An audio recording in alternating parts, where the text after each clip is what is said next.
This is Viscount Nostra, a 7th circle mage and one of the strongest in the kingdom. The son of the Walpurgis family, Head challenged him to a duel. This is the most powerful mage family in the empire. But since the kid is still a child, he accepted the fight. When the fight started, he tried to end it quickly, but the boy used a strange spell that left him dizzy. Nostra got furious at the provocation and unleashed a broken spell that destroyed the entire place. In the middle of all that chaos, the kid just chilled inside a magic shield that blocked both attacks with ease. Nostra couldn't understand how he was tanking his attacks. The boy went on the offensive, firing off a barrage of magic lightning. Nostra stared down the spell and calmly activated his shield, thinking it was harmless. But when the shield exploded, he was left speechless, having never seen anything like it. The boy started humiliating him, throwing out all kinds of rare magic. The old man was getting destroyed. He got so mad that he unleashed a 4th circle magic combo that was impossible to block. The boy's father panicked, thinking Nostra was going to kill his son. But Nostra didn't care about anything anymore. After being humiliated like that, he launched his most powerful spell. But then something happened that shocked everyone. The boy simply grabbed it and shattered the spell with his bare hand.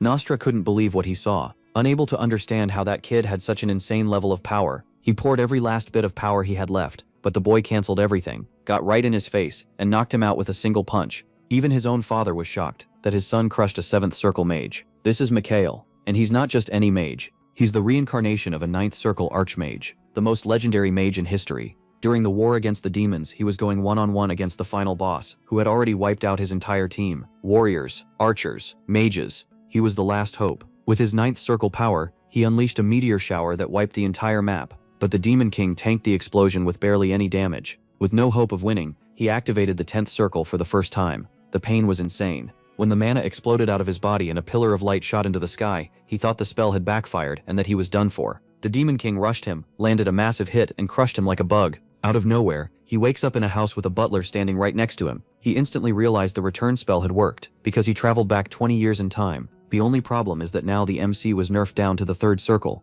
To make things worse, he had bandages on his body that left him really confused. Then it all started clicking. Back in this time period, Mikhail had tried to get back together with his ex, Eileen Reindl, and got beaten up trying to do it. The girl had already moved on. But today's Mikhail is not that lost kid anymore. Now he carries years of war experience, loss, and the mind of a supreme archmage. Now he wants to go back to her, but for a different reason. Her family has the strongest knights in the empire, and that alliance will be essential for the war against the demons. So the first thing he does is sit on the floor and start meditating. Normally mana flows in a standard way, going in only one direction, but in his past life he created a method of 12 mana streams running at the same time, passing through several points of the body. This technique would fry the user's body, but for a former 9th circle archmage, it was easy to get used to. When he opened his eyes, he had already leveled up to the 4th circle. His first test was with mixed magic. He fused fire and ice into the same skill, something only a 7th circle mage could do. Suddenly his father burst into the room in a panic, thinking he had disgraced the family by losing the alliance. Mikhail set the record straight, saying they were the ones who broke the deal first, because during the engagement training,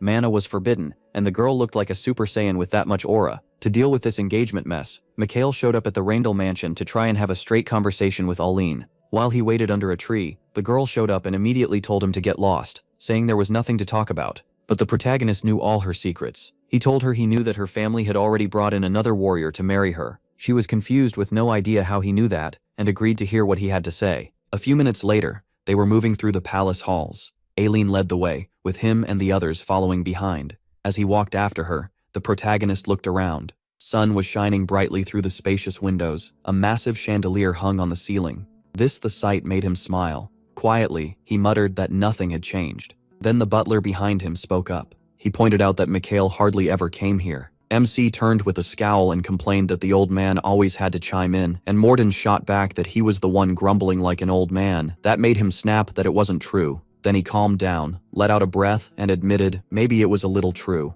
A moment later, the butler moved closer and quietly asked what the plan was. They had come alone, not with the Marquis. Mikhail looked up at that. A smile spread across his face as he asked what the old man meant. Turning to him, he said he already had it covered. Morden looked a little surprised. Then he sadly lowered his head and said he didn't think it would come to this. Mikhail cut him off and put a hand on his shoulder. He gestured to the side and told him to have more confidence, without any fear in his voice. Walking ahead, he told the butler that he trusted him more than the others. Just then, Aileen placed a hand on the door and said they had arrived. Looking at the protagonist, she told him this was the living room. Mikhail said he knew she was short on time, so they should get to the point. Then he added that he wanted to speak with her alone first. Aileen looked at McCain and ordered him to wait outside. MC waved to the butler too and told him to stay there. A moment later, the living room doors shut. Aileen sat down and crossed her legs. Lowering her head, she asked what he wanted to say. Mikhail rested a hand on the table and stared at her before bluntly saying she had lied. Annoyed, the Duchess asked about what. Taking a seat, he said he meant the agreement between their families. With his arms folded, he reminded her that when they got engaged, they agreed she would not train Mana. He fixed her with a hard stare and asked if she remembered. Aileen gripped the armrest tightly. She lifted her head and insisted she had broken nothing, adding that if he doubted her, he could check for himself. Then she shot back that he was the one who told the whole world she was his fiancée and put her in an awkward spot. Arms still folded, Mikhail realized she thought he was bluffing and knew nothing. He admitted to himself that he really had been too careless before. Raising a hand, he said checking for himself sounded like a fine idea. Aileen carefully rose from her chair and said he could do it right away if he wanted. Mikhail stopped her and said no thanks. Standing over her, he asked if her family had truly treated him fairly. Then he stepped back and said things had gone too far for a private check. Now it should be done in front of witnesses. Aileen stared at him in confusion. Her eyes widened and she shouted, "Seriously?" He walked to the window and said she heard him right. He meant people who could judge the matter more fairly than anyone else. Smiling, he named the Pavlov family. Just then, a carriage came to a stop. Maxim looked inside and told the young lord they had arrived. As he stepped out, Siegfried rose quickly and looked ahead. He remarked that the castle was far grander than their estate. Maxim replied that of course it was. This was the Duke's land. Siegfried remembered there was supposed to be a knight here ranked 5th in the entire empire. A sly smile crossed his face. Maxim warned him not to pick fights with the Duke's servants for no reason, and the boy nodded. Siegfried said he had no plan to do that, then asked if he really looked that rude. A beat later, he joked that if there was a reason, maybe once would be fine. Maxim's expression changed. Siegfried crossed his arms and quickly said he was kidding. Then he let out a heavy breath and asked why this mattered so much to his father. Maxim told him it was unavoidable. The Count was desperate, and no head of a family would be happy watching his house stay ignored. Siegfried had to admit the servant was partly right. For nobles, being overlooked was the worst. The emperor only gave inheritance rights to families that proved useful, not those that stayed on the sidelines. Folding his arms, Siegfried said this was their chance, and they had to use it. After all, the Duchess had just broken off her engagement. Maxim agreed and reminded him the other party was Mikhail Walpurgis. That made Siegfried wonder what had happened between them. In shock, he asked if the problem was the Duchess. Did she have some strange flaw? Maxim laughed and said it was nothing like that. Aileen's family led the Order of Knights, while the protagonist was Edward the protagonist's son. He added that if Mikhail had noticed something truly wrong, he wouldn't have let her go so easily, and Siegfried agreed. Maxim went on to say the MC family likely had such a terrible reputation that the Duchess ended it, especially since people had always said the engagement was only for convenience. Siegfried covered his mouth and noted that his Walpurgis family still ranked high in the empire. But Maxim answered that a great bloodline didn't mean a good reputation. Master said, then he added that something about it seemed off. Back in the room, Aileen stared at Mikhail in shock and asked what he had just said. Turning from the window, he asked if she hadn't heard, then repeated that he wanted the test done in front of everyone. He stepped toward her and said Count Pavlov's arrival was the perfect chance to settle this unfair decision. Leaning in with a wild look, he asked if she was scared. Aileen could only stare back, mouth open in fear. Then she forced herself to steady up and answer. Hatred filled her eyes as she said he would never see that happen. He wasn't here as an official representative of the Mikhail Walpurgis family. The protagonist slipped a hand into his jacket and asked with heavy sarcasm if she was sure. A second later, he pulled out his family's gold medal. Aileen froze in shock. She even stumbled back and cried out, asking how. With a sly smile, he showed her the Mikhail Walpurgis crest and said that as long as he carried it, he spoke for the family. MC knew that once he revealed that symbol, this was no longer personal. It became a matter involving the entire MC Walpurgis house. If he lied, his whole family would bear the blame. But if Aileen lied, she would make an enemy of them all. Pushing those thoughts aside, he spread his hands and said this was strange. If she was innocent, then she had nothing to fear, right? Aileen lifted her head and shouted in fear, asking if he understood what he was accusing her of. If he was wrong, the consequences would crush his family. Mikhail calmly raised a hand and said that was exactly what they were about to test. Bowing his head slightly, he coldly asked what her answer would be. Aileen lowered her gaze, unable to reply. Suddenly, a loud voice ordered them both to stop. They turned and saw Aileen's father. Stunned, Aileen could only whisper, "Father." The Duke appeared, and Mikhail asked how long he'd been listening. The Duke turned to his daughter and firmly told her not to say another word. He grinned and said now they could finally talk for real. Seeing him, the protagonist recognized Duke Reindl. He was the Empire's 5th knight, one of its 12 greatest swordsmen, and in the future, one more victim of the demon. Mikhail thought this man had the skill needed to stop the disasters ahead. Reindl walked up and said he didn't seem like MC. MC calmly replied he felt the same about him. That made the Duke pause and think. Touching his chin, he muttered that he still looked the same on the outside, but something had changed. Watching the protagonist's sarcastic smile, he said he could sense something new in him. Then he asked if the Marquis had given him the dragon's heart. Mikhail said no, he hadn't even seen it yet. The answer clearly surprised Reindl, since only a few families had one. MC smiled and said his father was so stingy he wouldn't even show it to his own son. Reindl crossed his arms and said the Marquis had always been like that. He couldn't believe the man hid it even from his heir. He agreed, a Marquis should be more generous. That caught the Duke off guard. Then he burst out laughing, saying he never expected them to think alike. Aileen stood to the side and watched her father laugh. Mikhail figured he'd won him over a little, then asked what he really thought. The Duke sat down and asked what he meant. The protagonist pulled out his chair and told him not to play dumb. He meant the broken engagement with Aileen. Reindl repeated the word thoughtfully, while his daughter sat nearby. A pleased look spread across the Duke's face. Smiling, he said Mikhail simply wasn't good enough for her, so they ended it. MC asked if that was the whole reason. The Duke laughed and asked if breaking an engagement needed some special excuse. He said he'd be direct and not waste time. He accused Aileen of secretly training her aura the entire time they were engaged. Her father threw his head back and laughed, saying that was impossible. If his daughter had done that, he said, he would have known. He was the Empire's 5th knight. Mikhail nodded and said exactly. There was no way he wouldn't know. The Duke smiled, then his expression hardened. He asked if the protagonist was saying he was a liar. A bead of sweat ran down MC's face. He realized the Duke probably hadn't meant to deceive him at all. Maybe Aileen had trained her aura alone, and her father only found out by accident. Mikhail quickly weighed the situation in his head. The choice came down to two things: keeping an engagement with a fool, or protecting his daughter's sword talent. Reindl said he understood Mikhail was upset about the broken engagement, but that didn't give him the right to act like this. He could tell Duke Reindl sounded sure of himself and believed he hadn't noticed the magic tool. At the same time, the Duke pressed him with his aura, making it harder to think. Even so, the protagonist smiled and said that when the Duke had grabbed his daughter so tightly a moment ago, Aileen made one small but serious mistake. Pointing at himself, he added that he caught it right away.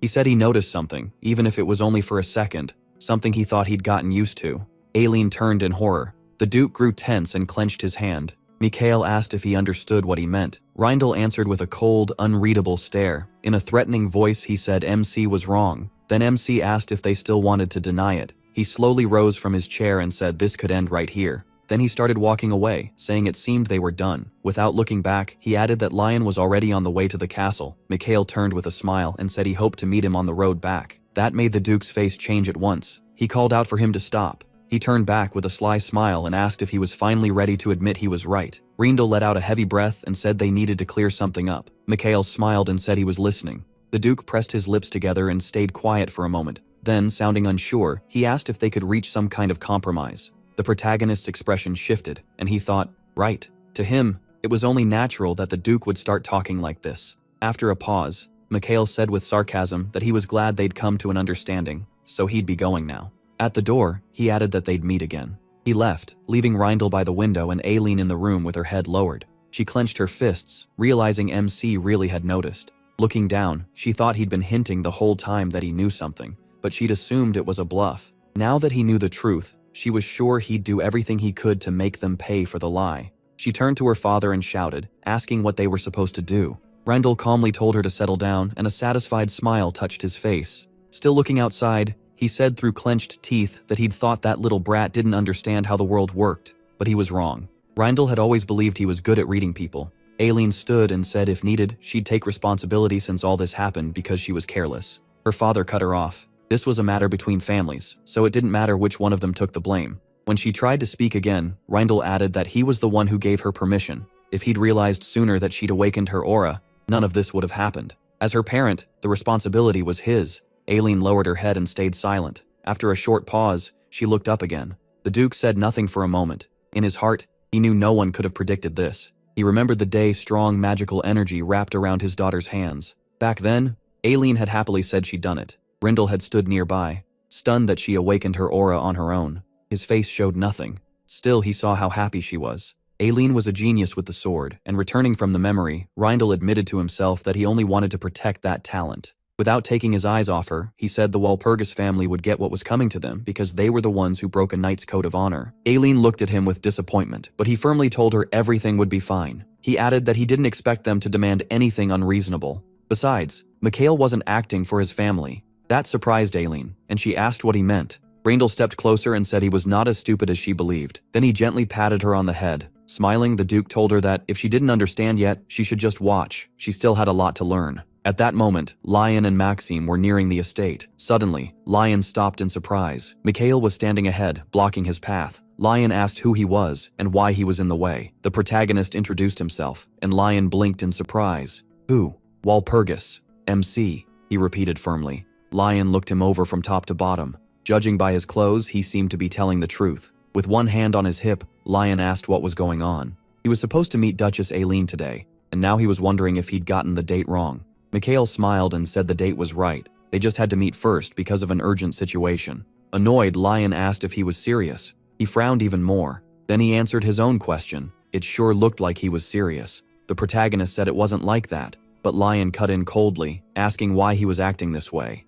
Anger flared, and he activated his magic, demanding to know what nonsense Mikhail was talking about. MC folded his arms and watched calmly. He quickly judged the force behind the attack. Then he raised a hand, thinking about the strength of this new generation swordmaster. Mana wrapped around his body, and he chose the simplest answer. Push Lion's magic back. Lion's eyes widened. What? He demanded to know how he did that. He said there'd be time to get mad later, but right now he needed to listen. Still confused, Lion said this couldn't be the protagonist. He'd heard plenty about him. MC nodded and said he knew people saw him as an idiot. He glanced down and thought Lion wasn't totally wrong. Still, that didn't matter now. What mattered was that he was here, and the Demon King's invasion was coming. At once, he shut his mouth. He shut his eyes and thought he had to take Lion's place, the very reason he came back. Mikhail's expression hardened. Grinding his teeth, he swore he wouldn't let Lion become a warrior. Lion flinched and carefully reached for his sword. He noticed and asked, confused, if something was wrong. Lion said he looked ready to bite someone. The protagonist admitted he had just remembered a person he badly wanted to kill. He put a hand on his hip, told himself to calm down, and asked Lion to hear him out. Lion studied him for a moment, then he nodded and told Mikhail to talk. MC smiled, like he had expected that. He remembered how Lion used to seem reckless, yet he was actually cool-headed. He knew exactly when to let his anger out and when to hold it back. Lion admitted he really did have anger issues. With a faint, nostalgic smile, Mikhail thought those were the same words Lion had once told him before he returned. He said Lion had come to get engaged to Aileen, and that would have happened if not for one problem. Lion laughed and asked if he already regretted barging into the girl's house and causing trouble. The protagonist smirked and said that wasn't what he meant. He didn't need Aileen. Raising a hand, he said the one he wanted was Lion, then pointed right at him. An awkward silence followed. Mikhail, clearly thrown off, quickly said he liked girls if that was what Lion was thinking. Staring at him in surprise, Lion asked why MC wanted him. He broke into a wide grin. He held out his hand and asked Lion to become his partner. Lion stared at him, stunned. He said maybe Mikhail wasn't an idiot after all. Then, seeing that wild smile, he corrected himself. The protagonist was just insane. In MC's past life, his partner drove a sword into a monster. The huge horned beast fell, and Lion stood over it with his hand still on the hilt. His face was covered in blood, and he could barely keep looking at the thing he had killed. Walking up behind him, he said his wounds were fatal and he was going to die. Lion lifted his face and calmly said he knew. If he had started training his aura a year earlier, he would have killed it faster. Mikhail slowly walked up to his friend and looked down with a sad smile. At Lion's feet lay Fursulzum, the demon commander of the 3rd Squad, defeated by him. That so-called useless warrior had led an army just to kill the commander of the 2nd Squad. For Lion, it was an amazing victory, but he had paid for it with his life. Standing behind him, Mikhail asked if he had any last words. Using the last of his strength, Lion said there was nothing to say, as long as he dragged that monster with him into the next world. The protagonist said that was true, then reached toward his friend's head. He rested a hand there and told Lion not to worry or think about anything else. Lion closed his eyes and said he would. After a brief silence, he turned toward MC. Barely opening his eyes, Lion told him to answer, since he was dying. He looked off into the distance and said he was listening. Lowering his head, Lion asked if Mikhail really thought he could never become a worthy warrior. Sunlight fell weakly over the two of them. Back in the present, the protagonist sat in the gazebo at his estate. With his arms crossed, he wondered if this peacock was really talking to him so rudely on purpose. After a moment, he calmly said it was nothing unusual. There had been lots of rumors in the church lately, and he thought they were somehow tied to the Pavlov family. Sitting across from him, Lion asked in surprise, "The church? Then he asked if MC meant the warrior from the prophecy, the one said to stop a disaster. MC answered yes. Lion spread his hands and said people had tried things like this before. Then he asked who even cared about a prophecy, it was just a legend. Smiling at him, he asked if he had still heard about it anyway. Lion looked away, then he threw his arms out, laughed, and asked why the protagonist was even asking. People still didn't understand how serious the demon invasion threat was, but the prophecy had been the first warning. Cassandra's prophecy was different from the rest. They said it had spread across the whole world. With a mocking smile, Lion said his family was called the Demon King in their world, then asked if Mikhail really believed such pointless rumors. Nobody did. MC turned serious. He knew everyone would ignore the prophecy until the invasion actually began. There was no humor left in his eyes. No one believed it except him. Lowering his head, he said belief didn't matter. What mattered was whether Lion would work with him. Lion spread his hands and told him to stop talking nonsense. He wasn't going to support those delusions. With that, he stood and called the whole thing complete nonsense. Then, Mikhail brought up aura training with the Miller method. What? Lion asked. He smiled and said even a genius can hit a wall in training. He knew Lion's training had stalled around this time. Looking at the shocked Count, the protagonist thought this was solid information. Lion himself had told him before. Still smiling, Mikhail said Miller was a master swordsman, the greatest aura expert, and one of the 5 most gifted swordsmen in history. Lion frowned and sharply asked what MC even knew about that. He said that if Lion accepted his offer, he would help him train his aura with the knowledge Miller left behind. Lion slammed both hands on the table and shouted that he was lying. He snapped that Miller had left only a single note behind. The protagonist cut him off and said he knew the note was incomplete. He looked at Lion and thought that all this time, Lion had been training for Miller's unfinished work. Mikhail knew the missing part. Looking down, he said he had the rest of Miller's teachings. He added that he wasn't asking for anything crazy, and he didn't care about Lion's engagement. Holding up one finger, MC said he wanted only one thing. The prophecy, Lion whispered. Mikhail said that was right. Then he asked what Lion would do. Damn, Lion thought, confused. He couldn't understand why the protagonist would risk his life over stupid myths. His hands clenched as he thought about Miller's teachings. His fist trembled from the pressure. He knew he couldn't let a chance like this pass. Lion frowned, remembering the rumors that Mikhail was so foolish the Reindl family broke off the engagement because of it. Looking at him, Lion wondered what kind of person he really was. He slapped the table and asked if MC truly didn't care whether he got engaged to Duchess Reindl. MC said there were more important things right now. Lion replied that maybe MC didn't care, but the other Walpurgises probably would. With a sly smile, he asked if Lion really thought it would affect his family. Lion noticed how confidently Mikhail spoke, like he truly didn't care what anyone said. A slight smile crossed his face. Good, he thought. Lion said his first impression of the protagonist had been bad, but now it had changed. MC answered that of course it had. After all, they used to be friends. Lion immediately asked what he meant, and MC brushed it off. Resting a hand on the table, Lion asked if he could prove he really had Miller's teachings. Prove it? The protagonist repeated, then told him to follow. Outside, Mikhail bent down with a sword in his hand. Lion looked around nervously and asked if they could really just use someone else's training ground. Looking at the sword, MC said it was fine. He already had permission. He gave the blade a shake and thought it was heavy, so he used reinforcement to boost his muscles. Grinning, he said that was much better.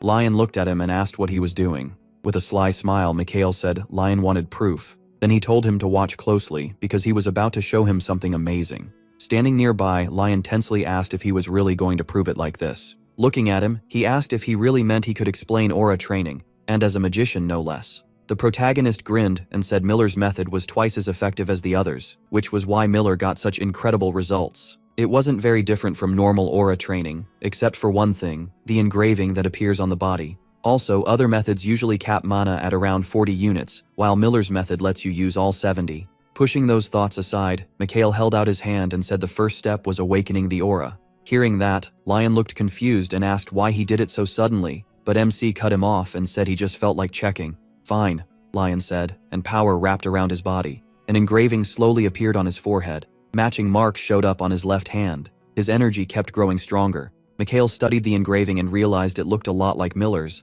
but not exactly how Miller described it. Then he told Lion he had only learned half the method, and even that version was incomplete. Lion stopped and admitted this was his limit for now. With a small smile, he said it was impressive Lion had found Miller's teachings at all. Lion shut his eyes and said he had searched for a long time, and only found them through his father. He held out his hand and added that once he started learning it, his hands curled into fists, and anger flashed in his eyes as he spat out that he already knew this was only part of the real method. Watching him get upset, Mikhail thought there was nothing to be done. Lion lowered his head and struggled to hold back his rage. He had been the first to learn the method, and he also knew it would lead to his downfall, so he passed that knowledge on to the protagonist. MC kept his eyes on his friend and thought he never expected this, but now it was time to give that knowledge back. With that in mind, he lifted the sword and warned Lion to watch closely, because he'd only show this a few times. Then he gripped the hilt tight, focused, and an engraving appeared on his hand. Huge surge of magic wrapped around the sword in his grip. Lion froze in shock. Staring at that wild flow of power, he muttered that it was impossible. Cold sweat ran down his. As he looked at Mikhail, he quietly admitted he had been right. Clenching his teeth, he pushed his focus even harder and showed off unbelievable control. Lion finished the thought for him. He had mastered Miller's method. The force was so intense, Lion lost his balance and fell, calling it insane. The protagonist gritted his teeth, trying to keep that power under control. The energy around his hands and sword started to fade. In his head, he admitted he had hoped to last a full minute but couldn't even make it halfway, since swordsmen and magicians use. He lowered his arms, looked at Lion, and asked if that was enough proof. Still on the ground, Lion asked in disbelief if MC wasn't supposed to be a magician. MC calmly answered that he was, a full 100%. Looking straight at him, he said that didn't matter, then asked if Lion believed him now. Lion stared at his own hands and quietly said, so now it was him. Then he grabbed his head and cried out that this was too much. A second later, he threw his hands down and yelled, asking why the protagonist didn't just teach him now. He'd do anything the protagonist had asked before. The protagonist answered easily, okay. Lion started stammering, shouting that he thought Mikhail wouldn't. His whole expression changed when he heard that answer. Confused, he asked what MC had said, and MC simply repeated, okay. He spun around and said Lion should come to his family first, because he wasn't going to teach him here. This wasn't his training ground. Lion was stunned that he agreed so fast, then shouted, asking where he was going. Mikhail lifted a hand and said they had already settled things, so there was nothing left for him to do here. Reaching after him, Lion shouted, asking if the protagonist would really teach him if he came to his house. Then he yelled for the protagonist Walpurgis to promise, and if he broke that promise, MC just waved goodbye. The Count watched him leave and shouted for a promise that he would keep his word. He stopped and gave a nod. He was looking down when someone called to him from the side. Turning, he saw the Duke beside him. Mikhail Walpurgis said he had planned to say goodbye before leaving, but hadn't expected to find him here. The Duke asked if he was leaving already, and said he hoped the protagonist got what he came for. MC looked at him and realized he had seen everything. Smiling, he asked if the Duke knew enough now, since it should be easy for him to learn this method too. Duke Reindl coolly said he had seen enough. Then he bowed and said he wanted to apologize to the Walpurgis family for his own house, and Mikhail Walpurgis could decide how the Duke should repay that mistake. That surprised him. Clearly the Duke understood what he wanted. The young man said the Duke had made the right choice, and the Duke replied that his family had acted shamefully. The protagonist Walpurgis looked at him, a little surprised by how calm he was. That, he thought, was how a family head should act. He smiled and apologized too for barging in and causing trouble, then said he hoped the engagement with Lion would still go well. Engagement? The Duke echoed with a faint smile. He said Mikhail was more naive than he looked, because that engagement was already finished. MC apologized with a smile. The Duke grinned and said everything had turned out just the way MC wanted. MC laughed, asked what he meant, and thought he had only given Lion a choice. Duke Reindl explained that Lion was strong-willed. Until today, the Count had probably believed the engagement ended because they thought he wasn't worthy. Touching his nose, he added that after meeting the protagonist himself, Lion understood those rumors were just rumors. He opened his eyes and let out a long breath. The Duke lowered his gaze and asked if the Walpurgis family could ever win back the Walpurgis family's trust. Mikhail thought it over, because he now understood what had been weighing on the Duke this whole time. Then he smiled and said, of course, if they truly meant it, their doors would stay open. The Duke laughed, realizing MC was being completely sincere. He then brought up something else. Smiling, he asked what the Duke would do if Eileen had a strong mentor to guide her. Duke Reindl was clearly surprised by that question. Smiling back, he asked if the protagonist had something in mind. The protagonist Walpurgis reminded him that the Duke had just said he wanted to rebuild trust between their families. The Duke thought for a moment and said it sounded like MC was implying Eileen could have been trained better. He smiled and said that wasn't what he meant. What mattered was whether her current training was truly the best she could get. He could tell the Duke thought he was trying to pull something. The Duke touched his chin and looked away, thinking. After a pause, he said he still couldn't tell what kind of darkness was hiding inside the protagonist Walpurgis. MC answered at once with a smile, saying the Duke had him all wrong. When Mikhail got home, his father patted his head and said he had already heard the rumors. Laughing with satisfaction, he said he expected nothing less from his son, adding that he had exposed the Rindle family's scheme.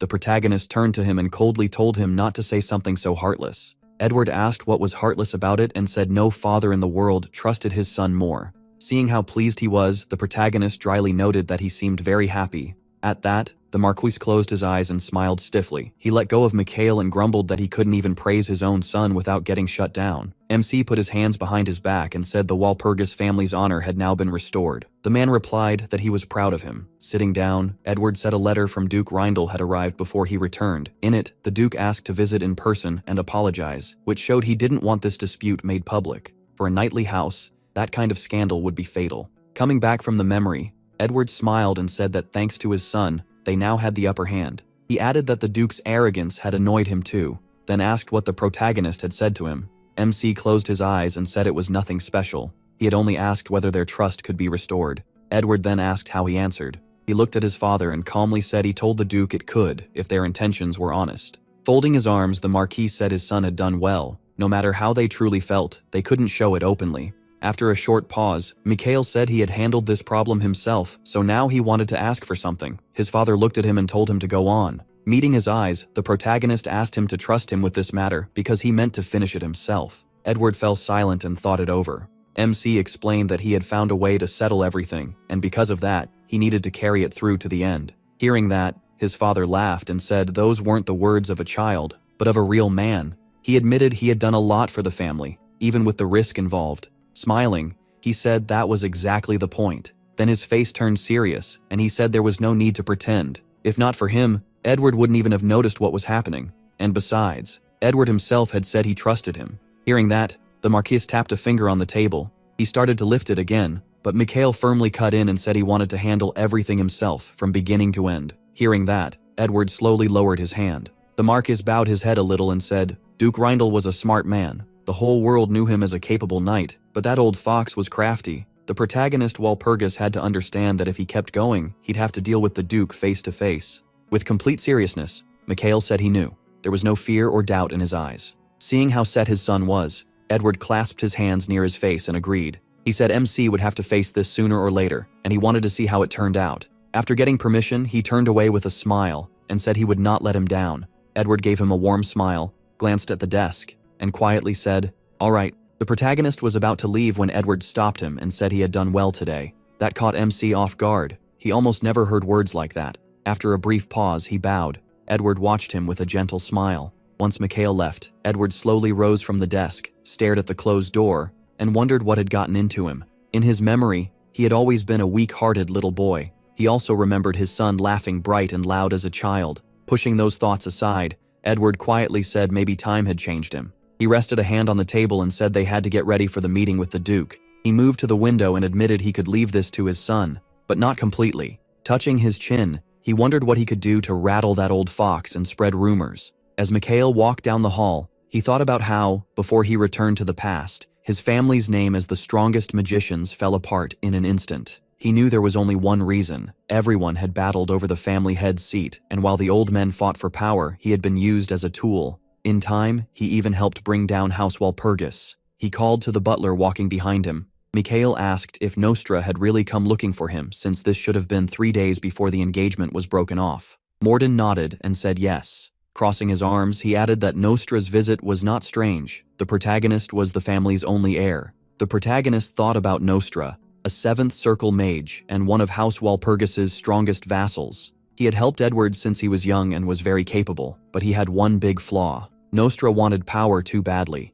Being an important vassal was not enough. He wanted to lead the family himself. Morden said it seemed he knew what Mikhail was thinking. Then Edward, MC, cut him off and said that was not what he meant. Frowning at once, he said they needed to watch Nostra closely. The butler looked at him and said that made him think. He put a hand on the doorknob and asked why. Morden answered coldly that Mikhail had always sided with Nostra. The protagonist suddenly lowered his gaze. He opened the door and asked if he had not already said that Nostra was the one who taught him 3rd Circle magic, which shocked the butler. Morden cried out in disbelief, and MC quickly told him to keep it down. He remembered that after returning to the past, his unstable 3rd Circle magic had come from Nostra's teaching. He was glad the circle magic still worked. Then he blushed a little, feeling almost embarrassed when he thought about it. Right after that, he decided that if Nostra really threatened the family, the best move would be to get rid of him now. Maybe because Nostra had once stood by Edward in hard times, his father had never fully dealt with him. Before Mikhail returned, that had become the start of House Walpurgis's fall. The protagonist's face turned serious. This time, he would never let that happen. He turned back and asked Morden to send Nostra to him. The butler answered right away that Nostra was not the kind of man who came running just because someone called. Mikhail smiled and told him not to worry. Nostra was already waiting for that call, he said as he shut the door. A little later, the door opened and someone stepped in. Smiling, Nostra asked if MC really wanted to see him, and MC told him to come in. He asked if Morden had called him, and Nostra said yes. They told him he had finally made up his mind. Then Nostra asked if the boy truly wanted to learn from him. The protagonist closed his eyes and said he had a proposal first. Nostra blinked in surprise and asked what it was. Pointing straight ahead, Mikhail said he and Nostra would fight, with no magic circle skills. Nostra gave a sly smile. Before returning to the past, people had stormed the Walpurgis estate screaming that every Walpurgis had to die. MC still remembered his family falling apart. They were living through their darkest time, and he blamed the rotten Nostra for it. He had been in the main hall with the few family members still hanging on when the killers broke in. They were all one step from death. The attackers were demon followers. His father, the strongest mage in the family, was stuck in bed. The Walpurgis members in the hall shook with fear, and many of their strongest mages had already abandoned them. Mikhail looked at the demon followers and knew they could not stop them. Then soft footsteps echoed through the hall. Viscount Nostra was their last hope. He walked past him toward the invaders without any fear. He was the only 8th circle mage left in the house. There was no fear in his eyes. Everyone watched in silence. Mikhail looked at his teacher with hope, wondering what spell Nostra would use to crush the demon followers. Nostra stopped before the intruders, but what came next shattered all of the protagonist's hopes. Without warning, Nostra threw his staff to the floor. In the next instant, he dropped to his knees and shouted that they surrendered. Everything collapsed. The shock on Mikhail's face said it all. Their last hope was gone, and House Walpurgis was finished. Nostra pressed his forehead to the ground before the demon followers. Rage filled MC, and he clenched his fist. This time, he would change everything. He pointed at the Viscount and challenged him to fight without those skills. He knew why he was doing it now. He wanted to beat that cowardly beast down. Nostra was stunned by the challenge and asked what he meant. Mikhail touched his chin and said he was fine with learning magic from him. But first he wanted proof that Nostra was worth teaching him. Wasn't it fair to see his real strength? Nostra kept his eyes on him and asked what that meant.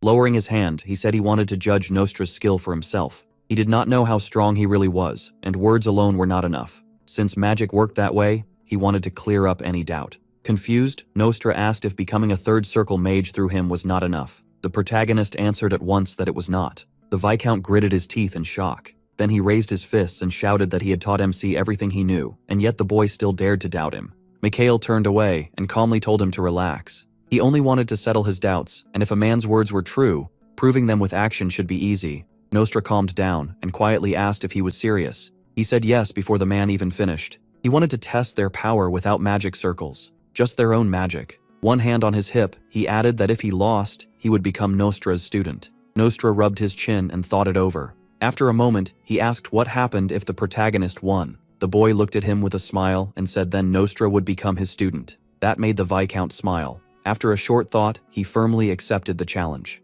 Sometime later, inside Viscount Nostra's room, he stood by the window thinking, then laughed. Smiling, he called this a gift from fate, a fight without magic circles. He imagined the gap between them like 2 stones, his much bigger than Mikhail's. It might look risky at first, but he knew the truth. Their real skill levels were nowhere close. Otherwise, he never would have agreed. Looking down, he mocked MC as someone who had already hit his limit as a beginner. He thought that even if he carried Walpurgis blood, he was still just a kid trapped in a cage, too sheltered to know the real world. Staring out the window, Nostra thought Mikhail was living in a fantasy, acting like some storybook hero. He told himself he was not trying to become family head. What he wanted was a place so high that the head could not control him, and now that chance had fallen right into his hands. He threw up his hands and shouted with joy that this was his chance to make history in the Walpurgis mage family. He said he had already given the protagonist the skills of a 3rd circle mage, so soon the boy would be begging him for more training. Tilting his head back, he shouted that he would become MC's teacher and the center of the family. Then he laughed darkly. The next day, Morden hurried down the corridor. He called out loudly for Mikhail. He noticed him and told him to come in. Morden rushed in and, horrified, asked if it was true that he had challenged Nostra to a magic duel. The protagonist looked up and said yes. He figured Nostra had already made his move, so backing down was no longer an option. Lowering his gaze with a faint smile, he thought this was exactly what he wanted. Throwing his arms out, Morden yelled, asking why he would duel Nostra. MC folded his arms and told him not to panic, but Morden shot back that he had every reason to. If MC lost, he'd become Nostra's student. He added that Nostra would use that to grab even more power, and he just answered, "Yeah, that's true." Morden froze in shock. He burst out that Nostra was sly and rotten, not fit to teach anyone. The protagonist calmly said he knew Nostra wasn't a good man. How could he not? He still remembered bowing at the feet of people like that. Shaken, Morden asked why he would do this if he understood. Mikhail answered coldly that otherwise Nostra would never take the bait. Then he asked why Nostra was still part of their family after everything he'd done. Morden stammered that it was because Nostra had once been close to Edouard. MC nodded. He had been both his father's co-worker and friend. Because of that, his father would never cast Nostra out. There were too many memories tied to him. Morden thought it over and, voice shaking, admitted that was true. Pointing to himself, Mikhail said he would handle Nostra personally. This fight would expose just how low the man could sink. To a mage, the stakes were huge. Magic wasn't just power. It was tied to the words behind a promise. If a mage broke that promise, magic itself would reject him. And if he won, Nostra would be under him. With a small smirk, he thought that was the whole point. Morden rubbed his chin and admitted the plan made sense, then asked if Mikhail really thought he could beat Nostra. Still uneasy, he asked again if he was truly sure. The protagonist only smirked and repeated, "Beat him?" He gave a wink and said Nostra would never defeat him. Then more gently, Mikhail told Morden not to worry. Viscount Nostra wasn't going to win. Morden asked if he was serious, then remembered MC had set one condition for the Viscount. The duel had to be on equal terms. After that, the butler pressed his hands together and fell into a gloomy silence. Then he asked in disbelief if the Viscount would really have to use the same kind of magic as him, and whether he was serious about all this. Once Morden saw the protagonist wasn't joking, he reached into his breast pocket, and the protagonist asked what he was pulling out. Morden took out a written resignation letter, saying he quit. If he kept listening to this, he was going to have a heart attack. Mikhail reached out and burned the letter on the spot. Morden stared sadly at the ashes as MC told him to trust him. Still worried, Morden said he was only at the 4th circle, while Nostra was supposed to be a 7th circle mage. He answered by asking if Morden himself truly believed in the Viscount's power. Morden shook his head. Mikhail crossed his arms and said there was no reason to worry. He would never challenge Nostra if he wasn't sure he could win. Morden then asked where that confidence came from. The protagonist said simply that Nostra's 7 circles were a lie. He stopped there and waited. Morden just frowned. When Morden started reaching into his pocket again, MC quickly told him not to bother. He still wasn't accepting that resignation letter. Then he asked how someone gains higher magic circles. First, you master the basics. Morden had to agree, and he said Nostra skipped those steps. The Viscount claimed he trained properly, but the protagonist didn't buy it. He went on, saying that even if faking magic circles took a lot of effort, it still didn't make Nostra a true 7th circle mage. At best, Nostra could imitate strength. MC was sure the Viscount's so-called 7th circle magic was only a shell, an illusion. If he ever had to use it for real, who knew what would happen? A real battle, with spells flying every second, was nothing like the show Nostra was used to. Mikhail was sure that even if Nostra knew far more spells, he still couldn't win. That thought made him grin. The Marquise, surprised, asked him to repeat that. Looking at him, the protagonist said his father was expecting a flashy magic duel between him and Viscount Nostra. He had come to invite him to watch, but the Marquise only leaned on the table and stayed silent. Then he quietly reminded MC that not even a day had passed since he promised to deal with Duke Rendel's matter. But MC cut in, saying he knew. The Marquise slammed his hand on the table. He angrily told his son to wake up, asking if he really needed another blow to the head to come to his senses. He met his gaze and warned him that he was serious. Rubbing his temple, the Marquis said he hadn't taught him magic for this, then demanded to know what he was planning now. The protagonist studied his father and guessed he had already considered the worst outcome, that the protagonist might lose and end up Nostra's apprentice. The Marquis covered his eyes with one hand. MC said firmly that he had no intention of losing. So when his father talked like defeat was certain, he asked why. He was supposed to win and make Viscount Nostra his apprentice. All of a sudden, a bat appeared in the Marquis's hand, and the protagonist immediately asked what that was. Looking exhausted, his father said it was a textbook, and he was about to beat some wisdom into him. Mikhail grinned and asked what kind of nonsense that was. But the Marquis stayed serious and asked why any sane person would say something so absurd with a straight face. MC only smiled. Then he reminded his father that Viscount Nostra was still a vassal of their family. The Marquis cautiously agreed, and he asked why the heir of the house should dance to a servant's tune. His father repeated that word, servant's tune. Hiding the bat behind him, he asked how someone who had only just reached the 4th circle could be so sure of duel. Still, the Marquis asked what he would do if he lost. The protagonist plainly said that then he'd have to become the Viscount's apprentice, and the Marquis stared at him like that was somehow the only problem. He brought the bat down on the table. Lowering his head, the man asked tiredly what he was supposed to do with this boy. Then he looked up sharply and asked if Mikhail even understood what he was trying to do.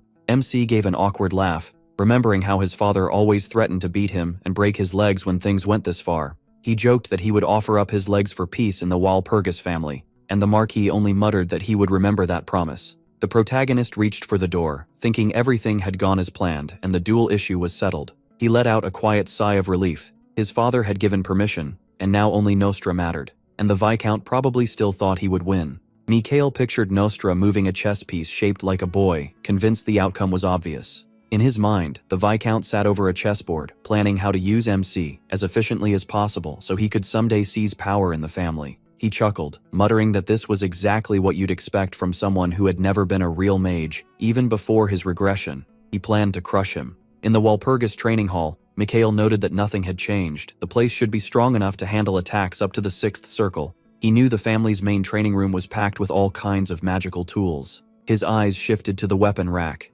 Then he waved it off and thought the hall could take the impact. He cast Flash, knowing this was the place to test anything. A purple arrow shot across the room as Mikhail focused on the 1st circle spell Flash. It was a basic spell with simple calculations, but that was exactly why many mages messed it up. The simpler the spell, the more ways it could be used. Raising one finger, the protagonist thought that a skilled mage wouldn't use Flash as just a straight shot. He pointed forward, testing control over the mana flow instead of just firing it right at the target. Then he hooked his finger back. The purple beam curved and returned. Mikhail noted that using it this way made the spell much harder. It needed much finer coordinate control, and if the turning angle was calculated right, the difficulty jumped to around 5th circle level. Next, MC added an explosion spell. Flash burst near the ceiling. He realized he could force the mana inside Flash to detonate. As bits of the blast fell, Mikhail thought that even tiny changes like this demanded strong mana control. That was the real gap between low-level and high-level mages. Watching the fading remains of the spell, he calmly told himself his mana control was still nearly the same as before. His body might be younger, but his mind remembered everything. He checked the time and remembered the duel was only an hour away, so he started planning his next move. He decided to test more spells. Everything Viscount Nostra had taught him before his regression had been a lie. The man had only pushed him to build new magic circles as fast as possible. That method would never let him go past the 8th circle, so Mikhail was actually glad his circles had been reset and he could start over. He knew that without his once-in-a-thousand-years talent, starting again like this would have been impossible. Soon, the protagonist knew it was time. Viscount Nostra walked down the hallway, muttering to himself. With a grin, he thought Edward still had no idea what was going on. He believed that by taking Mikhail as his student, he would become a key figure in the Walpurgis family. Then his heart suddenly jolted. He grabbed at his chest, coughed, and dropped to one knee. A voice behind him called out, "Viscount." Nostra turned and saw Marquis Edward. Edward asked if it was true that he had made a bet with his son. Nostra answered that young Mikhail had proposed it himself and called it a lucky break. The Marquis said he had always thought his son needed a proper teacher. He reminded Nostra that the Viscount had been by his side since childhood, helping him through dangerous times. Nostra quietly said he remembered. Edward said that was the only reason he was choosing to watch in silence. Nostra lowered his head, his face darkening for a moment. Then he smiled and said the Marquis had always looked after him and he would never forget that. He added that this must be why Edward was giving him a chance, which clearly surprised the Marquis. Edward walked past him and said to leave it at that. If Nostra wanted to see it that way, fine. There was no point talking more before the duel. Left alone in the hall, Nostra could only stand there confused. Mikhail heard his father ask if he was ready. He was glad the Marquis had come after all. Edward sat down and told MC that, just as promised, he would be the only witness. No one else would know the result. He reminded both of them that the outcome would carry serious consequences, and once it was decided, neither side could deny it, so they should think carefully. Nostra only smiled and said Mikhail had chosen this path himself. Looking at the boy, he added that being heir to the Walpurgis family was never easy. He, the Marquis. Then he raised a hand. At once, chains rang through the air. They wrapped around the hall, sealing the duelists inside a circle. Edward declared that Nostra's magic circles were sealed until the duel ended, so he could only use magic up to the 5th circle. Nostra accepted. Then Edward asked Mikhail if he was ready, and the boy answered with a grin that he was. Nostra moved first. activating a spell and telling the protagonist to watch closely. A green light gathered around his staff as he cast slow. MC brushed his fingers through the air, thinking it was a smart opening. Slowing your enemy makes winning much easier, so he answered with confusion. Nostra clenched his teeth, shocked that Mikhail could use it. Green sparks spun around him as he grabbed his head. He watched him closely. Nostra couldn't understand it. Even for a fourth circle mage, that spell was one of the hardest to use. The protagonist coolly said he didn't need to know, and Nostra let out a dry laugh. He aimed his staff at the boy, and Mikhail was suddenly covered in pink light. Nostra cast Fireball with a satisfied smile, then followed it with Windblade. The flames twisted into a tornado and tore straight at MC. Nostra thought it was time to teach him a lesson. The gap between magic circles wasn't just about what spells you could cast. Then the ground under him shook as Nostra used Earthbreak. Rocks burst upward, forcing Mikhail to stay alert. At the same time, the firestorm surged toward him. The protagonist only muttered that this was troublesome, then quickly cast Barrier. The flames slammed into an invisible wall. The other attacks couldn't reach him either.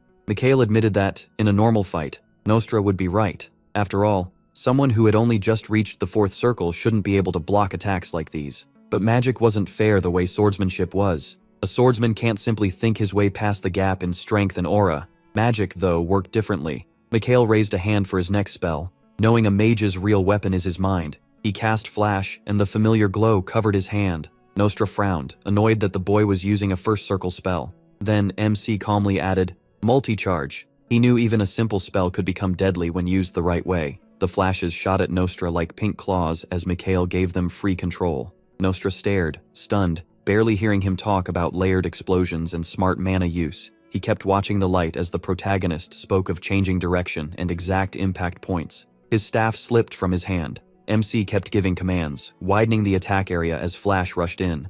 Nostra was horrified. This was no longer first circle magic, and the words Mikhail had just used went far beyond that. Almost sounding accusing, he demanded to know how a fourth circle mage could have this much control. He asked if he wanted to see what real magic looked like. Grinning, he let the spell aura gather around his hands. To Nostra, it looked more like fireworks than anything dangerous. He raised his staff and cast Shield. The flashes smashed into it hard. Laughing, he mocked Mikhail for thinking that would do anything. The protagonist calmly said, Explosion! A huge blast roared out, filling the hall with smoke. Coughing, Nostra cursed MC's insane mana control. He demanded again how the boy had done it, and he said he had watched it happen himself. Just a dirty little trick with calculations. Nostra shouted that it was unfair and had to be against the rules, convinced Mikhail had used something forbidden. The protagonist clenched his fist and struck the wall behind him, cracking it. Staring coldly at Nostra, he told him to watch his mouth and stop crossing the line. Pulling his hand back, MC said he was fighting now as a member of the Walpurgis family. Nostra tried to explain himself, but he cut him off. If he was going to accuse him of forbidden magic, then he should be able to prove it. Nostra dropped to his knees as the protagonist said he couldn't believe a man at his level had missed something so basic. All Nostra could mutter was that it was a lie. Mikhail just laughed. Then he accepted that answer and formed another glowing sphere in his hand. Flash shot toward Nostra again. Nostra yelled, Shield! But Mikhail blew up the shield again. Nostra hit the floor, coughing, while MC told him to get up. They weren't done yet. Still lying there, Nostra couldn't understand how he kept breaking through his shield so easily. He pushed himself up to one knee and, trying to save face, said it wasn't bad. The protagonist had simply shown a side he hadn't expected. MC was caught off guard when Nostra declared that now he would get serious. The Viscount said it was time to show the boy what the power of a seventh circle mage really meant. Beams ripped through the air, struck the floor, and exploded. At the same time, Mikhail's flash kept detonating against Nostra's shield. He realized Flash had become useless. Nostra had stacked 2 shields and fully blocked it. Focusing on his opponent, Nostra used multi-shot attack. 3 pillars of fire rose behind him. The Marquis was shocked. That was a fourth circle attack. He shot up from his chair, thinking a normal 7th circle mage could boost a spell like this, but not by that much. Then he shut his eyes, knowing how hard it was to cast 3 fourth circle spells at once. Looking closer, Edward realized this was exactly what Nostra had been hiding. Nostra spread his arms and laughed, saying Mikhail had exceeded his expectations, but there was no way he could survive 3 fire spears, his strongest attack. He laughed again, fully pleased with himself. The moment the fire pillars shot forward, he believed the duel was over. Then the whole space burst apart. Edward sank back down, thinking Nostra was probably right. Nostra rejoiced, sure he had won. But when the smoke cleared, his face froze in shock. Mikhail was still hidden in the smoke when he asked if that was all. He had caught one of the fire pillars with Ryuo, then warned Nostra that now it was his turn. Nostra could only ask how he had stopped the spell. The protagonist crushed the fire pillar in his hand and dispelled it, saying it was easy. Nostra snapped that Mikhail had only just reached the 4th circle and should never have been able to stop that attack, so he couldn't understand how this was possible. MC mocked him, saying control over magic mattered far more than magic itself. The difference was talent. No matter how hard Nostra worked, he could never beat someone born with more of it.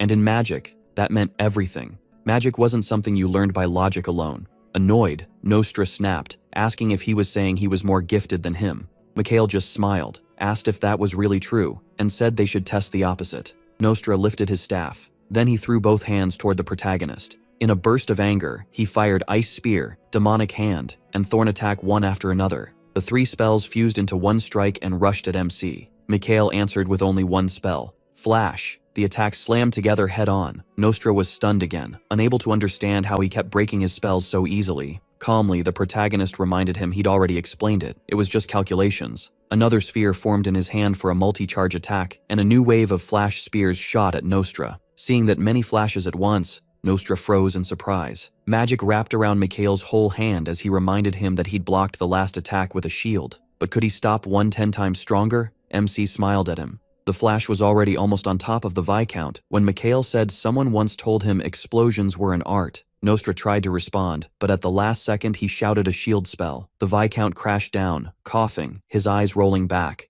He raised a hand and used confusion. In an instant he was beside Nostra and punched him. Nostra choked harder, shocked by the sudden hit. Mikhail followed up mercilessly with another flash. Magic gathered around his hand and a red strike slammed into the Viscount's chest. Looking up, Nostra weakly asked him to wait. He was trying to surrender, but Mikhail cut him off with a punch to the face. The protagonist told him to shut up and keep his mouth closed. This was one thing he'd wanted to do for a long time. He pulled back his fist again, thinking he still hadn't finished even half the list he'd once made. Still, this was something he could do right now. He grabbed Nostra's hands just as someone called out to him. Mikhail was about to hit him again when his father called his name once more. His eyes narrowed, but he didn't answer. The Marquis caught his son's hand and ordered him to stop.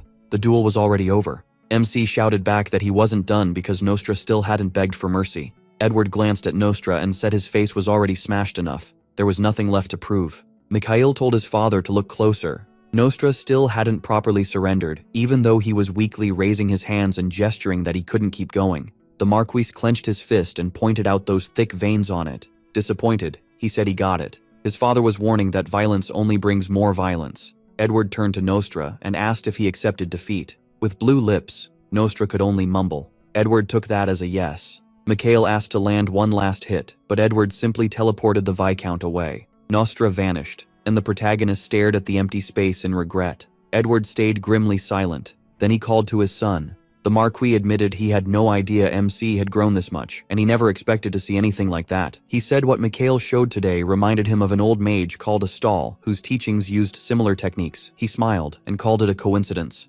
Edward asked again if that was true, and he quickly tried to calm his doubts. He knew exactly who his father meant, the Twilight Mage. That man had been cast out from everywhere, then vanished without a trace. Mikhail wondered if his father was underestimating him, because what he'd done really wasn't that hard. Edward half agreed, but said he'd read that controlling power like that took incredible talent. He reminded the protagonist of his own words about being born with talent, and the protagonist grinned, saying he was the son of a Marquis. Since MC insisted, Edward decided to accept that answer. Then he asked what his father had really called him here for, just to show what he could do? When the protagonist asked what he meant, Edward said Viscount Nostra was his friend, not a proper teacher, and the protagonist had never truly planned to study under him. Looking at him seriously, he asked what MC had wanted to show through that duel. He had to admit his father was right. He would never judge a teacher like that. He chuckled and brushed it off, saying it was nothing special and he'd only acted on emotion. Then the protagonist asked his own serious question. Would his father throw the Viscount out? He knew Edward saw Nostra as his only equal, which made sense.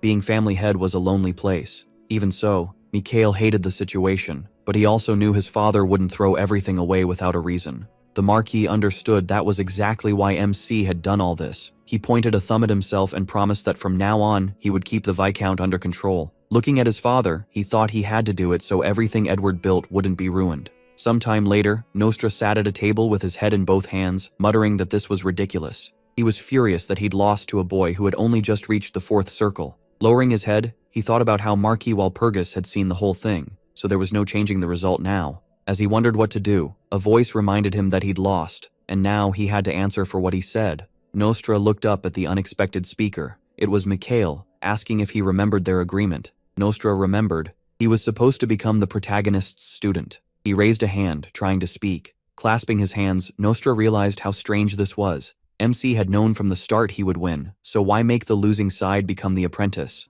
Then it hit him.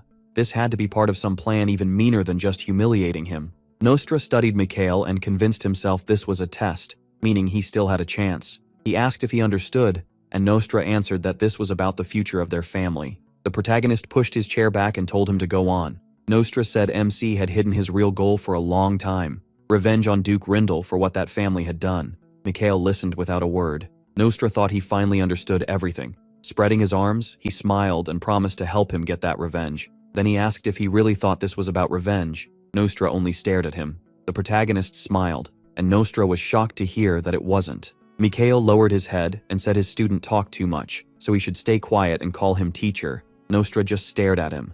Leaning forward, he asked if MC was really going to be his teacher, and MC said yes without hesitation. Nostra realized he wasn't joking. Mikhail was completely serious. A drop of sweat ran down Nostra's cheek as he thought he had to stop this no matter the cost. Acting innocent, he pointed out that he knew he was a 7th Circle mage and also his father's close friend. The protagonist cut him off at once and told him to stop talking like that. He jabbed a finger at the table, driving every word in. Standing up, he said a Viscount should know better than anyone that a mage's promise cannot be broken. Nostra had to know that. A mage's promise was an oath tied to their magic circles. If that oath was broken, the circles would be destroyed. Nostra finally snapped and jumped up, shouting that he was older and had more circles than this boy. He couldn't understand how MC thought this could work, or where he'd even gotten such an idea. MC only grinned and said the answer was right here. Then his face turned serious, and he said he already knew Nostra would try to squirm out of it. Nostra said nothing. Unable to argue, he dropped back into his chair. Silence filled the room.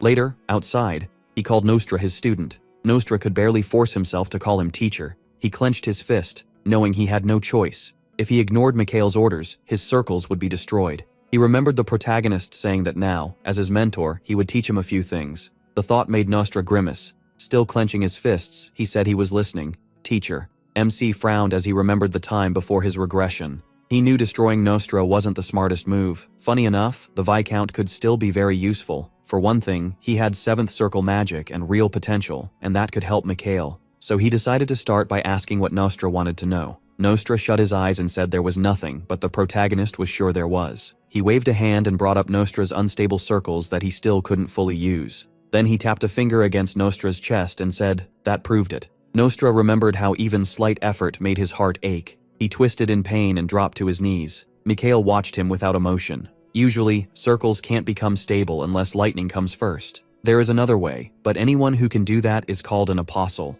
MC thought of his father. Nostra suddenly felt like he was standing among countless stars. He lowered his head, staring into that strange space in shock. The man stared at his hands as Mikhail said this all started because he couldn't measure up to his father. Nostra looked up. He told him he'd use the apostle's method. Nostra darkly thought this was the cost of it all. Then he heard the protagonist say he could show him how to make the circles stable. Mikhail leaned in and told him to hand over his mana. Nostra wanted to ask how the boy knew. He quickly assumed the Marquis had told him, which meant he knew Nostra had touched the apostle's hand. A shaky laugh escaped the Viscount. At last, he thought the whole duel had been planned from the start by MC and the Marquis. Mikhail Walpurgis shut that down at once and told him to stop making things up. He said the Viscount still missed the point of the duel. During that triple 4th Circle attack, he had sensed something strange, and Nostra instantly asked how he knew. The protagonist tapped his own heart. Nostra stiffened. He grabbed his chest as MC explained he'd been doing that the whole time, a common sign of unstable circles. He figured Nostra thought someone with his blood wouldn't notice. From the ground, the man heard that he wouldn't last much longer like this, and anything he tried would only worsen it. Nostra realized he could die as a mage, but the protagonist corrected him. He'd die as a person, period. Nostra couldn't accept that. MC said there was one way to live, if the Viscount wanted it. Destroy the circles he'd gained through trickery, and let the mana pass to him. The truth hit Nostra hard, and he struggled to take it in. With a smile, Mikhail Walpurgis said he'd gain mana, and Nostra would get to stabilize his Kurgs. To him, everyone won. Sure, the Viscount would drop to the 5th Circle, but he didn't see that as a disaster. With him as a teacher, Nostra could recover. Nostra, though, wanted no part of it. He snapped back about the 5th Circle and demanded to know if the protagonist understood how hard he'd worked for all this. Mikhail Walpurgis said he hadn't earned circles. He'd grown a tumor. Before the regression, the Viscount had been dying slowly because he tried to cheat his way forward, gave in to temptation, and paid for it. MC said walking doesn't make a child an adult.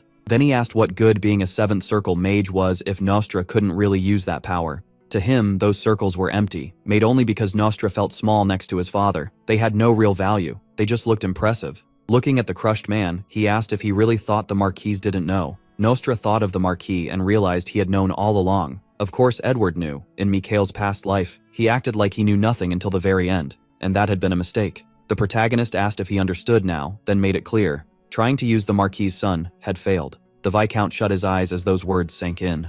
He remembered the Marquis once standing on a cliff and calling him a friend. Back then, Edward had said he'd gone through a lot to reach that point. He'd nearly died more than once to get there. And then Nostra heard it was all thanks to him. Edward said others believed he'd done it alone, but he knew how remarkable Nostra truly was. He'd even patted his friend's shoulder and praised his drive. Edward believed that was why Nostra never stayed still and always kept growing. The Viscount had tried to stop him, but the Marquis wanted him to hear one thing. Looking him in the eye, Edward said that no matter what others claimed, Nostra was the only person he could trust. Then the Marquis smiled. Remembering that, Nostra's expression turned dark. He called out to Mikhail, then corrected himself and said, "Teacher." Without lifting his head, he said he accepted the offer and wanted the circles destroyed. The Viscount asked him to take his mana, wearing a sad smile. Glowing magic circles formed in his hand. As he looked at them, closing his fist around them, Mikhail decided it was actually pretty simple. Nostra lowered his head, miserable over losing his mana.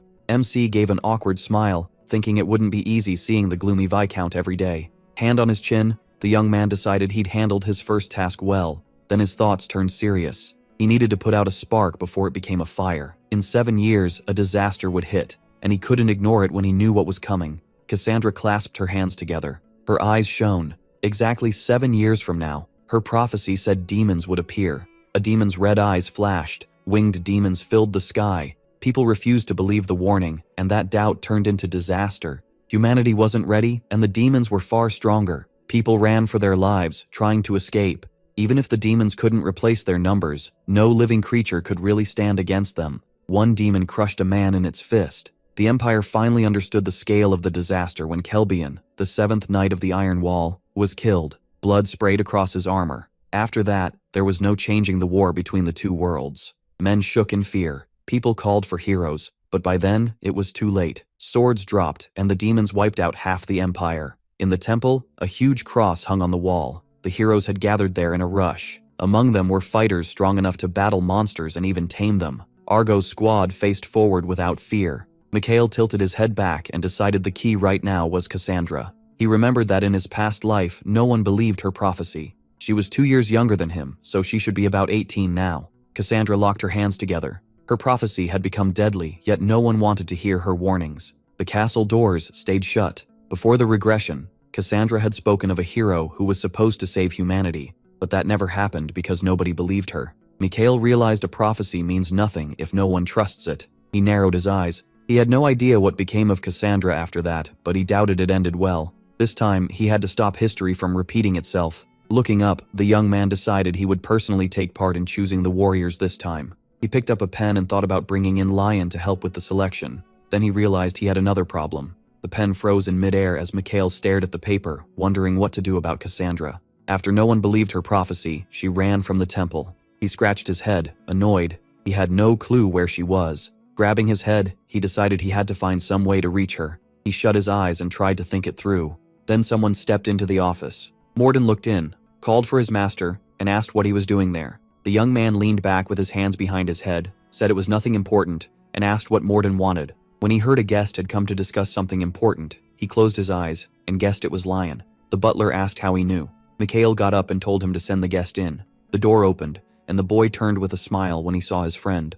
Lion clenched his fist and asked about training. Mikhail sat down and, with his eyes closed, asked if his friend shouldn't be getting ready for the engagement. Lion grinned and said training mattered way more. He added that he didn't want to marry at all. The protagonist lowered his head when Lion brought up Miller's lessons, then agreed. But when MC said he had one condition, Lion frowned and asked what it was. He slapped a hand on the table. Stepping closer, Lion reminded him they'd only agreed to visit the temple. He crossed his arms and said that was true. But now he had a new condition, and it wouldn't hurt anyone. Lion's brows drew tight as he asked what Mikhail wanted. The protagonist asked whether there were any troubles in Lion's domain. Leaning on the table, Lion asked what he meant. The moment MC mentioned a dungeon, he flinched. Looking away, Lion awkwardly claimed he knew nothing. Mikhail raised a brow and said his friend was terrible at lying. Lion laughed nervously and asked why he would even lie. With a faint smile, he explained that Lion's family had found the dungeon a year earlier and discovered a huge amount of mana there. He added that Count Pavlov assumed it was a mana deposit dungeon and sent a research team inside. Lion looked stunned and asked how the protagonist knew about it. Crossing his arms, MC thought that it wasn't really a dungeon at all. They only called it that because nobody understood what it was yet. Before the regression, most of the research team vanished. Count Pavlov sent 5 squads in, and almost none came back.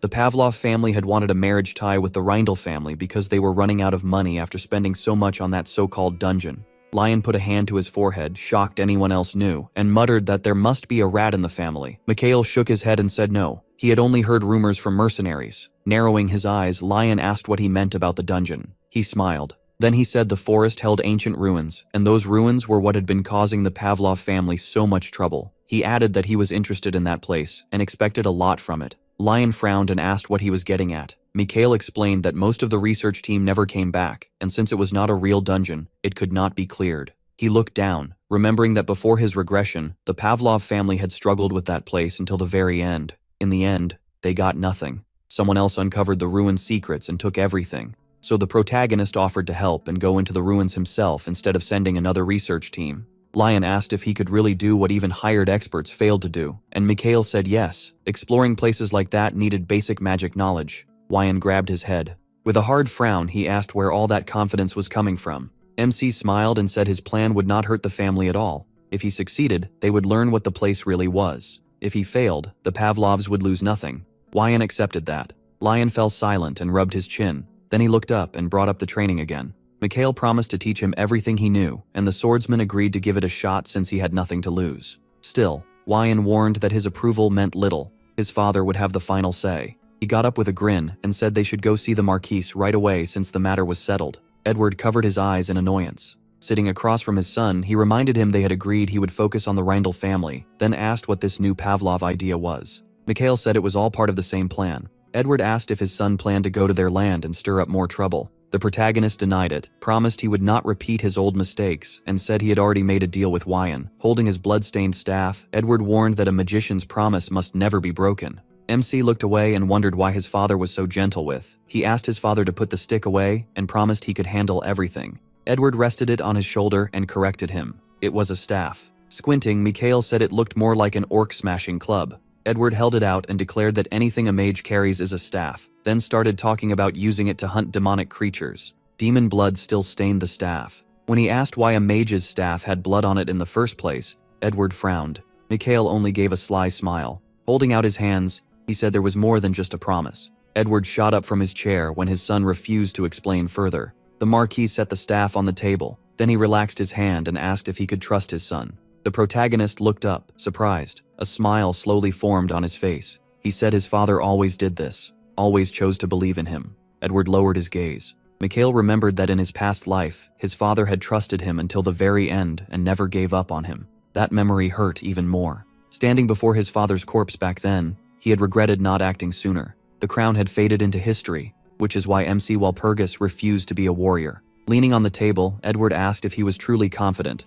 With a firm look, Mikhail said he had a plan and every step was connected, but it was still too soon to explain the dungeon part. Edward rose from his chair and agreed. Turning away, he told his son to do what he had to do. He bowed and thanked him. Then something off to the side caught his eye. The protagonist turned toward the window. Surprised, he asked if they really had another guest. Edward said no. Then he asked if Mikhail had noticed something. MC kept staring out the window in silence. A moment later, he decided he must have imagined it. After the office doors shut, Edward was left alone. Lowering his head, he murmured that his son reminded him of someone. A voice behind him replied that the boy resembled His Highness. Edward looked up and asked if they were really that alike. A voice from the shelves answered that his master had been the same in his youth, only more reasonable now. Edward asked whether Mikhail had truly sensed someone there, or recognized him. Coming out of the shadows, the hidden man said that was not strange, since his unusual circles were hard to conceal. Edward turned and asked if those marks could not simply be removed. Someone folded his hands behind his back. It was Morden. Edward then asked if his son had really shown nothing unusual lately. Morden raised his brows and said the young man had changed a lot. He was bolder now, and his magic had reached a whole new level. Lightning flickered in Mikhail's hand. He looked up. Morden explained to his master that it was more than magic, since circle magic alone could not do that. He thought it was his own power finally coming out. Bowing, Morden said there was nothing strange about the Walpurgis heir suddenly awakening his talent. Edward stayed silent while Morden added that such power could be hereditary. If Mikhail had truly awakened it, that only proved he belonged to the family. Edward looked up, thinking over those inherited talents. Then he turned away and said he had a favor to ask. Morden placed a hand on his chest and agreed. Edward lifted his head. Calmly, he asked if the time had finally come. Later, Mikhail stood beside the carriage when someone called to him. Seeing Morden, he asked what he needed. Morden rubbed his chin and said the Marquis had ordered him to go along so his son would not get into trouble. The protagonist raised a brow, acting like that sounded reasonable, but he knew Morden had another reason. Even so, he thanked him. Lion lifted a hand to his mouth and asked why Morden was joining them. Mikhail brushed it off, calling him a sort of nanny. Inwardly, he knew the butler was not the type to spread rumors. Looking ahead, he figured Morden would keep things to himself. Resting a hand on his belt, MC decided it was time to leave. Smiling, he said they were heading to the Pavlov estate. A horse carriage soon arrived there. Mikhail quietly looked out the window. Then he turned when someone said his own estate was no worse. Leaning on his hand, he was surprised the Pavlovs kept their land in such good shape even though the area around it did not seem especially wealthy. Looking away, he thought his father would have liked this place. It was not just the buildings. The people here looked happy and at ease. Clouds drifted overhead. The brick road seemed to stretch all the way from the Helen forest, and Mikhail guessed the Pavlovs had strong trade ties if they could afford that much brick. Closing his eyes, he said fancy looks were not what mattered. What mattered was that the people lived well, and for that, the heir should be proud of his father. Lion smiled, surprised to hear words like that from the protagonist Walpurgis. The carriage rolled on, and MC said the estate was impressive because of its lord. The boy added that he respected him deeply, and Mikhail smiled. Resting a hand on his knee, Lion called him an honored guest. He raised a brow, thinking his friend had always taken pride in his roots. Lion just smiled at him. Even after becoming the sole survivor, that pride had never left him. As the carriage moved, Lion explained that they had their own army and regularly hunted monsters. Meanwhile, Dagger asked who had arrived. Lion stepped closer and named his guest. Dagger barely heard him at first, too busy with the medicine on his desk.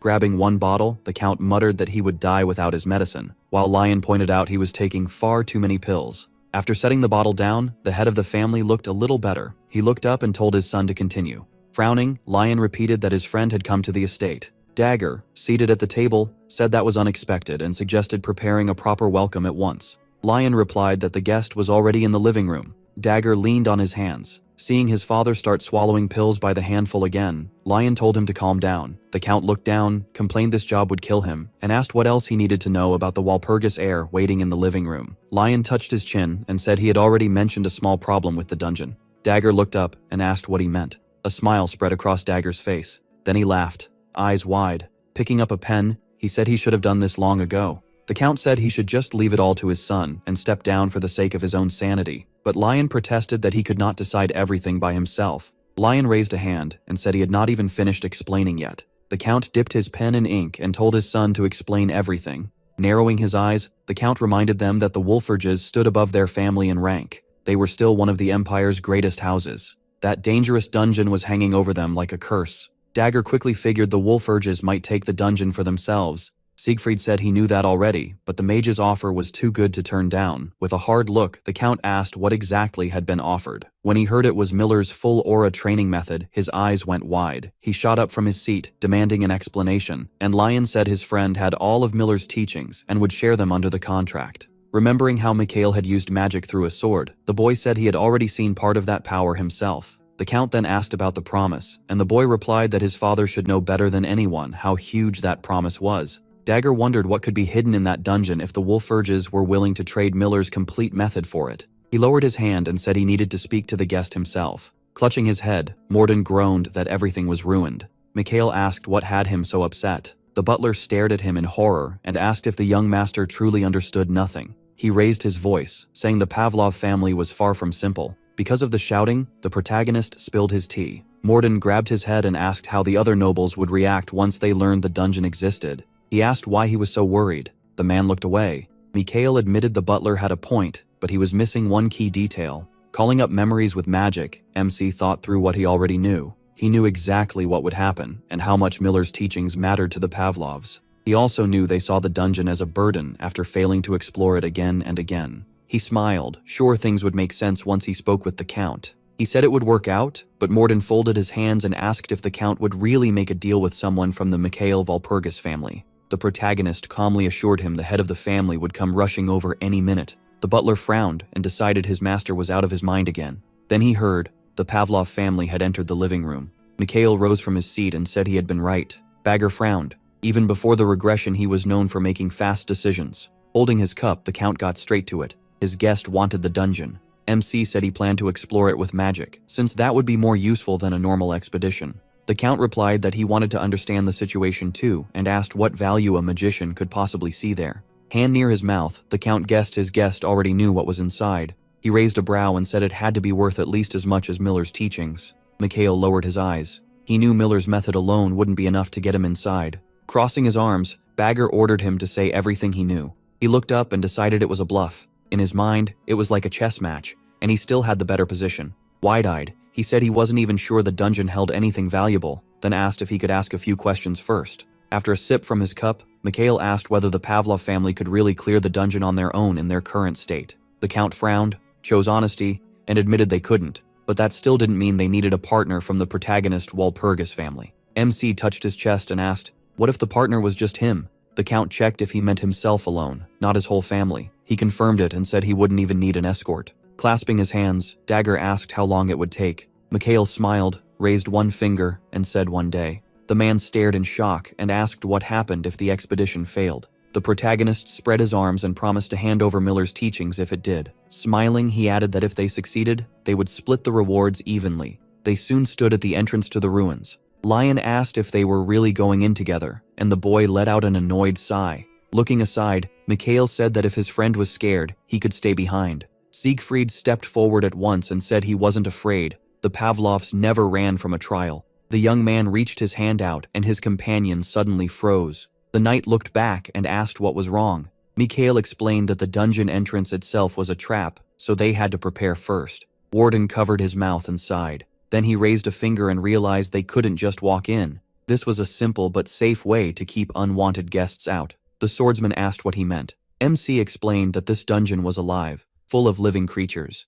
He added that it was one of the rare dungeons that needed energy to support what lived inside. Lion, shocked, realized they would be eaten like the others if they entered as they were. Mikhail formed a fireball in his hand and realized they only needed to feed the dungeon mana. He sent the flame forward. It rushed straight toward the entrance. A moment later, the energy was absorbed inside. Its light vanished into the dark. Then the glass cracked. Mikhail warned them the doors were about to open. A bright flash burst from the dungeon. Frowning, the magician realized this was the first tomb of Asura. The group stood before a throne. This dungeon held ancient relics and sacred items. One strange artifact glittered in a man's hands. Mikhail said that item could protect them from demon attacks, and his companion smiled, saying it was the best thing they could have found. The priestess looked at them and said they no longer needed to use it. The treasure floated up and shone as the saint explained that the storm set grew stronger with its owner, and in the right hands it could show its true power. Before the regression, Siegfried had owned it. Just a week later, Mikhail reached out, trying to stop his comrade, but the artifact hit the ground and shattered.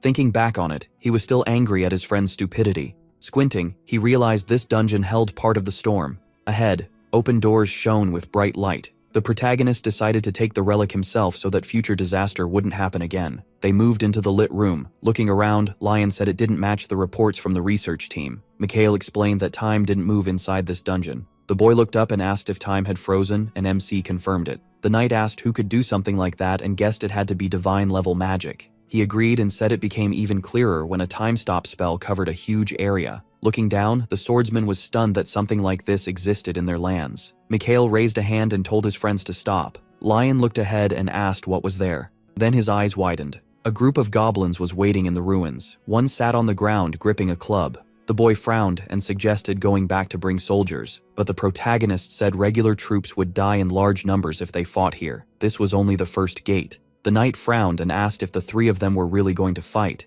Mikhail, watching the goblins, said they weren't in a normal dungeon, they were in a tomb. With a smile, he added that this place definitely noticed new visitors. Looking back, he said one person had once cleared it alone. In the ruined corridor, MC drove a knife into the wall. Lion raised a brow and asked what he was doing. Mikhail looked back and said he was scraping valuable stones off the wall. The boy shut his eyes and asked why that mattered.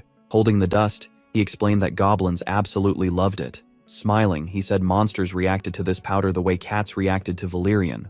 Warden and the knight listened closely. Mikhail went on to explain that the powder held not just gem dust, but crystals that caused hallucinations. Squatting down, he said magic could change the powder and spread the effect. Then the goblins, desperate to get it, would bare their blades and kill each other without hesitation. Hallucinogenic bombs lay on the floor. The protagonist grabbed one and hurled it at the enemies. The bombs flew forward. One landed by a goblin's leg. The creature stared at it in confusion. Light began leaking from the ball. An instant later, it burst into a bright glow. Then suddenly, his eyes widened. Lowering his hand, the boy asked if it had really worked. The goblins instantly turned on each other, swinging their weapons wildly. Mikhail watched and thought that made perfect sense for a tomb like this. Knowledge mattered more than raw strength. As the monsters slashed at each other, he knew that understanding their nature and the basics of magic was enough to clear the first gate easily. He stepped forward, sure the attack had worked. Walking past the goblin corpses, the young man declared that they had cleared the first gate. Then, something off to the side caught his eye.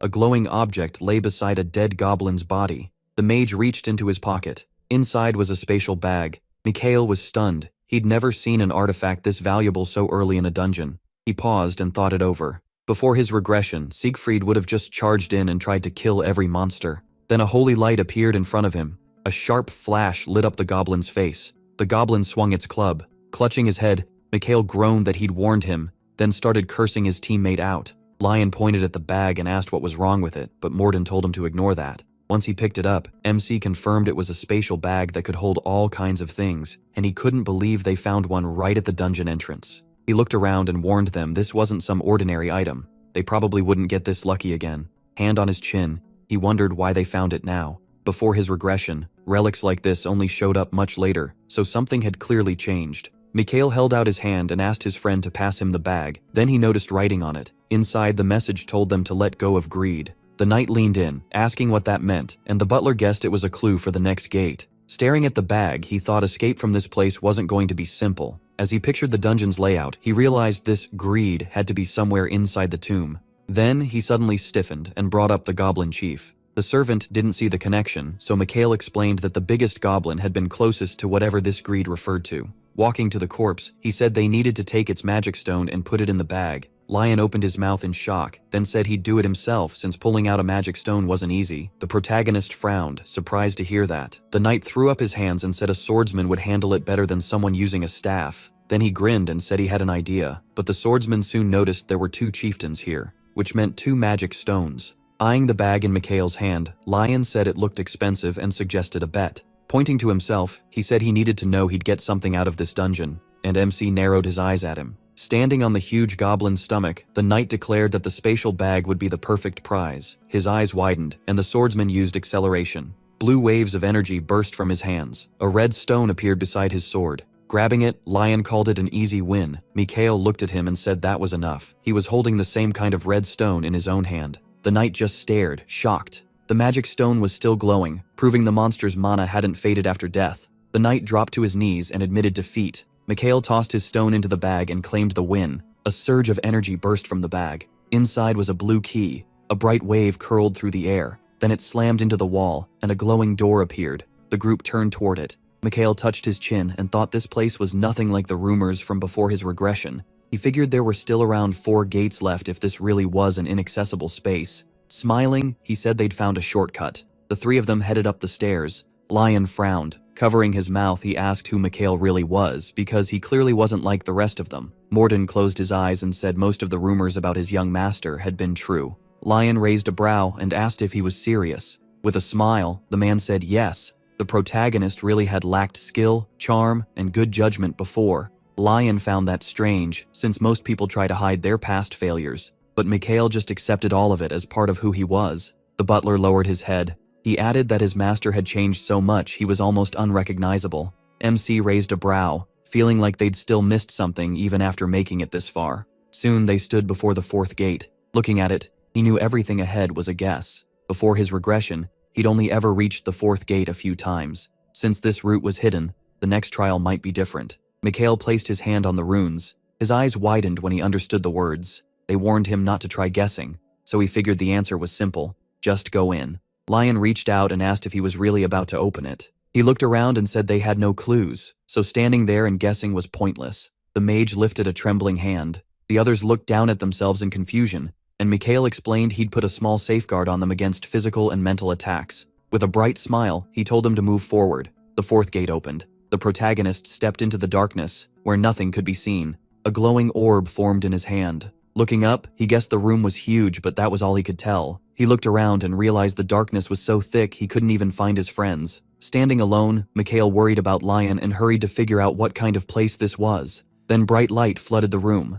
Someone called to him, and when he turned, a knight was waiting ahead. The blood-covered swordsman lifted his head and said it had been a long time. Mikhail said nothing. Then he casually rated the Mirage an 8 out of 10 and asked where the real Lion was. Grinning, the fake Lion asked why he was in such a rush and said they should sit down and talk about the past. MC shut his eyes and answered that he couldn't be bothered. The knight stared, confused by that reply. He stepped closer and asked if he was really going to ignore all this. Swords covered the ground all around them. Smiling wide, the warrior said Mikhail was the only one who had escaped that nightmare. Hands on his shoulders, Lion asked if someone who escaped alone even deserved to be saved. The protagonist raised a brow and said that dropped the score by 1 point. Eyes closed, he explained that the real Lion would never say something like that. With a hard stare, Mikhail told the illusion not to drag his friend's name through the dirt. The fake knight broke apart into black dust. The darkness shifted into a forest. Illusion magic was powerful enough to break minds, even the mind of its caster. MC now stood in a pale forest. Someone called his name, and he turned. Morden ran over, saying he'd been searching everywhere, and he quickly asked if he was all right. Scratching the back of his head, the butler said he was fine and guessed Mikhail's protection spell had worked well. Crystals glowed all through the forest. They were mana stones, more than enough to make Count Pavlov rich. Pointing ahead, the servant asked if that was Lion. The boy was on the ground, clutching his head. Cold sweat covered his face. Morden looked at him and asked what they should do. Mikhail smiled and said they should hit him. Lion gasped for air. In his mind, dozens of eyes stared at him, and countless mouths kept saying that he, the new generation swordmaster, would restore his family's honor. He looked up and realized he'd spent his whole life following his father's wishes. He had always pushed himself because his father cared about him. Seeing the worn sword, Lion believed that was the purpose of his life. While black hands reached for him, eyes shut, he wondered why he had even come here. Then Mikhail came over and told him to get up. The knight lifted darkened eyes, and the protagonist looked at him, confused. Thinking of his dead friend, Lion realized that if MC died here, all the dungeon's treasure would be theirs. Telling himself his family's honor mattered most, he stood. Turning toward Mikhail, Lion decided it would be worth it, even if he had to sacrifice his partner. A sword flashed into his hand. With a wide grin, he said he'd do whatever was best for his family. He raised his hand and cast Flash, sending out bright waves of energy. Lion's eyes widened. There were far more than he expected. Purple waves rushed toward him. Holding his sword up, he realized he couldn't beat Mikhail. He already knew his whole training style. Lion hesitated and asked himself if this was really how he wanted to die. The black energy in his eyes faded. He lowered his sword and said he was back to his senses. Mikhail walked past him and told him not to waste time. They needed to keep moving. Watching him go, Lion thought his friend was terrifying. The protagonist kept walking. The group crossed a clearing packed with mana crystals. As they went deeper, MC noticed the fog getting thicker. White waves of energy burst from the darkness. He glanced aside, sure there had to be a reason for this. Then the fog swallowed him, while his friends shouted after him. Mikhail stepped forward. Looking down, he realized this wasn't an illusion. He stopped, knowing he'd reached the right place. Someone sat with their hands folded before him. Ahead stood a grand rotunda, and a man waited at it smiling broadly. The stranger told his guest to come closer. He greeted him, and he calmly asked if he was really the keeper of this place. Her eyes widened, and the girl asked if he was actually scared. As the protagonist went up the steps, he said no. At the table, the woman replied that she did not care. The stranger put a hand to her chest and introduced herself. Asari looked confused when he called her the keeper of the first storm of the ancient deity set and asked how he knew that. Like this. Mikhail closed his eyes and said it was a long story. Then he added that he also knew about the reward waiting for him, and she confirmed it. She lifted her gaze and said she had already felt her guest arrive. Surprised, the magician denied it and said he was just good at acting. Mikhail narrowed his eyes, told her not to worry, and promised to grant her wish. The keeper said she had not asked him for anything, so he figured he must have imagined it. She frowned. Asari raised a hand and said there was no problem giving it to someone worthy. A green magic circle formed on the table. Energy burst out of it. Then a glowing medallion floated up. Eyes wide, she said she had poured all her power into it. She still had not picked a name, so she decided to use the one her guest came up with. Staring at it, Mikhail asked her to wait a second. He examined the artifact in his hands. The green medallion shone, and he realized it looked completely different from before his regression. Asari said it was a real relic, and she would never trick someone who made it through the fourth gate. Shocked, Mikhail wondered if the pendant was truly real, because in the past, everyone died over a fake. He tightened his fist around the medallion. Tense now, he asked if the same item could be earned by clearing the third gate. Asari said no. The third gate had a potion prepared instead. MC lowered his head and realized he had not found it before because he had not deserved it. Her eyes gleamed as she said that in the wrong hands, it would lose all value. He stayed silent. Closing his eyes, he said he understood. The medallion was already hanging from his neck. Then the pendant suddenly broke. Green energy spread around him. A barrier wrapped around his soul and body. But Mikhail looked himself over and felt nothing unusual. Watching him, Asari explained that the relic could block any attack but only once a day, and its effects might change depending on the wearer. That made him raise an eyebrow. Then Asari's body started fading away. Looking down, she said her time had come. With a smile, she explained that all she needed to do was hand over the pendant, and now it was time. Mikhail covered his mouth and realized time in the dungeon was moving again, so the spell must have worn off. He looked at her and asked what she would do if she could stay. Asari lowered her head and told him not to even think about restoring the magic barrier. He would need the 9th circle for that. She folded her hands on the table. Smiling, Asari said she wanted to see for herself how the world would change. Mikhail put a hand on the table and said she already understood everything. As he passed her, he said she could keep existing once magic returned to normal. Then he stepped forward. A huge gear-covered door stood in front of him. The moment he touched the glowing stone, he understood how it worked. Mikhail said this was the best way to make it last as long as possible. Asari jumped up from the table and asked what he was doing. Without turning around, he asked if she wanted to see how the world would change. Smiling, he said he would show her himself. He reached for the button.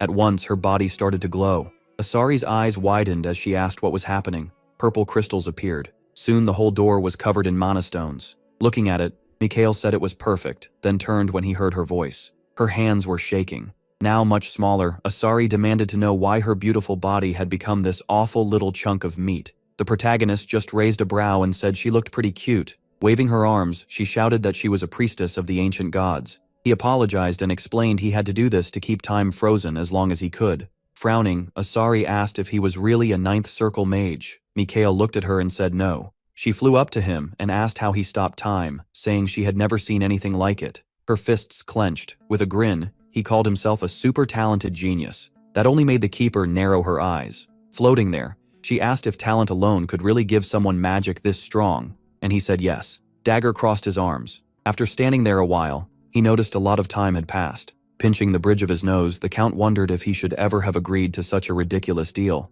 Someone called to him, and when he turned, a knight knelt and reported what happened. The knight announced that Mikhail Walpurgis had returned victorious. Dagger stared in shock and asked how that was possible. Crystals were being loaded into a cart. Morden said it was his first time seeing a mana stone that tall and that pure. Smiling, he looked at Mikhail in disbelief that he had cleared a dungeon no one else could even reach. MC smiled back and said they still had a little more suffering ahead. Dagger called it a miracle they pulled it off, but he replied that he would never have offered help if he was not sure he could do it. Looking at him, the Count realized he should not have believed the rumors. Dagger introduced Edward and made it clear he was not ignoring the boy's background. The protagonist raised a hand and reminded him that half would be his, just like they agreed. The Count looked down and muttered that he should have thought harder before accepting. Mikhail said he heard that. Still, MC could tell the Count came out ahead despite his complaints. The dungeon had been a huge burden, and the Pavlov family had spent a fortune sending teams to study it. They had burned through money without making any profit, and the risk of leaving the dungeon unexplored was still high. So when Mikhail held out his hand, he felt like a light in the dark to them. Dagger asked why he was willing to share this, and he looked up. He guessed they meant the aura training method. Dagger said he knew the earlier someone learned it, the better the results, so they needed it fast. The protagonist rested a hand on his belt and said that if he had some free time, they could start training today. A bright smile spread across his face. 4 days passed. At the gate, one guard said Lion had a teacher helping him improve his swordsmanship, and the other was shocked anyone could still teach him more. The first guard looked around and said it was not a knight. His partner asked who else could train a swordsman, then scoffed that it could not be a mage. The first guard said that was exactly who it was. Lion ran forward with purple waves of energy chasing him. As he swung his sword, he reminded Mikhail that he had promised to teach him the Miller method. MC spun a finger and said this was the method. They had to master the basics first. Sitting on his shoulder, Asari commented that in her time, basics meant something very different. She watched with interest and said his way of training was pretty unusual. This was more than just sending mana freely, and Lion dodged another wave. He swung again. People like him were not the careful type when it came to mana. That was why this training worked so well. Then he struck a beam of light. The flash cut him. Mikhail raised a finger and congratulated him. Lion demanded to know what the hell was going on, but another blast hit him in the stomach. He dropped to the ground and asked what kind of training this was. He said he was in trusted hands, so there was nothing to worry about.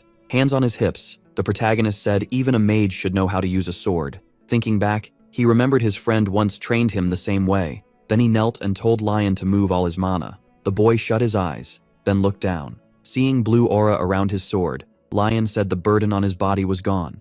Mikhail explained that moving mana during an attack was the whole point of the training, and Lion realized he had not been getting hit for no reason. He gripped his sword tighter when MC told him to remember the feeling of mana moving inside him. As Lion got up, he told him not to forget that feeling and to keep training. He added that this was the only way to get real results. Lion frowned with determination. Mikhail smiled, thinking he had shown him a shortcut that would speed things up. Looking at him, the magician knew all that was left was to wait for the results. Later, the protagonist stood alone in an empty yard. Asari touched her head and asked why they came somewhere with no people, when no one could see her anyway. MC raised his brows and said this was the only chance he had to be alone with himself. With her hands behind her back, Asari asked if he really wanted to be completely alone, and if she should go too. Mikhail raised a hand and told her she could stay. The medallion at his neck began to glow. A whirl of energy formed in the air, and Asari reminded him the storm relic was more than just a shield. He said he wanted to understand it before facing a real battle. Closing her eyes, Asari offered to show him the right way to use the relic, but Mikhail said her knowledge would not help. She waved her hands, called that ridiculous, and demanded to know who could doubt her skill with storm. He looked up and said she was still young. When it came to artifacts, there were almost endless ways to use them. The girl flinched. Green energy began to spin. Its power wrapped around the protagonist. He shut his eyes and remembered that, before the regression, this artifact had never been his. Back then, Siegfried had stood before him. Mikhail remembered how Siegfried kept studying storm. Watching that gave him an idea. It might be used to make mana move through the body on its own. The artifact glowed against the body. That self-circulating cycle was powerful, even with limits. Until now, every flaw came from not being able to sense that cycle. A flash lit up Asari's face. Eyes wide, she asked what was happening. Mikhail kept staring ahead, thinking about what would happen if he used storm that way. A wave of blue energy dropped onto him. Asari shouted that storm could not be used to circulate mana. If he tried, it should burst. Staring at the bright glow, she asked how he did it. Mikhail raised his hands and guided the mana streams. Then he lowered them, thinking about how long he had searched for answers about this artifact. In the past, he had found a book on its basic traits and how it worked with the body. That was when MC realized storm could be controlled. Now he decided to test that idea for real. As the magic circles expanded, chains formed around him. Looking down, he knew the effect would not last. Still, with mana and storm together, he could make a temporary magic circle. Mikhail traced symbols in the air, and a ring of fire appeared around him. Asari frowned and asked how he had reached the 6th circle. Fire flickered in her eyes. When she saw him drawing the 7th circle, she told him to stop. Using magic beyond his level would end badly. Instead, Mikhail spread his arms and used gravity magic. The ground split apart. Chunks of rock rose into the air, and he stood at the center of them. Asari stared in shock and asked if he had really pulled it off. A week passed since Lion started training with the Miller method. His sword was now covered in blue energy. Looking at it, Lion realized this was the real result of that training. Mikhail swung his sword and said the change was already clear. Lion figured these skills could take him farther than ever in just a few years, and he smiled at his weapon. Then he lowered it and asked what the protagonist planned to do about the dungeon, reminding him about the mercenary selection. MC looked away and thought for a moment. He had gotten so caught up in the artifact that he had nearly forgotten. Then Cassandra came to mind, and he realized he needed to find her before entering the dungeon. Touching his chin, Mikhail wondered how to do that. Someone came running toward them. Hearing the voice, he turned, and Lion asked what was going on. Maxim narrowed his eyes and said he needed to speak with the young master alone. They had a guest. When asked who it was, the guard looked away. Mikhail frowned. He already had a guess who had come. Aileen was waiting at the table. Looking around, she thought the estate was not very large, and the family itself did not have much weight in history. The table drawer stood open. Clenching her fist, Aileen told herself she had to prove to her father that she deserved the title of knight. A memory came back. Reindl, hands behind his back, saying they had no more chances with Walpurgis. He then told his daughter to do as she wished. Aileen could only frown. She remembered standing beside her father at the window, thinking it was her fault their family honor had been stained. The door opened. Aileen rose from her seat. She steadied herself, thinking her worth would rise once she surpassed the Pavlov heir, the so-called genius swordsman of the next generation. Mikhail lifted a hand and greeted her with a smile. Aileen froze in shock. Bracing herself on the table, she asked what he was doing there. Taking a seat, the protagonist said he was a guest of this house. Then he asked her the same thing. She dropped her gaze, embarrassed. Leaning on one hand, Mikhail said he had no complaints. The broken engagement had been by mutual agreement. He remembered that after the scandal, more truths about the Duke's family had come out. Soon, people at the notice board learned the two families had ended the engagement by mutual consent. So the reason was not Walpurgis's failure, and the Empire reacted with surprise. Mikhail decided that worked perfectly for him, since people had finally stopped talking about him.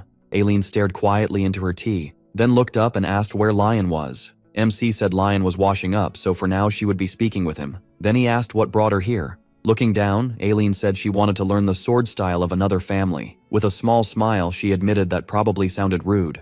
Mikhail pictured her with a sword and thought she could use more experience, considering what lay ahead. He closed his eyes and decided there was no reason to stop her. Besides, Lion could learn something too. He folded his hands, wondering what would happen if she failed to handle this new training.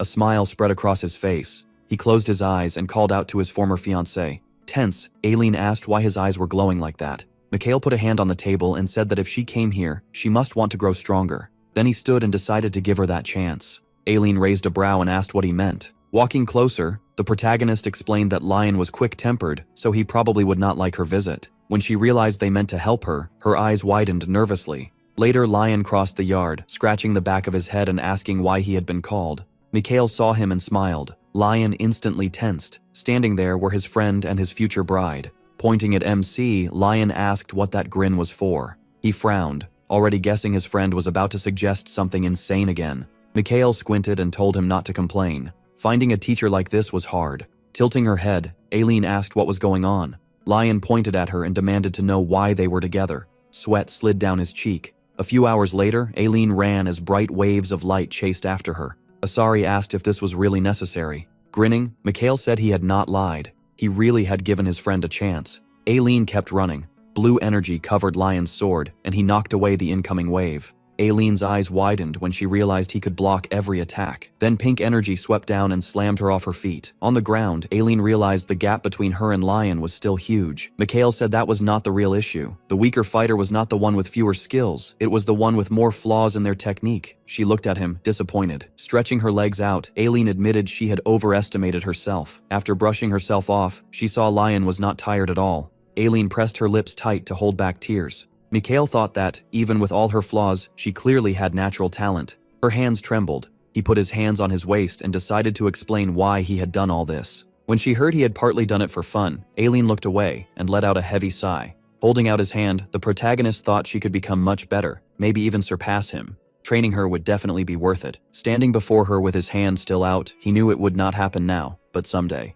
With a wide smile, Mikhail asked if he could introduce her new teacher. He wanted to make his girlfriend stronger. The two of them looked at each other after his offer. Then Aileen suddenly slapped his hand away and refused. Annoyed, she asked if he really thought that was why she came, and how a mage could teach swordsmanship anyway. Mikhail rubbed his hand in silence while she went on, saying he was in no position to judge her skill. Then Lion jumped in and said MC absolutely could be trusted as a teacher. Everything she had just seen was thanks to him. Aileen was stunned. She asked if a mage had really taught him to use aura, because that should be impossible. He calmly said she was right. He could not use aura himself, but he understood how it worked and could guide others. Hearing that, Aileen turned to Lion, and he nodded quickly. After a brief pause, she looked down and admitted that if even Lion backed him up, then he must be telling the truth. Then she bowed and apologized for judging him too quickly. Mikhail blinked and asked why she was being so formal. Still keeping her head lowered, Aileen said it was because he was willing to share his knowledge with her. Looking down at her, the protagonist thought an apology like this didn't seem like her at all. Then he glanced at the top of her head and figured maybe he was wrong.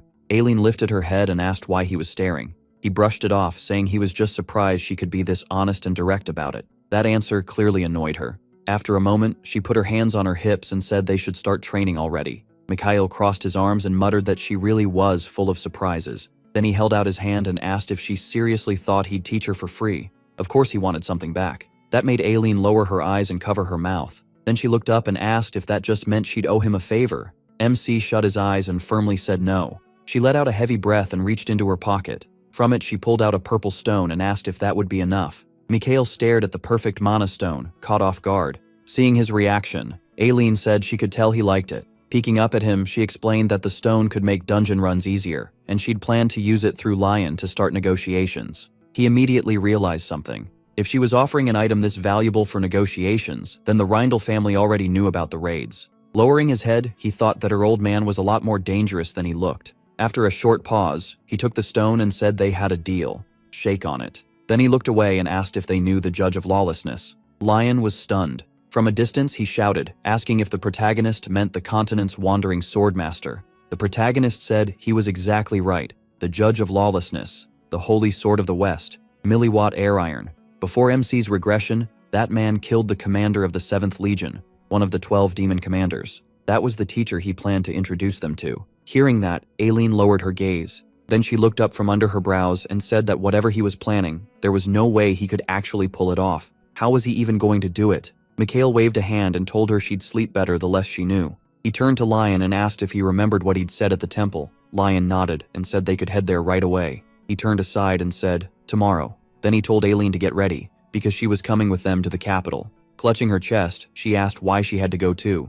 The protagonist cut her off, saying that if she wanted to start training sooner, she should stop arguing. He figured Cassandra was probably still there around the time the Judge of Lawlessness appeared. Looking down, Mikhail thought this was the perfect chance to get the two people he needed in one place. Aileen snapped back to attention and tried to protest. Clenching her fists, she demanded to know why they were going to the capital at all. It was too sudden, and he needed to explain himself. MC started to answer, then gave her a sly grin. He said they were going to meet a warrior. Sometime later, Mikhail sat in a chair, staring at the wall. Beside him, Asari smiled and called Aileen a funny girl. She said they seemed about the same age, yet they were completely different. She asked why he couldn't live more like Aileen, and he said he liked things just fine as they were. Then Asari noticed the flawless mana stone on the table and said it was an amazing item. Curious, she asked what he planned to do with it. Mikhail answered, "What else would you do with a magic stone?" He pulled a pouch from his pocket, set it on the table, and said he was going to make his own artifact. Asari let out a breath and said he never stopped surprising her. She asked how he planned to make it and whether he really thought the materials he had were enough. The protagonist looked at her and repeated that he would use the stone the way it was meant to be used. Smiling, he added that he was going to make a staff. Asari thought it over and asked if there was some other way to use the stone. She was worried because even though he could already control a huge amount of mana, that alone shouldn't be enough to make a staff. Not even with 100 years of power. Mikhail smiled and told her not to worry. He already had an idea. Asari flew right up to his face and asked where that confidence came from. MC coldly said it was none of her business. Interested? She asked what he meant by that. He began to explain that he was going to find a branch from the holy tree, he said with a grin. That left Asari staring at him in shock. Then she snapped and yelled, asking how he even knew about that. Mikhail calmly replied that he had his own sources. Reaching toward the mana stone, he added that he wasn't rushing to make the staff yet. Right now, he was just preparing for it. Staring at the stone, he said a mana stone by itself was already a powerful item, and refining one wasn't easy. If the quality was this high, one mistake could turn the whole estate into a pile of ash. That thought made him grin. He knew it wouldn't happen, because he was the one doing the work. Holding his hand over the stone, Mikhail thought back to all the experience he'd gained with this before the regression. Then he started pouring his magic into the mana stone. The stone reacted to his power. Watching closely, Asari asked if he really had to purify every part of the stone. The protagonist didn't answer. He stayed focused, thinking that he could also carve spells into it that would stay active all the time. With that in mind, he pushed in even more power, boosting his mana control and layering in a magic circle. Asari watched in shock and asked how he could use spells only high-level mages were supposed to know.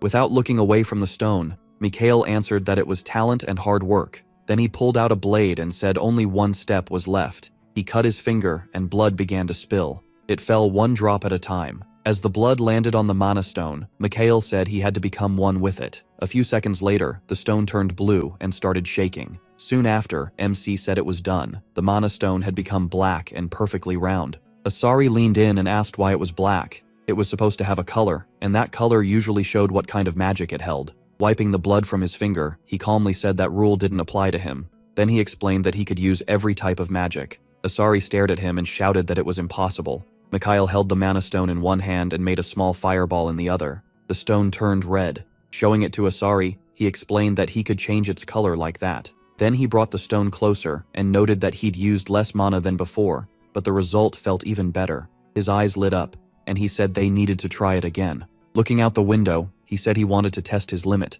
It was night. By morning, the sun had started to rise. Outside, the butler, Mikhail, and Lion stood together as Lion asked if he'd already heard the news. An orc settlement at the foot of the mountains had been wiped out last night. With his head lowered, the protagonist answered flatly, yes. Lion scratched behind his head and said that sure, it was good so many monsters were gone. But his father had been trying all morning to figure out how it happened. Still looking down, Mikhail quietly said, who knows what happened there? Lion frowned and said that was a suspicious answer, like MC already knew. Then it suddenly hit him.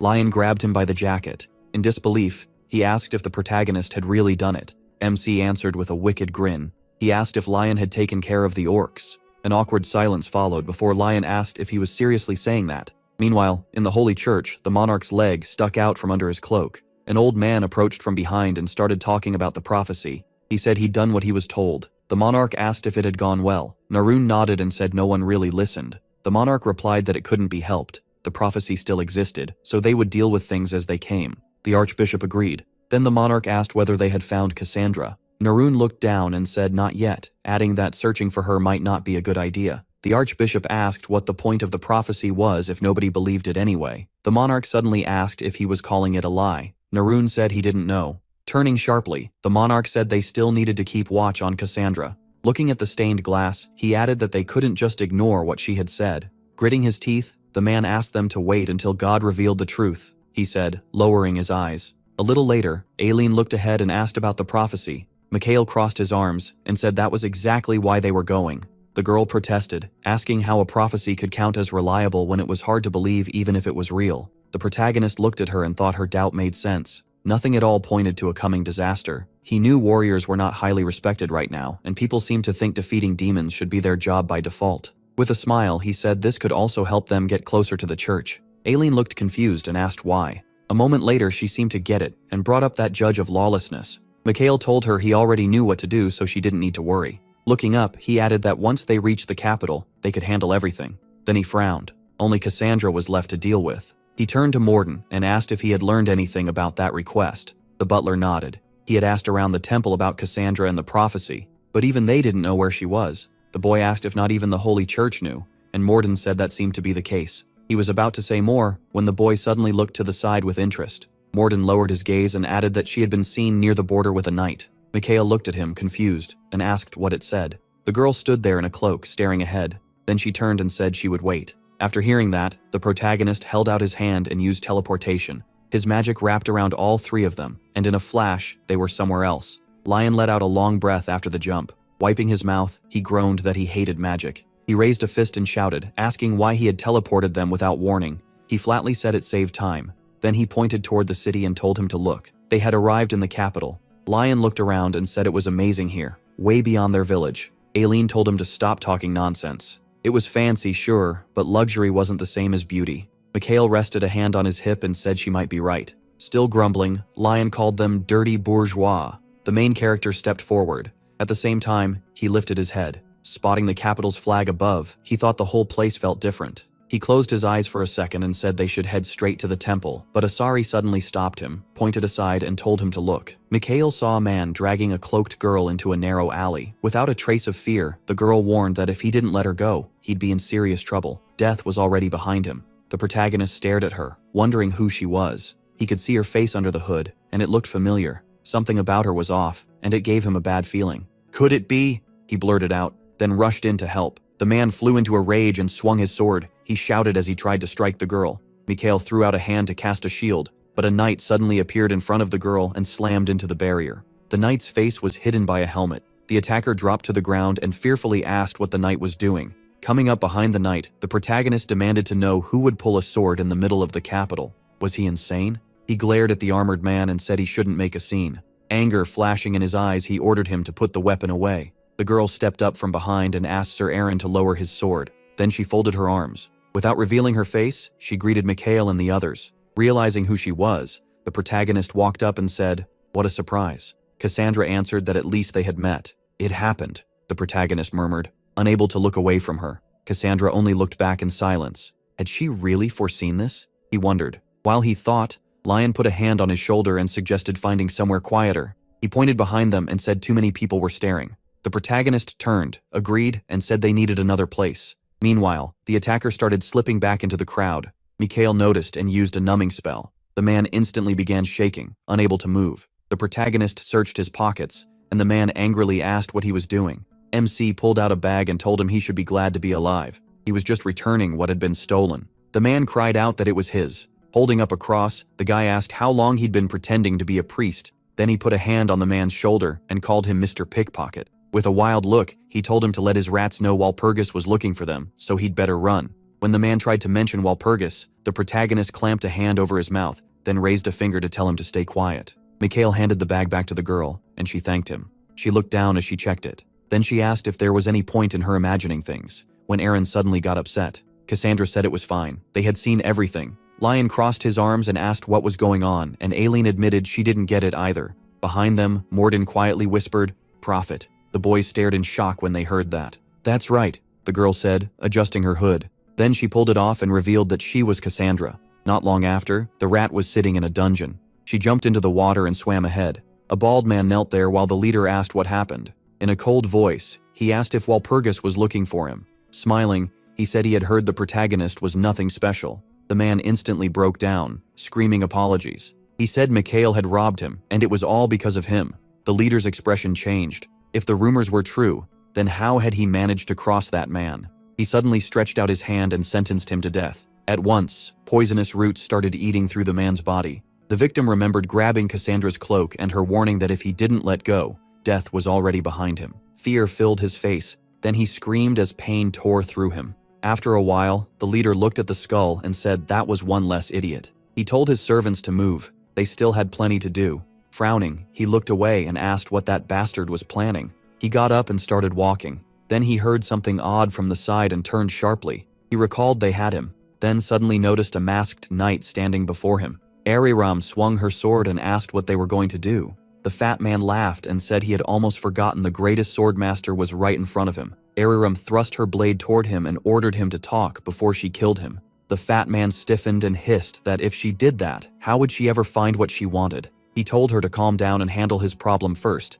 Ariram kept her sword aimed at him and listened. What did she want that badly? The man wondered. At that, the swordmaster turned away and asked what it was this time. He answered that Mikhail Walpurgis had decided to interfere. And? Ariram asked. With a smirk, the fat man rested his head on his hand and quietly said he simply didn't like it. Meanwhile, the protagonist and the others reached another place. Cassandra raised her hands and said she'd been waiting for him. She wanted to talk. Talk? Mikhail repeated softly from a short distance away. Cassandra glanced at his group and said this wasn't for other ears. Lion shut his eyes and said they would head to the temple then.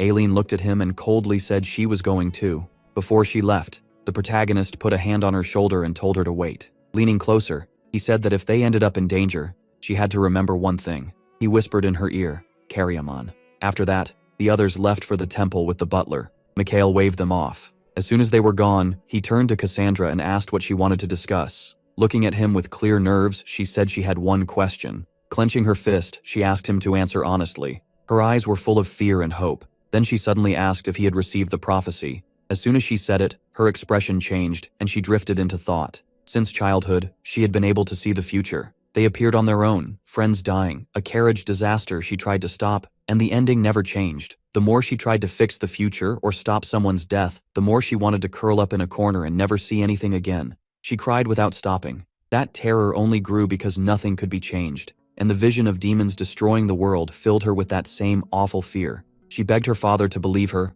watched people pass by, and realized no one took her prophecy seriously. She had carried that burden alone all this time, unable to share it, and it was heavier than anyone knew. She lowered her eyes, feeling like she wanted to give up. Those old visions had faded, but new ones took their place, and in those new visions, she saw him. Cassandra pressed her lips together. He was her last hope.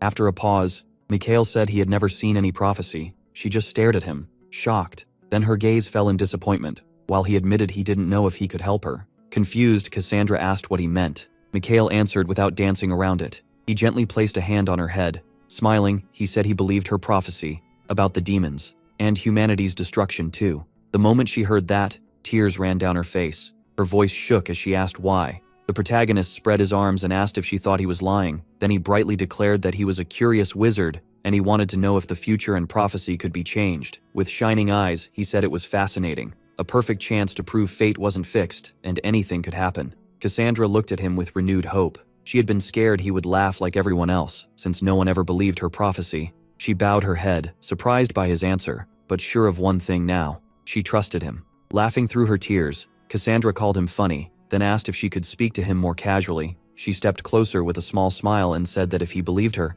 then she could believe in him too, gently taking his hands. Sunlight broke through behind the castle. Meanwhile, a man held a paper and asked coldly, but Lion slammed the table and snapped that everything was correct, and since he came to sign up, they should skip the pointless formalities. The man glanced at the paper and asked about the others, but Lion suddenly called for Mikhail. Annoyed, the man looked up, and Lion barked at him to fix his face. Unmoved, the man asked if they came here to mess around, because this was a place for recruiting warriors. Lion pounded the table again and shouted, "Mess around?" before Eileen cut in, and told him to calm down. Grinding his teeth, the man wondered where MC was. Then he leaned out from behind the table to greet a new arrival, and Lion quickly turned, hoping it was Mikhail. Heavy footsteps sounded behind them. Instead, Ariram stepped in. The man's expression changed in shock. In a threatening voice, she said she was looking for a boy. Pointing her sword forward, she demanded to know where he was. The sword caught the last light of sunset. Ariram glared at everyone and repeated the question. Her aura was so intense that everyone felt it. Lion didn't hesitate. He drew his sword. Eileen did the same. Both took battle stances. Watching Ariram, Eileen asked if he knew who was under the mask, and he said no, but it was clearly the swordmaster. Ariram lowered into stance and asked again where the one who could see the future was. Lion realized she meant the prophet and demanded to know why he should answer. Because, the swordmaster said quietly as she turned her blade, and in the next instant, she leaped straight at him, appearing right in front of the man. The sight left Eileen horrified. With anger in her eyes, Ariram finished that she would make him talk. Then she smashed him into the ground hard enough to crack the pavement. Eileen was thrown back and hit hard. She added that attacking here was pure madness. Ariram coldly said she didn't care. No one even knew who she was, and even if they did, she still wouldn't stop for them. She kept Lion gripped tightly by the face. Eileen asked if the Emperor would really allow this, but when Ariram showed no reaction, she clenched her teeth and tried to think. Her hands were shaking with fear. Then she remembered what Mikhail Walpurgis had told her when they first came to the capital and met Cassandra. Feeling the swordmaster's crushing aura, she wondered if this was the moment. She opened her mouth and tried to say the word he gave her. Forcing it out with all her strength, she screamed, "Karayaman!" Ariram snapped her head toward Eileen, her eyes filled with shock and fury. In the next second, she grabbed Eileen by the throat. Lifting her into the air, the swordmaster demanded to know how she knew that name. As she choked, Eileen thought in panic that this hadn't helped at all. Then Mikhail calmly spoke up. He knew much more than that. He had arrived at the temple with Cassandra and Aaron. Hearing his voice, Ariram turned sharply toward him. The protagonist walked up to her and said the blood of the protagonist Walpurgis ran through him, so she should avoid hurting anyone else. Talking would be better. Ariram still held Eileen, then suddenly smirked. A wild laugh burst out of her and her terrifying aura swelled, making Eileen suffer even more. She glared at Mikhail in rage and said this was very funny. Asari cried out in fear, warning MC to be careful. He spread his arms and used expanding circles, a spell that instantly boosts the number of magic circles. Ariram swung her sword and launched a powerful magic strike at him. He thrust his arms forward and cast a reinforced shield. Mana wrapped around his body as he shouted that he only wanted to talk. Ariram told him he could still stop, but Mikhail covered his face and realized he had no choice. He knew the spell's effect would only last 5 minutes, so he stepped in hard and activated 4th level acceleration. With anger blazing in his eyes, he also used 4th level Eagle Eye. Ariram started pulling back, but the protagonist fired a magic beam after her. Then he unleashed even more beams, pressing the attack. Closing the distance, he clenched his fist and activated massive gravity. Knowing this was the key moment, Mikhail struck with everything he had. Their mana crashed together, and the shockwave hurled him backward. MC dropped to one knee as Ariram raised her sword high. From the ground, Lion shouted that this guy wasn't even a knight, then asked how he could be a wizard without any aura. A blue aura poured from Ariram's sword as she whispered that he brought this on himself. As it spread through the whole area, she added that he would have to clean up the mess now. Still on the ground, Mikhail watched the mana rushing toward him. Then he frowned and looked up. A grin crossed his face. He knew it. He shouted, "Now!" And Asari answered yes as she released her mana. It wrapped around his body and a whirlwind formed around him. He moved toward Ariram, who stared ahead in horror. Mikhail touched his nose and felt blood. Asari flew closer and asked if he was okay. warning that taking in that much mana could crush his organs. He checked his palm and said he was fine. Ariram fixed him with a hard stare and asked what he had done. The protagonist shouted back that it was a secret, because everyone carried secrets. She called him a worthless bastard, just as disgusting as his father. Mikhail immediately said he was nothing like him. Locking eyes with her, he added that he had already proven that. Ariram slowly reached for her sword and admitted his skill deserved respect. Saying she had little time, she asked only for his name and how he knew that man. MC coldly answered that they met by chance. He explained that the boy looked pale, like he might pass out, wandering with no direction. So he gave Karyaman water and asked where he was headed and what he planned to do. Ariram moved close and asked in horror where he was going, but he shot back that he wouldn't give her something that important, especially if Karyaman himself wouldn't want that. At once she placed a hand on his shoulder. Sadly, Ariram said she had to find him. Mikhail smiled and said he had a question first. Side-eyeing her, he asked how she could stay calm while helping the one responsible for that boy's suffering. Then he brought up Knight Milius. Her eyes widened in horror. What? At the same time, a man walked through the dungeon. It was dark and wet. He passed cages full of dirty, starving children. They stared at their captor in fear. The man looked back at them with disgust. Hands behind his back, he grumbled about what was wrong with them and whether they really couldn't sell for a decent price. A servant beside him explained that buyers preferred obedient children. Hearing that, the fat man struck him hard. Then he stepped on him and angrily yelled that the place was crawling with children like these. Couldn't the old ones be sold too? Or was his servant waiting for them to die? Keeping his foot on the man's head, he sneered that some noble might still want trash like them. After a pause, he turned away and said he was in a good mood, so his lackey should be grateful, or he'd feed him to the dogs. The servant raised his head and thanked him. The fat man walked off smiling, thinking about how great his mood was. And it was all because the great swordmaster was in his hands. She gave him information, but information always had a price. He suddenly stopped by a cage and peered inside, thinking Ariram was no fool. She already knew. From inside, a pair of empty eyes stared back at him. The fat man smirked, thinking the great swordmaster had no idea her precious child was locked up here. That thought made him grin even wider as he quietly said her son's name. Then he turned away, saying no one could have guessed the boy would end up near the judge of lawlessness. Right after that, a servant rushed over from behind. The boss asked what was going on with the prophet. The servant stood there shaking, then managed to say she was in the temple. At once, the fat man's smile vanished. Meanwhile, at the temple, Mikhail was speaking with the archbishop. A church servant stared at the protagonist in shock and asked if he really meant the criminals of the capital were after the prophet. MC answered yes, they wanted to control her prophecy for themselves. The archbishop touched his chin and wondered what kind of madman would go against the temple. He then asked what if it was even worse than that. The archbishop lowered his hand and asked if he meant someone inside the temple was involved. Mikhail said that was exactly it. The minister then asked if he had any proof because those were serious words. While they were talking, it was Ariram. Reaching them, she said she had information. The archbishop turned toward the newcomer. Seeing her without a mask, he said her name. Ariram told him priests had tried to kidnap the prophet. Rubbing her hand, she added that Mikhail stopped them, and because of that, the guilty ones had to be crushed and punished for their arrogance. After hearing her out, the archbishop lowered his head and quietly asked how they knew. Ariram said she had helped a filthy rat who led the kidnapping. The archbishop asked if she was certain. Ariram looked away. After a brief silence, she said that bastard was behind all the dark crimes here, the master of shadows. The archbishop jerked his head up in shock. Shadows? Ariram lowered her hands and said he was one of the few high priests here, so he should know exactly what she meant. Through clenched teeth, the archbishop called him the Ugly Lord. Mikhail looked at him and said he was one of the 12 monsters serving the demon god. He added that the Ugly Lord was hiding in the capital's dungeons. The archbishop dropped to the floor and cried out that it was impossible. Still in disbelief, he asked if they were sure. Looking at them, he asked if the demon god's followers really existed, because if that was true, everything was far worse than he thought.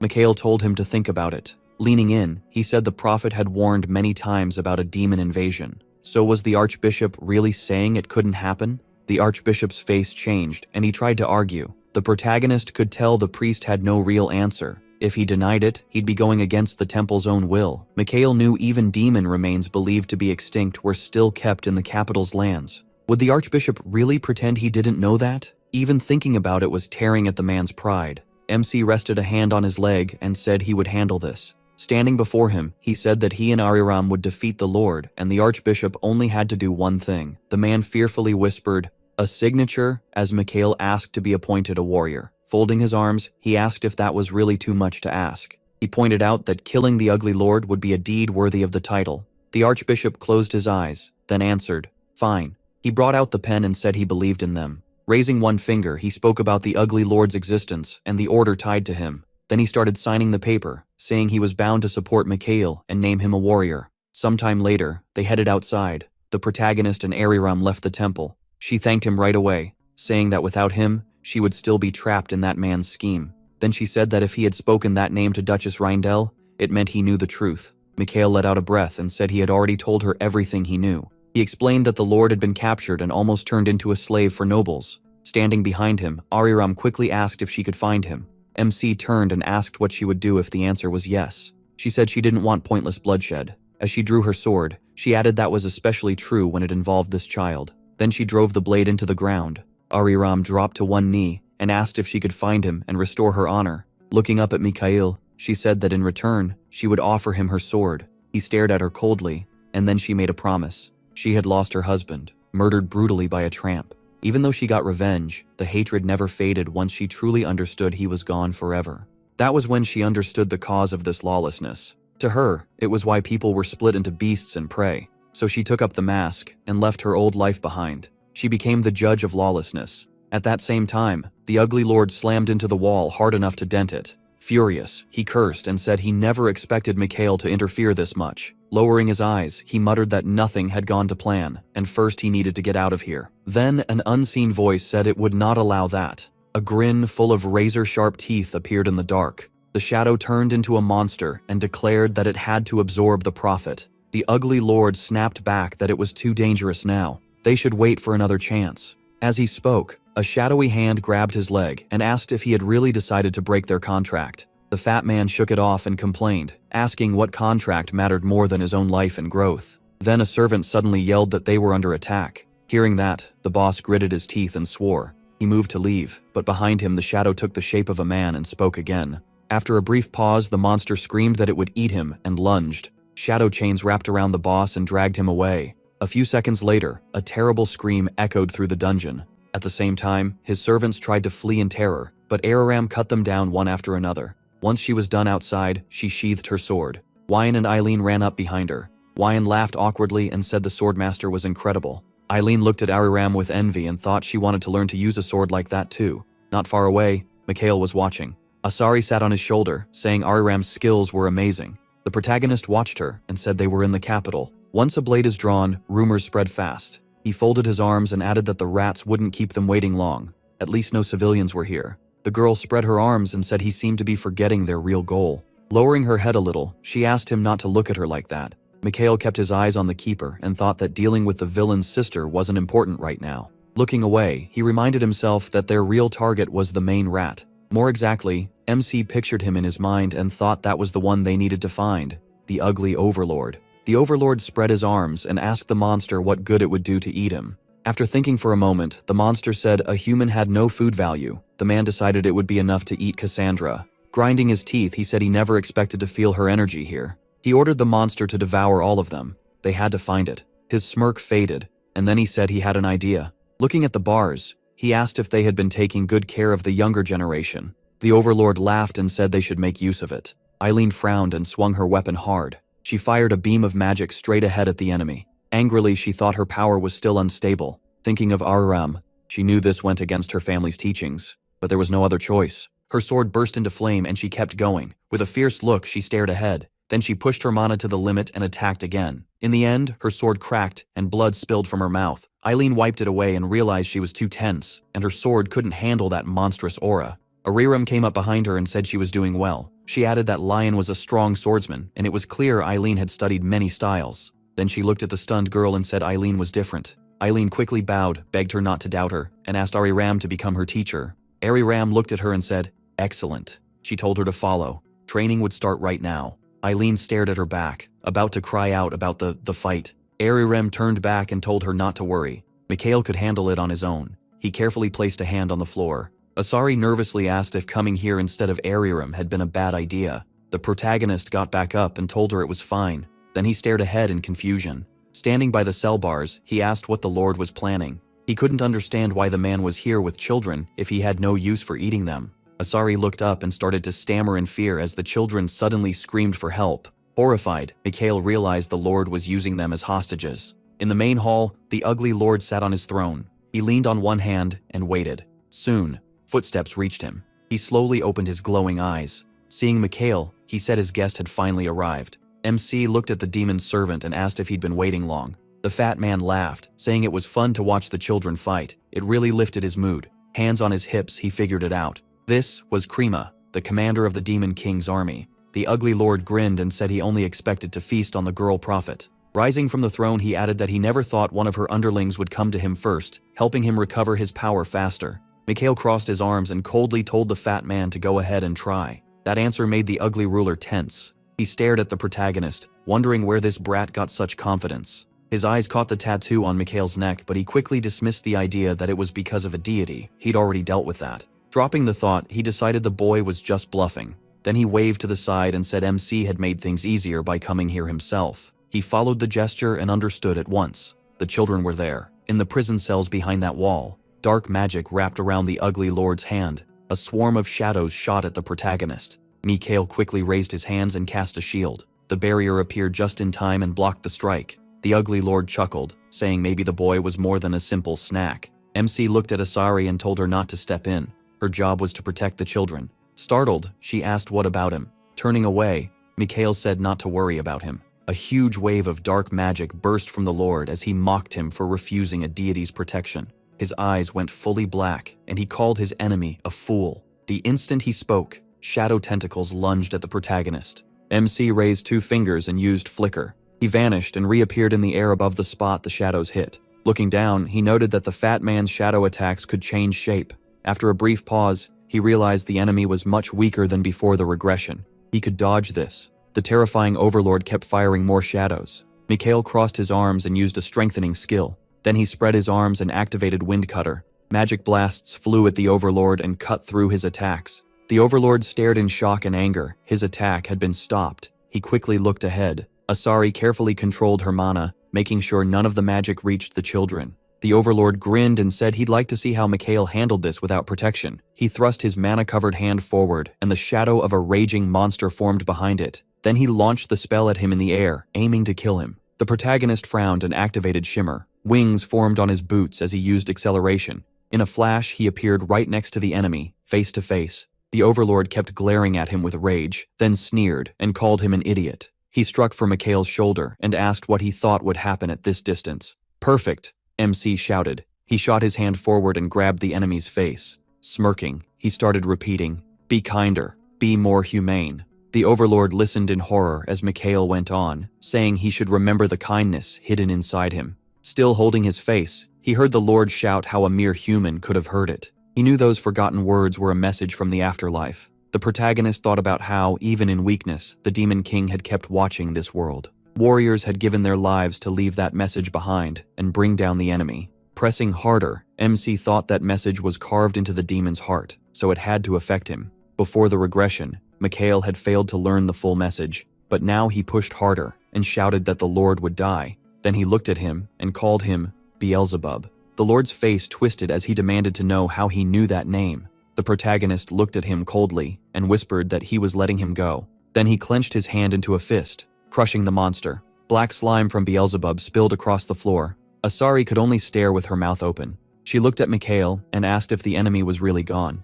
MC asked her what happened to the children. Shaken, the Guardian said they were safe, then asked how he killed such a powerful demon without any setup. She kept talking about how he destroyed it. Mikhail turned aside and saw a huge mass of slime, while Asari warned that it would create a big problem. The tree fixed its gaze on him and mockingly asked if he really thought killing it would end everything. With a wide smile, it said he was too quick to judge because it was the one behind the chaos. The protagonist didn't even glance at the monster lying on the floor. Then he turned with a grin and asked what was stopping him from destroying it anyway. A few minutes later, he finished drawing on the floor. A huge magic circle surrounded the tree. The monster asked in surprise if that was a spell, saying Mikhail couldn't beat it unless he was at least an 8th circle mage. MC scratched the back of his head and said he didn't need all the details. Asari studied the magic circle and said this spell was different from normal ones, no matter how strong it was. But he already had his hand on the floor, saying this was the only thing that could beat the demon gods. He knelt down, ready to erase the demon. The tattoo on his neck lit up, and he smiled, saying he knew how to use it. Hearing that, Asari was stunned and asked if he was really going to. But before she could finish, a massive power burst out of the protagonist. Staring at him, the Guardian wondered how he'd learned magic at this level so fast. The protagonist gave no answer. He stayed focused on the spell, knowing he had to break down its structure. The magic seal started to glow. Curses were a branch of magic built on patterns and formulas. Like math, magic came down to calculation and the right formula. Mikhail gritted his teeth and wondered what would happen if he approached it from the opposite side. The demon tree started melting fast. What if he returned the magic to its original state, he thought, as the tree kept shrinking. Fear filled the demon's eyes, and it screamed at him to stop. MC smiled and said he knew he couldn't erase it completely, so he had to try something else. With a dark grin, he said the curse was weaker now. That meant the judge could deal with it easily.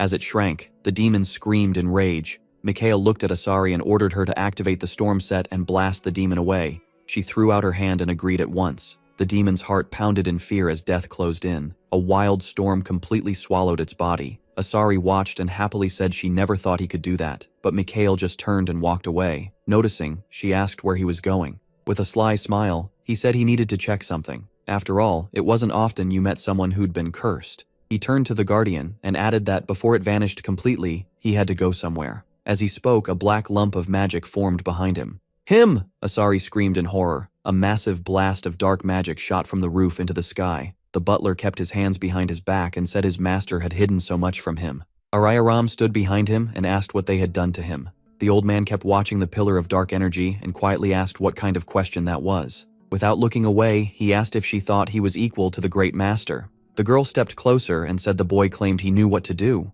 The butler replied that he'd only heard that from the master. Then Arayaram asked if Mikhail knew something about him. The old man closed his eyes and quietly said that was a good question. Morden held out his hand and said they could talk later. After they handled this problem, she could help him with her. Arayaram eyed the mass of mana with clear suspicion. She pointed her sword at it and said it brought back old memories. The black mass of mana shot upward. A moment later, pressure from the surrounding mana made it burst into bright flames. Then the energy scattered and faded until nothing was left. By the next day, the Archbishop grabbed Mikhail's hands and praised him for what he'd done. The protagonist could tell he was feeling better, and with a smile, admitted he never expected things to end this well. Looking down, he thought about Beelzebub being gone. At last, the capital had peaceful days again. Still, he knew one victory wasn't enough to change how people saw demons. Then he looked at the Archbishop and asked if he still remembered their promise. The Archbishop held out a hand and said of course, he'd back whatever Mikhail chose. But first, they had picked someone to replace the main warrior. Even though he supported MC, he still wanted proof of that person's skill.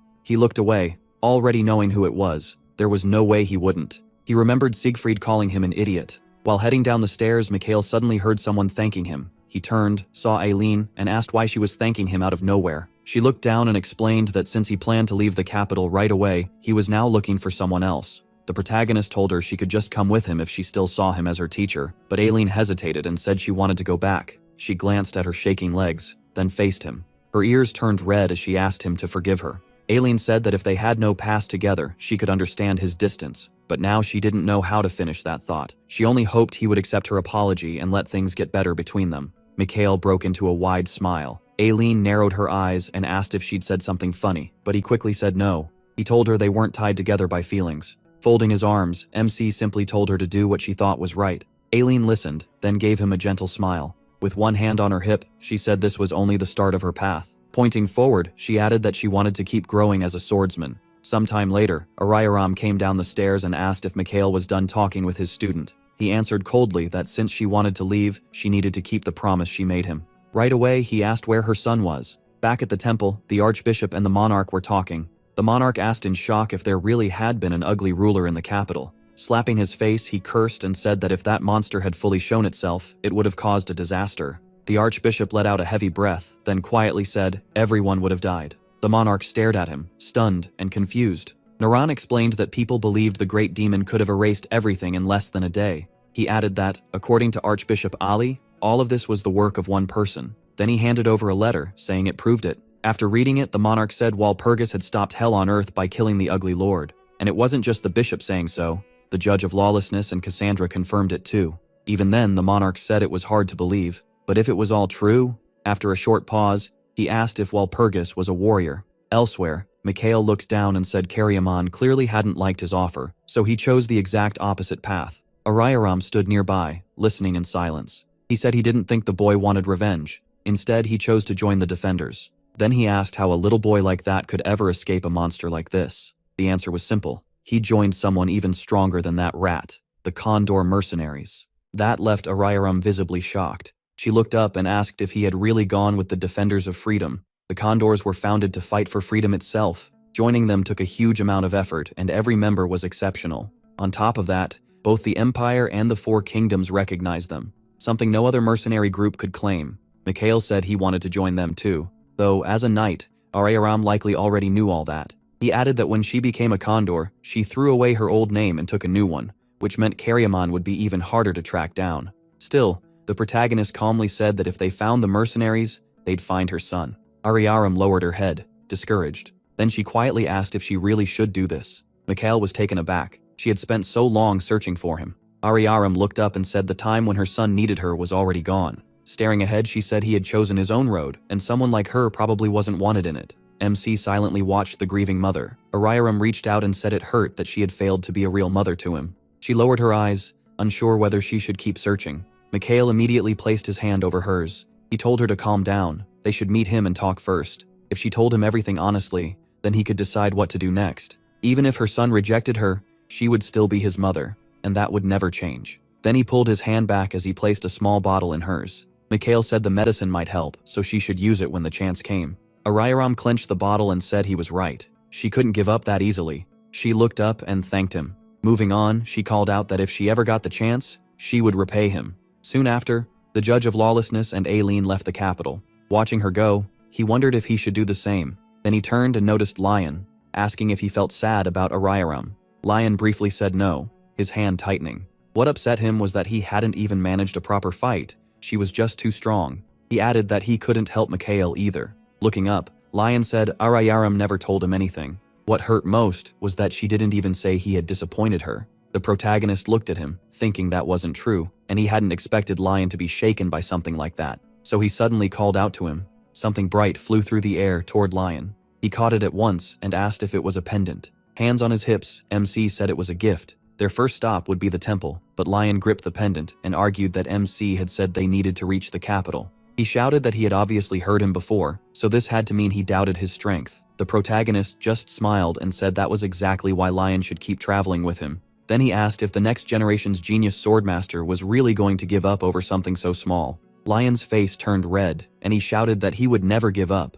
Morden walked over and said the master was right. Lion could help and prove he deserved the title of warrior. Mikhail then asked where Morden had been. Awkwardly scratching the back of his head, the butler said he had met some old acquaintances and talked with them, then moved on. A moment later, they heard footsteps behind them, and a woman say she wanted allies like these. Cassandra stepped up and said they seemed to have gained the Archbishop's trust. Turning to MC, she added that he now held real influence in the capital, so they should count this as a small win. With a fist near her mouth, she said she wanted to help too, then asked for permission. Cassandra leaned forward and said it was time to put everything back where it belonged, when Aaron tried to stop her. She fixed her hair and asked what Mikhail would say to that. Smiling, she put a hand to her chest and said the church's top prophet might be useful to them. 3 days later, at his estate, he was in bed, wrapping his hands after finally returning home. Asari sat in front of him, saying his magic had run dry and his body was back to normal. Mikhail looked at his hand and said he understood. Without any doubt, he decided he needed to raise his magic circles to 6. Clenching his fist, he was sure the Demon King's other companions were even stronger than the Ugly Lord. Then Asari broke the without looking away from his hand. The protagonist asked what she meant. Asari calmly said she wanted to know where his skills and powers truly came from. Staring at him, she warned that if she was going to trust him, he needed to stop hiding things. Hearing that, Mikhail looked at the keeper and admitted to himself that she was right. Trust was the best place to start. Thinking it over, he looked up and decided he still couldn't tell Asari about going back in time. Since the storm set hid his true nature, he could hide that secret too. Asari kept staring at him, waiting for an answer, when an idea hit him. I got it, he thought. He smiled and told her she wasn't the only one who knew something about her god's tomb. Asari looked shocked and pointed out that it was his first time there, yet he moved like he already knew the layout. Mikhail answered that there was something called the Records of Thoth. He finished with a sly smile. That caught her off guard, and she asked if those records still existed. MC answered without hesitation that they did, and that part was true. His eyes dropped as he went back through his memories. Before the regression, he had almost memorized the records of Thoth. After several successful tomb raids, Thoth took control of them, and somehow the information leaked. That was how the records of Thoth spread. Coming back to the present, he told Asari she wasn't the only one who knew about those gates. Asari touched her chin and said that explained a lot. After a brief pause, she looked up and said that if so, his power was incredible. Mikhail just smiled and said he got lucky. Asari quickly asked if he knew about other tombs too. He sat up in bed and told her to give him a second. While getting dressed, he said his first goal was becoming a warrior. Someone he needed was hiding in one of the tombs, so they had to clear them out. Asari smiled and admitted she thought he had no plan at all. At least now, she said, what they feared might not happen. He slipped on his jacket and added that there were still parts of those records he couldn't confirm.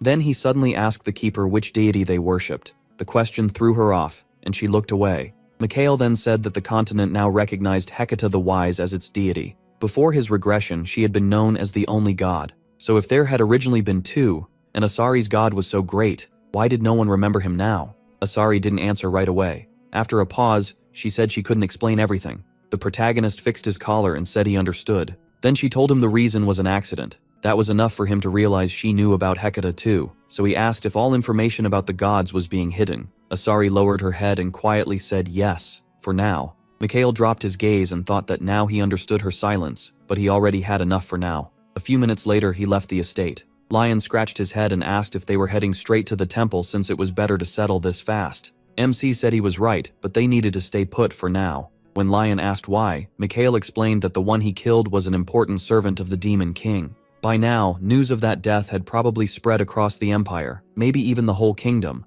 He pictured the anger that would follow and thought this was what the prophecy really pointed to. Things might seem quiet now, but chaos was coming soon. He added that the news might have already reached his father. Lion immediately asked if that meant Edward already knew. Tapping his foot, Mikhail said that was most likely. Then he crossed his arms and said it was obvious. Sweat ran down Lion's face as he nervously asked how that could be. He pointed out that the protagonist's father was the Empire's greatest mage and the head of a major family. Then Lion snapped and grabbed MC by the collar. With wild eyes, he demanded to know why he had to get dragged into this. Shaking him hard, Lion said they should turn back right now, but Mikhail only smiled and said it was too late. Clouds rolled in overhead. He looked up and cast a multi-charge shield. The barrier formed above them and stopped a bolt of lightning. Lion stared up in fear and asked what that was. Keeping his hand raised, Mikhail smiled and said it was a greeting from his dad. He looked toward the fog and added that Edward was already here. Edward flipped his son off and started cursing at him. Meanwhile, the archbishop took a sip of tea, set the cup down, and asked if they really thought he had nothing better to do than meddle in the warrior selection.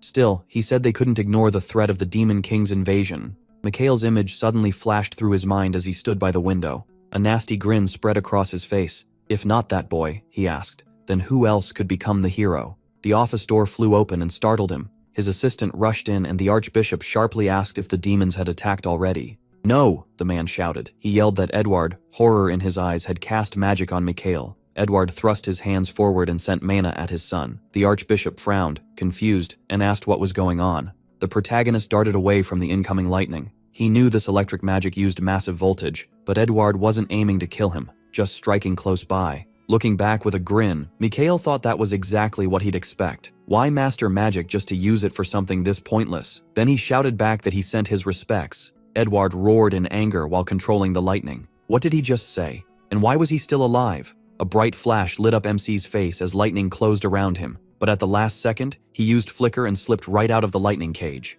Then another bolt shot at his back, but Asari stepped in front of him and used her magic, saying she'd block it. Edward stopped attacking and let out a heavy breath. Mikhail faced his father and asked if he really thought he was chasing the warrior spot for no reason. It just happened that this generation's warrior was someone else. Edward looked confused and wondered what he meant. He then asked if he'd heard about the demon that appeared. The Marquis smirked and said of course. People were talking about it everywhere, and the temple kept spreading stories about the Demon King. The protagonist asked, what if they weren't stories? That made Edward widen his eyes and think. After a short pause, he looked at his son and told him to speak plainly. So Mikhail told his father everything. Edward rested a hand on his chin and asked if one of the Demon King's strongest followers, the Ugly Lord, had really appeared. MC said yes, and added that even the Demon King himself showed up for a moment before disappearing. The Marquis got angry and asked if his son understood what he was saying. Was he seriously claiming the Demon King appeared and he still survived? Then someone else cut in and firmly said it was true. It was Siegfried, asking if Edward remembered him since they'd met about a year ago. Edward only stared at him in confusion. After a moment, he looked back at his son and asked who Mikhail meant by this generation's warrior. The archbishop pointed at him and said it was the one standing right in front of him. That answer left Edward speechless. A moment later, he coldly said all he saw was his foolish son. Then he looked closer and noticed the mark on Mikhail's neck. He said that thinking back, his son had seemed different since that day. The protagonist smiled and asked if he'd finally noticed. Edward said nothing, vanished at once. The archbishop quietly muttered at how sudden that was, and MC said his father would be back soon. Right after that, Edward reappeared in front of them. He crossed his arms and said he'd checked the mana in the capital. It was definitely energy that could have come from a powerful demon. After saying that, he lowered his head and quietly repeated, "Warrior." Something like this had never happened in the Walpurgis family. Mikhail closed his eyes and thought that reaction made sense. The Walpurgis family had never cared about religion. Then he told his father that being a warrior was more than a title. It meant being the person meant to save humanity.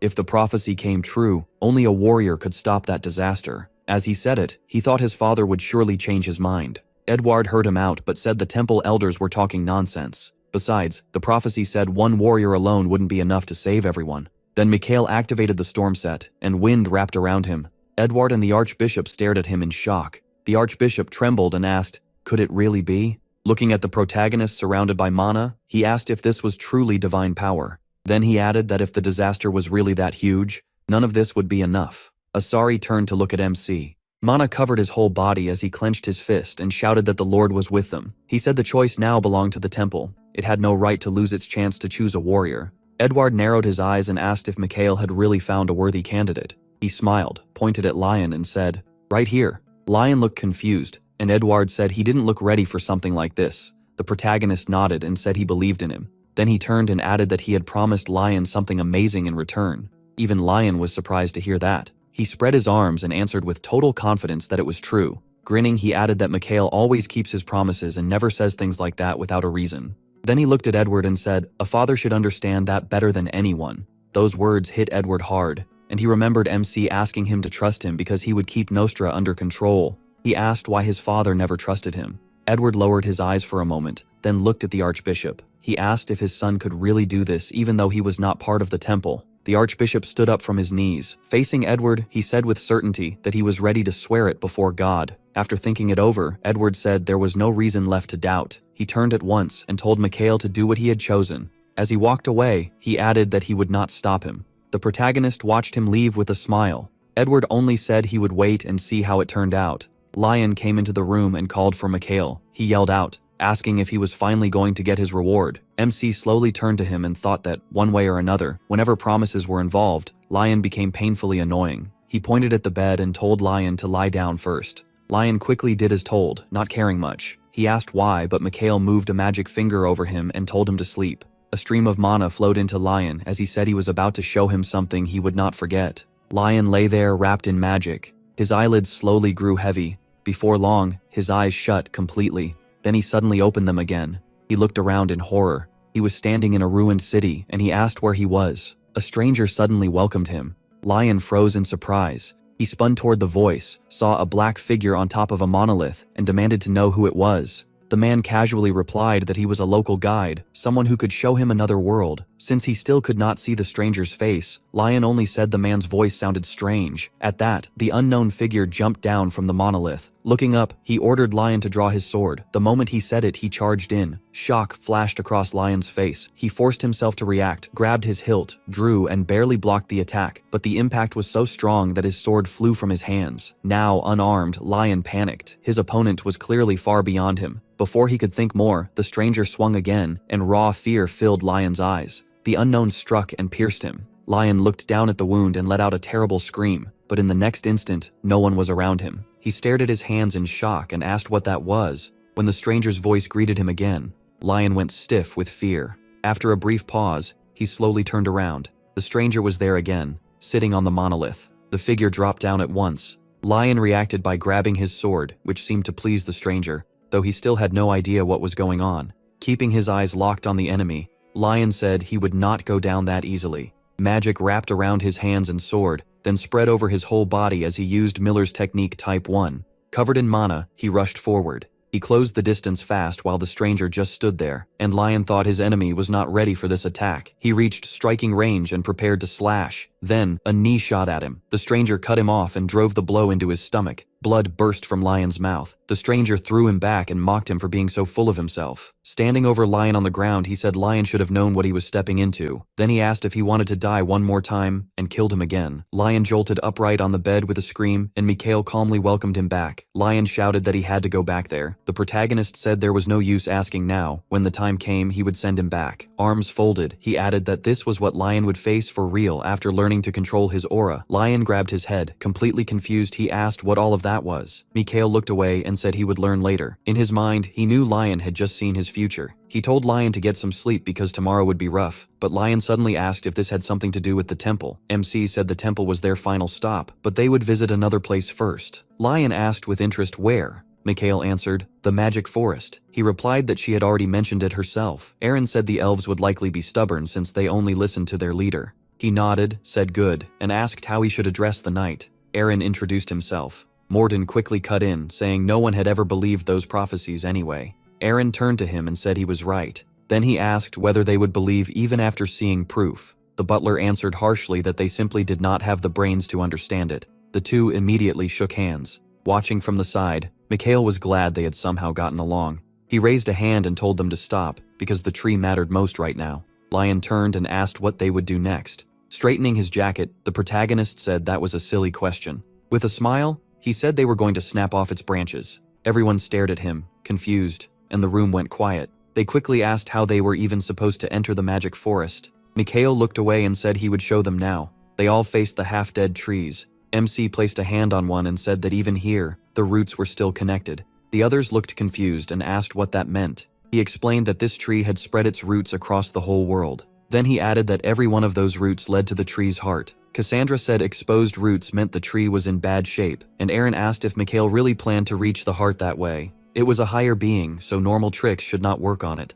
He just smiled and said it was fine. He formed a triangle with his hands. Focusing ahead, he said he had already prepared everything. Then he shut his eyes and said, blockage, before regression. At once, the world tree and everything around it dried out completely. Mikhail stood at its base beside King Jihad and told him to focus. The elf before him was the one who would have to lead all the others now, and Jihad, tears in his eyes, said that if only he had tried harder. The protagonist put a hand on his shoulder and said it was not too late to act. He looked up at the world tree. It had withered completely. Not even the elf king could save it, and later he too died at the hands of the demon king. Mikhail's eyes were cold as he thought that the first of the elves had done everything he could to save the world. After a pause, MC asked Jihad to join them, and from then on they traveled together with Jihad, the 8th king of the elves. Then he left that memory behind. In a white empty space, he thought that dealing with so many beings kept dragging old memories back up on their own. Suddenly, Asari, the guardian, clenched her fist and angrily said she was here to protect him because the seal tied them forever. The protagonist sighed and accepted it, and when she asked if they had any chance to save him, he asked what she knew about that tree. Asari closed her eyes and said she knew it well, the world tree, and one of its roots reached her deity. Then she lowered her head sadly and said that child survived, while they were the victims. MC thought it over. The tomb's managers were the victims, and Asari's deity, a being like the world tree, was the survivor. He figured the rest would become clear later. His feet touched green grass as he arrived at the world tree. Powerful mana poured from it. A beautiful young woman appeared before Mikhail. She sat gently on the grass and said she was happy to see them. She was the world tree. Placing a hand on her chest, she introduced herself as Yggdrasil and held out her hand. At once, roots rose from the ground and formed a table and chairs. Yggdrasil said they should sit first, since they clearly had much to discuss, and then her gaze shifted. She looked at Asari and asked if they knew each other. Then she smiled and greeted her as a sister, saying it had been a long time. Asari lowered her head and quietly said she was just the same as ever.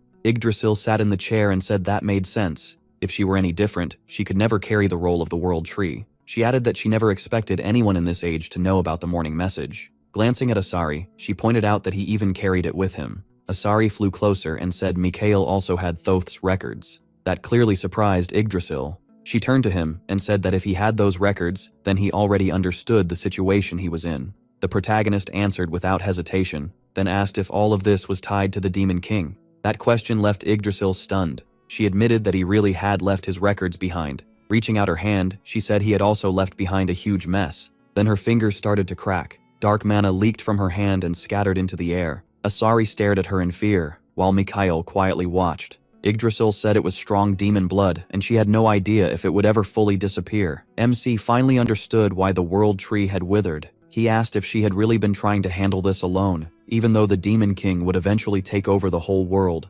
Closing her eyes, Yggdrasil said his blood worked like a slow poison, and it killed without fail. Asari kept staring at her in horror. Mikhail asked how much time she had left, and Yggdrasil answered, 4 days. She said she wanted to see how all of this ended, but she didn't have much time left. He told her the demon still hadn't taken over her essence. As she rested a hand on the table, he added that meant they still had a chance to fix this.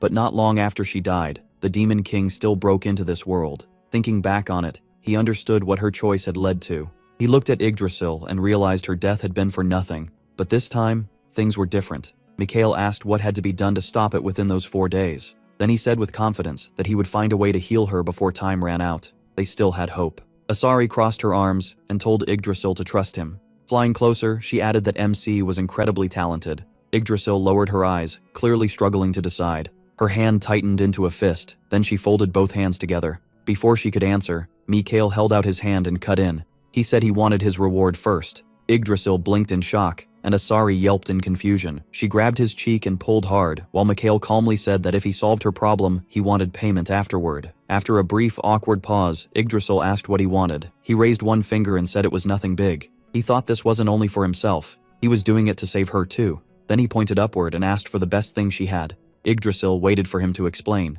Your old branches, Mikhail said, pointing up at the tree. A few days went by. The world tree had nearly dried out. One elf stood praying, begging the Great Mother to answer. He asked what he could do to save her. It was Jihad, and the grief on his face said everything. The world tree stayed silent. Lowering his head, he whispered that maybe she stayed quiet because she was still trying to protect them. Then at last, the world tree answered him. Jihad looked up in shock. Mother? He asked. Yggdrasil said it was strange. Some called her mother, while others called her the world tree. She went on to say that darkness was swallowing her, but there was still a little time left. A bright light fell into Jihad's hands, and he cried out, asking what he could do. Yggdrasil said only one person could help, and Jihad had to support him if they wanted any hope. As she finished, the light began to fade. Seeing that, Jihad begged her not to leave. Then he quickly asked where he could find this person. Footsteps sounded behind him, and Mikhail answered, He's here. Jihad jumped a little at the voice. He turned around with tears still in his eyes, and asked who he was. The protagonist crossed his arms and asked, Me? With a broad smile, he introduced himself and said he was a trusted agent of the World Tree. Sometime later, Mikhail and Jihad walked through the elf city together. Jihad asked if he really knew what to do, since his mother had sent him. MC rested his hands behind his head and said he mostly did, and if not, Jihad could help point him the right way. Then he opened his eyes, full of confidence. He knew exactly what he was doing. But first, he had to change the fate of the current fairy king. The king was weak and stayed shut in his chambers, but as long as he was alive, there was still a chance. Sooner or later, he would die in the war the Demon King would start. After thinking it through, Mikhail told Jihad he would not let that happen. Jihad asked if he had come alone. He said no, and told him not to worry, because he already knew everything. Confused, Jihad glanced at the others and said he didn't want to doubt his mother's messenger, but this forest wasn't easy to enter. The protagonist just smiled at that. He told Jihad something had been left outside, and what was happening now didn't exactly follow common sense. Jihad had no idea how to respond. At that moment, someone came running toward them. A man with a spear rushed over, shouting about an intruder. Mikhail smiled and said he had finally arrived. The servant yelled that people were flying in. Jihad frowned and looked ahead. Enemies on flying horses were overhead, and the cry went out that the 4 priests of destruction had to be stopped. MC looked up with a grin. Standing in the middle of it all, he said he had been short on allies. He let out a long breath as he looked at them. Hands on his hips, Mikhail added that they really didn't need to cause this much chaos in the forest. Morden's expression changed at once, and he shouted in panic that he had left without a word and never should have abandoned them. The protagonist put a hand on his chin and thought for a second. The butler. Then he decided this was Morden's mistake and said he should be arrested. Jihad immediately gave the order. Guards grabbed the butler and dragged him away as he cried out to his master and begged for forgiveness. Cassandra just smiled and said riding flying horses had been fun. Lion turned to the group and asked what the plan was. MC said he already had branches of the world tree inside him, though he had paid a price for them. Then he asked the others to help him. Sometime later, the sun was bright overhead. Jihad led them through the garden and pointed out the fairy palace where his father lived. Mikhail studied it carefully. He remembered that elves and fairies had lived together for ages. Their king was chosen by agreement between both races, an elf accepted by the fairies. As they reached the building, he finally saw the home of the fairies, a sacred place to the elves. He headed straight up the stairs and inside. A group of cheerful fairies swarmed around him, shouting that a human had come. They rubbed his cheeks excitedly and called him amazing. Jihad said fairies were rarely this nice to strangers, so for them to welcome someone sent by their mother was incredible. Mikhail quickly told him not to make a big deal out of it, and Jihad asked the fairies to look after him. They stopped at a door, and Jihad said the king was inside. He pushed it open slightly and invited everyone in. As the door opened, the king said it had been a long time since a human entered this place. Then he looked at them and welcomed them in. The fairy king greeted his son and Mikhail. The protagonist bowed and thanked Jairn for the welcome. Jairn studied him and remarked that he knew proper manners. Once they were inside, Jairn asked why they had come. Jihad started to speak, asking his father not to panic, but said the world tree. At once, the king turned around in surprise. He slowly set his feet down and asked if it was true. The fairy king narrowed his eyes and demanded proof. Empty words were not enough when it concerned the world tree, and he asked if Jihad could truly confirm it. Jihad hesitated and quietly said, "About that, yes." Mikhail cut in firmly, placing a hand on Jihad's shoulder. He gave Jihad a small smile, then turned to the king and told him to see for himself. With that, he reached into his pocket. What the fairy king saw left him speechless. Staring at Mikhail, he murmured, "This is..." In MC's hand was a branch from the world tree. After a short pause, he asked if the king understood what that meant. "Trusted person," the king whispered. The protagonist realized the branch was all the proof he needed. The world tree had accepted him. At once, the king dropped to his knees. He stared at Mikhail and begged him to save them. "Father," Jihad whispered. MC said there was only one way to fix this. Lifting the branch, he explained that it could clear away the miasma eating the tree. But first, he had to make something from it. Then he raised a finger and asked to use the workshop. "Mine?" Jairn asked, confused. Mikhail nodded. He meant the source of Urta. Horrified, the king asked if he really knew about it. The source of Urta. Urta was a legendary elven smith who once forged weapons for kings. Jairn held out his hand and said there was no reason, but Mikhail stopped him, saying there was one more thing he needed to ask. He meant the remnants of the demon god still eating away at the world tree. Looking at the king, he said that was their real enemy. Jairn answered that he felt no evil energy, and the protagonist explained that was because the spirit was doing everything she could to keep it from spreading. He said she was already pushing herself to the limit. Maybe she should have asked the king for help sooner. Mikhail looked at Jairn and realized the spirit had hidden her weakness on purpose. The king's eyes widened. "Mother," he whispered. MC said the spirit had done all she could, and now the rest depended on them. Frowning, he warned that while he worked in the workshop, the demon god's remnants would keep damaging the tree. Lion, Jihad, and Cassander all turned toward him. The king looked at him. "So that means..." "Yes," Mikhail answered grimly. The fairy forest was already in danger.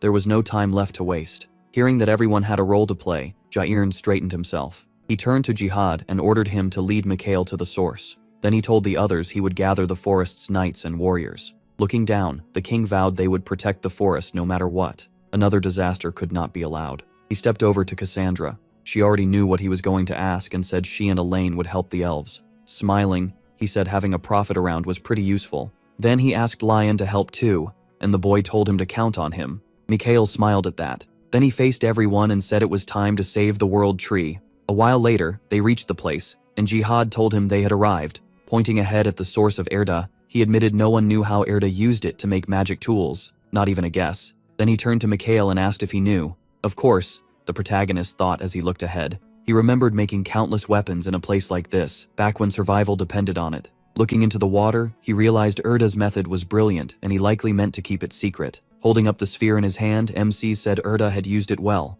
Taking the branch, he thought the great master Erda had never truly been a normal craftsman. Then he tossed the branch into the water and activated save. The water quickly began to bubble, and Jihad stared in shock. Mikhail reached out and thought that now he could reveal the truth. Erda had actually been a mage. It's revealed that Master Erda was a mage. He held a glowing staff, though his talent in magic was never that strong. Still, Erda made up his mind. Gripping his staff, he believed he could become great at something else. Mikhail, looking down, noted that Erda eventually became a true master of magical tools. He raised a brow, admitting he had thought the spring was just a metaphor. But it was a real spring, and it was filled with mana-rich water. Mikhail lifted his hand and used structure waves. Magic light wrapped around the branch. Then the water splashed. A branch shot out of the spring. Rising above him, it revealed itself as a world tree branch carrying the tree's own life force. The protagonist smiled and said it almost couldn't be used as material. Almost. Focusing, he said he just needed the right mix of magical elements. Jihad awkwardly asked,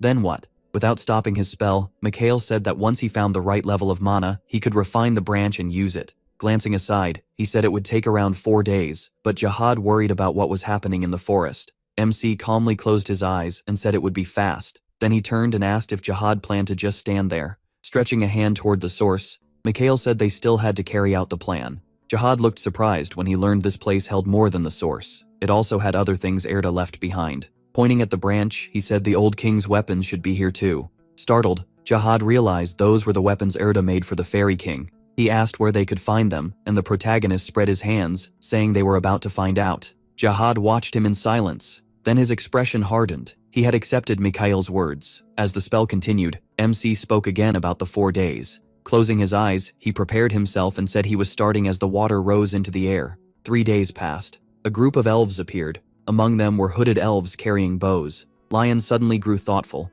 arms crossed, and guessed things were probably fine. Then he looked to Cassandra and asked if she had seen something bad. He turned to Cassandra as she began to answer, head lowered, saying much of the future was hidden from her. Then she looked up and spoke about the situation as a whole. As for the tree, she had seen nothing good. Still, with a small smile, she said Mikhail would handle it. An armored man warned her not to put too much faith in one person. As the ground started cracking, they said all they could do for now was wait. The stone split even more, and they decided to trust him anyway. Suddenly, the ground began to shake. Stunned, Lion asked what was happening. Cassandra looked down in shock. All the flowers suddenly withered. Something burst out of the hole. Everyone stared at it in fear. Hiding his face behind his helmet, one of them said what they feared had finally happened. Red eyes appeared. It was a huge black snake. A second later, it opened its mouth to attack. Worried, Cassandra told the others to run. Lion, horrified, asked how they could just leave them behind. Hand on her chest, Cassandra said it was too dangerous.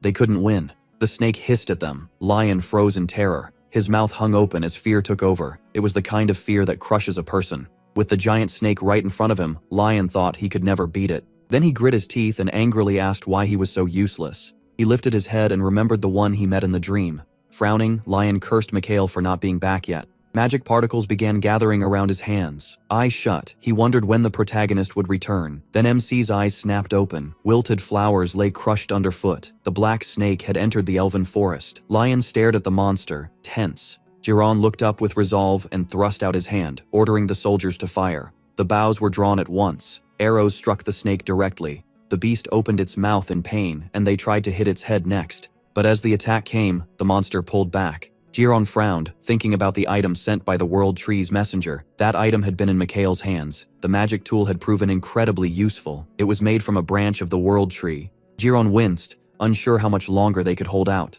Magic sparks rose from the well. A root wrapped around the staff. Mikhail looked at the weapon in surprise and realized he was done. Asari looked at him and said 3 days had passed. He lowered his eyes and decided it was time to combine his creation with the sphere. The staff in his hand had come out perfectly. The girl smiled and told him to do it. Holding the small sphere, Mikhail said he was sure of it. He set it into the staff. The sphere instantly began to shine. The protagonist watched calmly. The staff's light reflected in his eyes. At that same moment, something slammed into the snake's head. An elf suddenly coughed up blood. One by one they started to fall, and Giron watched tensely. The sphere began to crack, but Mikhail thought this still wasn't its limit. The cracks spread wider as the man began praying to God. The snake stayed still, only watching its victims. In total horror, Lion shouted for everyone to get ready. The monster burned the sphere with its gaze, and it shattered into tiny pieces. Mikhail stayed cold as he said he hated anything tied to demons. The next instant, a beam he activated burst out. The snake jerked its head back and stuck out its tongue. Cassandra smiled in relief, noticing their friend had arrived. Holding the staff, Mikhail said he had made it in time. The monster narrowed its eyes with a hiss, and MC realized it was even faster than he expected. Watching closely, he knew that if he had come any later, the place would already be in ruins. Jiren called out to him in concern, but he told him not to worry. The protagonist lifts off the ground and flies up. Then he turns and sees just how huge the monster is. He remembers the holy beam, and knows a normal one would never be enough. Mikhail tightens his grip on the staff. A girl had cast a spell on a branch, turning it into a staff made from the World Tree's most precious part. Something with the power to change everything. MC narrows his eyes as he figures something out. He stops right in front of the monster and realizes only a few years have passed since those remains were added to the tree. The serpent's red eyes shine, and he guesses it was damaged during that process. Mikhail frowns, realizing these are the Demon King's remains. The serpent suddenly glows white. If one strike from the staff could end it all, the world tree would never have needed to suffer. Black liquid drips from its fangs, proving he wasn't the only one getting ready for this fight.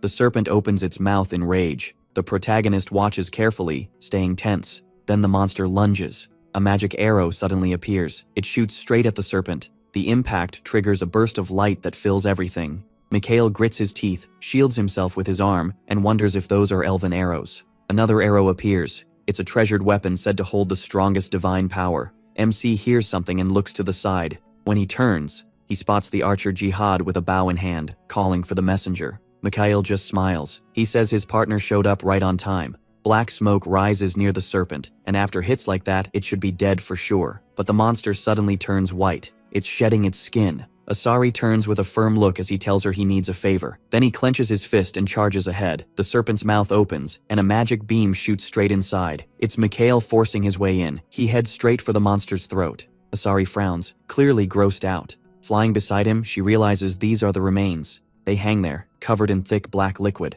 Mikhail suddenly notices something. Faces begin appearing all around them. Behind him, Asari explains they're demons born from their king's remains. They look terrifying, and worse, they're forming fast. Mikhail quickly thinks it through. The demons reach for him. A staff appears in his hand. Magic symbols surround him as he expands his magic circles. With a hard look, the protagonist uses Divine Gate. The demons freeze in confusion. A gate opens above them. Then Mikhail coughs up blood. He wipes his mouth and bids the demons farewell. Bright light pours from the gate, a spell he created before his regression. The demons stare at it in shock. Not just anyone can use this technique since it's far beyond basic magic. Blood still stains the corner of MC's mouth, and he realizes his guess was right. As the light breaks through, the demons start screaming. Asari grabs her face in shock as she watches. Pulling Mikhail's cheek, she asks why the demons vanished. He lowers his eyes when she asks if this is really necessary. Looking at the blood on his hand, he silently confirms her fear. Only smoke is left. The spell burns through huge amounts of mana, and mixed with everything else, he is running out of strength fast. So he rushes forward, knowing he has to wipe out every demon in this tiny window. Smoke streams through the air. Mikhail is breathing hard. Still, he says he's finally found what he needs. A huge sphere hangs above him. The protagonist frowns.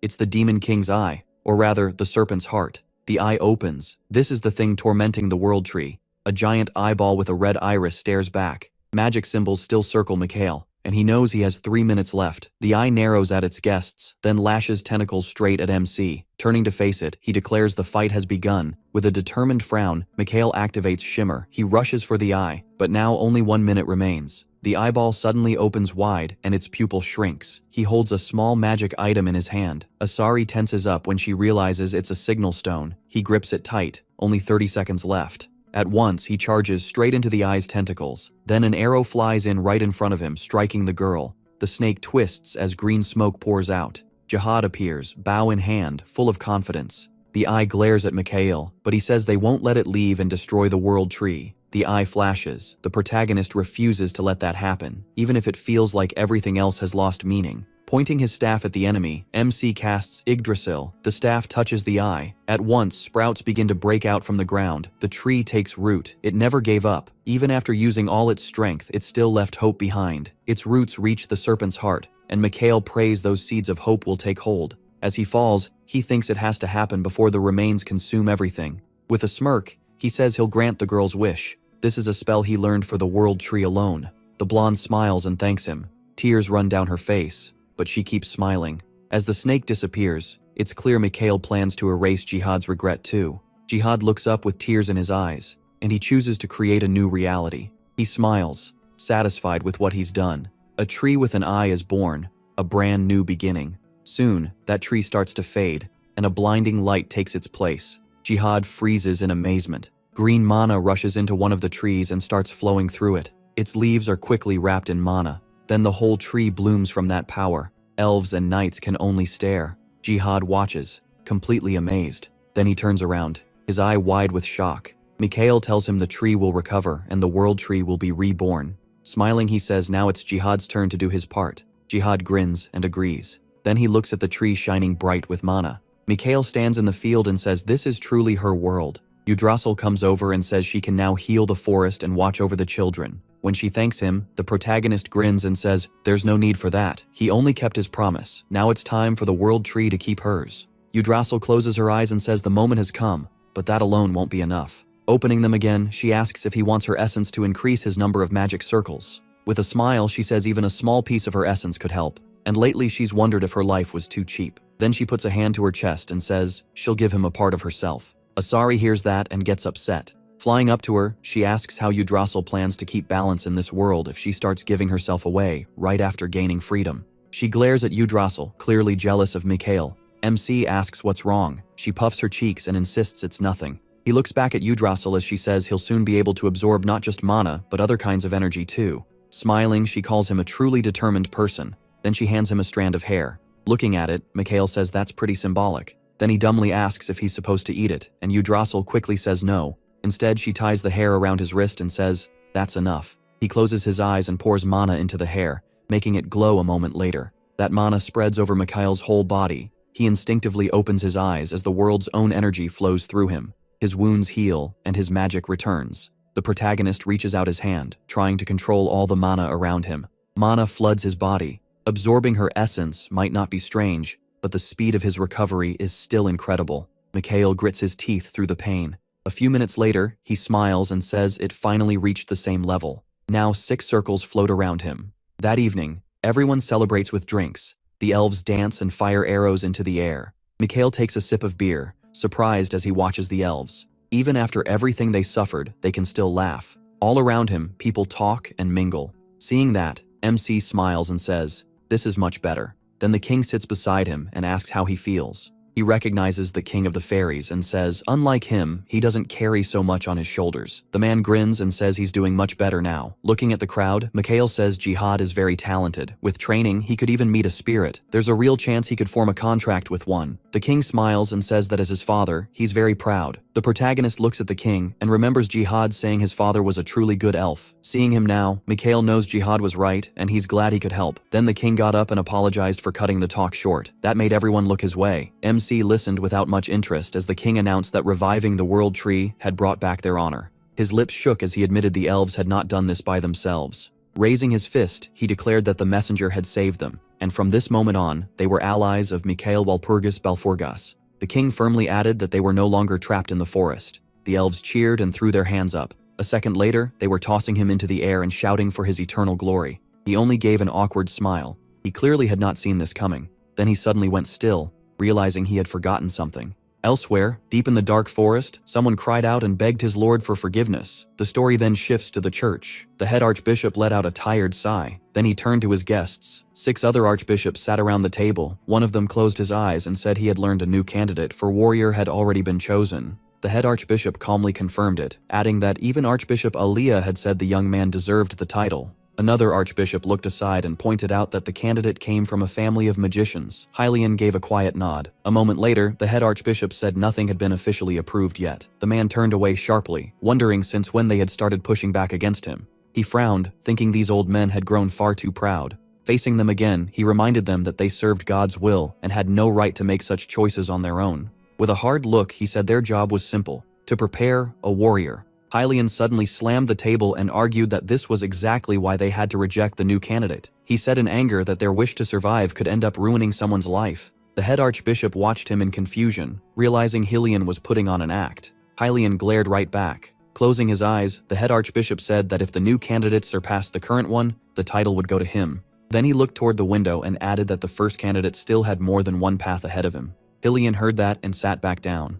Looking at the head archbishop, he muttered that they would see in time. The others stayed silent, and the meeting came to an end. The head archbishop fell into thought. He frowned, remembering how strongly that boy had insisted. Now he only needed to endure a little longer. Meanwhile, Jihad said goodbye to Mikhail's group. He smiled and said he wished he could help them somehow. The protagonist grinned and told him that chance would come soon. Until then, he should keep training with a bow if he wanted to beat the king. Jihad looked at him in confusion at that advice. Then he smiled and promised to do his best, and Mikhail smiled back. Suddenly, Jihad asked if he was really going to become a warrior. MC nodded. Yes. Looking away, Jihad said he knew he could do it. That made him turn serious. As Jihad looked at the world tree, he said not every religion turns the world into a battlefield over a fake prophecy, but some of them had still made his people prisoners of the forest. Mikhail frowned at those words. He understood better than anyone how many lies the clergy fed to the people. He had even run away himself to avoid obeying the nonsense those old men in robes demanded.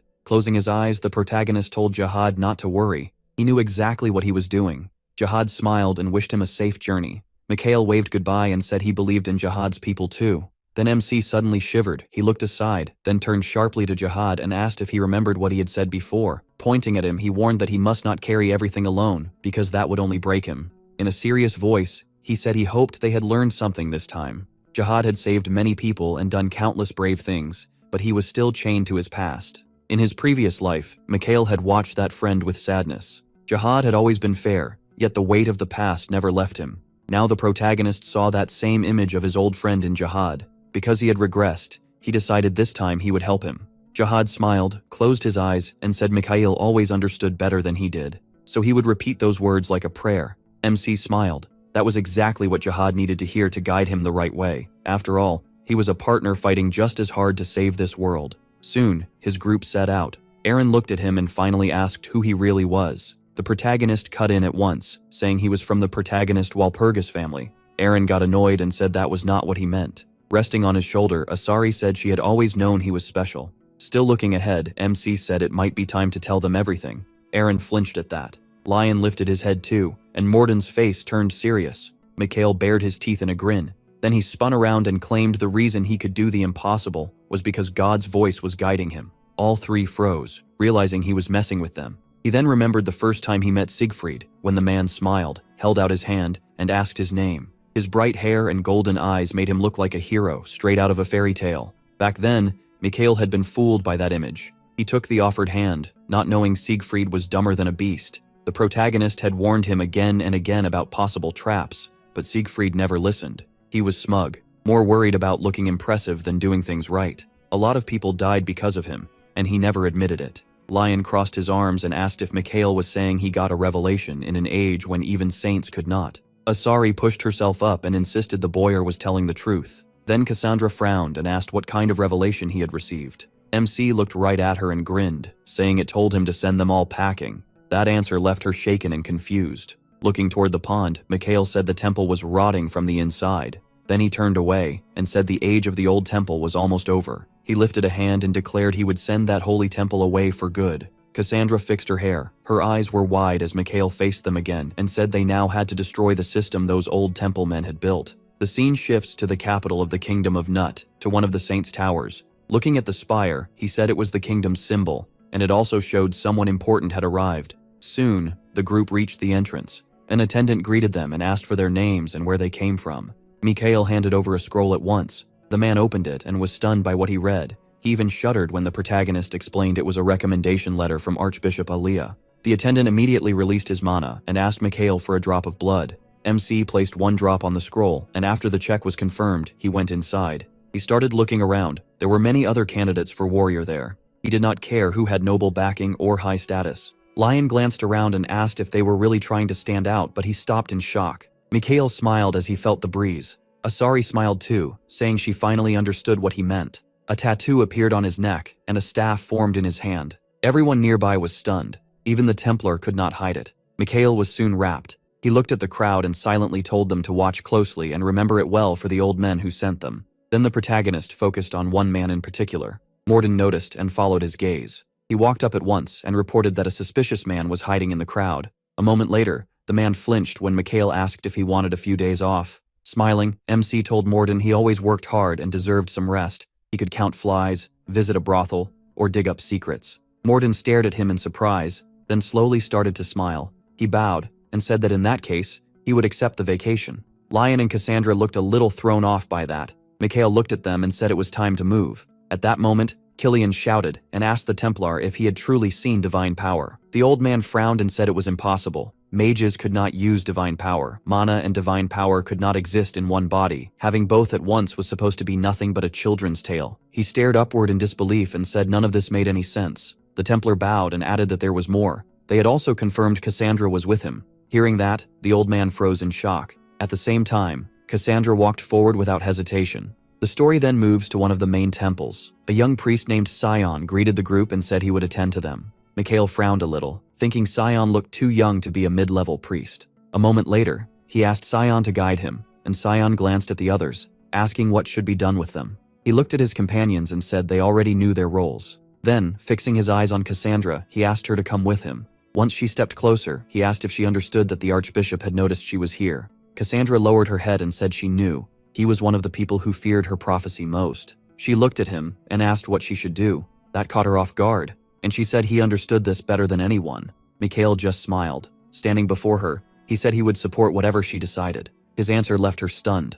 Embarrassed, she quickly looked away. Then she steadied herself and said she would make the right choice. Mikhail turned and said that was settled. Looking at the temple, he added that a hard talk was waiting for him inside. Suddenly, Cassandra reached out and told him to wait. He turned back. His brow tightened when she said she could finally explain why she left the temple. Soon, the temple gates shut. Mikhail's group stayed behind to wait. Standing behind Cassandra, Aaron asked if this was really a good idea, but she said she trusted him. Meanwhile, Ryan looked around and said the place was impressive. As Cassandra passed him, she said she felt the same way the first time she came here. After all, she had spent her whole childhood in the slums. Aaron grew worried and called out to her. A little sadly, Cassandra said the temple had once been her light at the end of the tunnel. Back then, she was always hungry in the slums. One day, a priest came to her. He wiped away her tears, and that moment stayed with her. After that, the clergy took her away from the slums. Hand over her heart, she said she wanted to remember the temple the way it had been back then. It had once meant so much to her. She just hoped at least the building itself had not changed.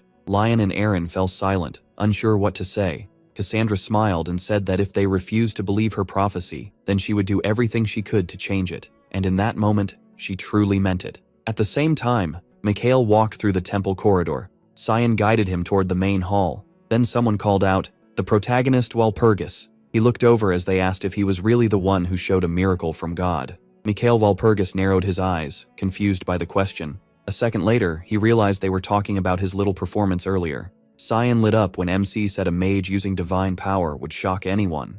The priest admitted he had never seen anything like it and would love to see a warrior use magic too. He calmly said they should already have a warrior candidate for that. Glancing toward the columns, Sion said Siegfried was strong enough, but he had no brains. He said that last part with obvious nerves. Then he looked back at Mikhail and said there was just no kinder way to put it. The protagonist didn't react at all. Seeing that, Sion quickly bowed and apologized for speaking too freely. MC caught his hands, then shocked him by saying he actually liked him. Seeing the priest's bright smile, Mikhail decided to remember him. A little later, they reached a door, and Sion explained that no one below a certain rank could enter, so he had to go in alone. The priest bowed and said he would wait outside. The protagonist put his hand on the door. He wondered what kind of man this Holy Father Gregory would be. The doors slowly opened. Inside, Siegfried turned around at once. Mikhail stepped through and saw him. His eyes went wide. Siegfried stared back, and the knight from the prophecy stood frozen in disbelief. A few minutes earlier, Mikhail had asked the blue-haired girl if all this was because the temple refused to believe her prophecy.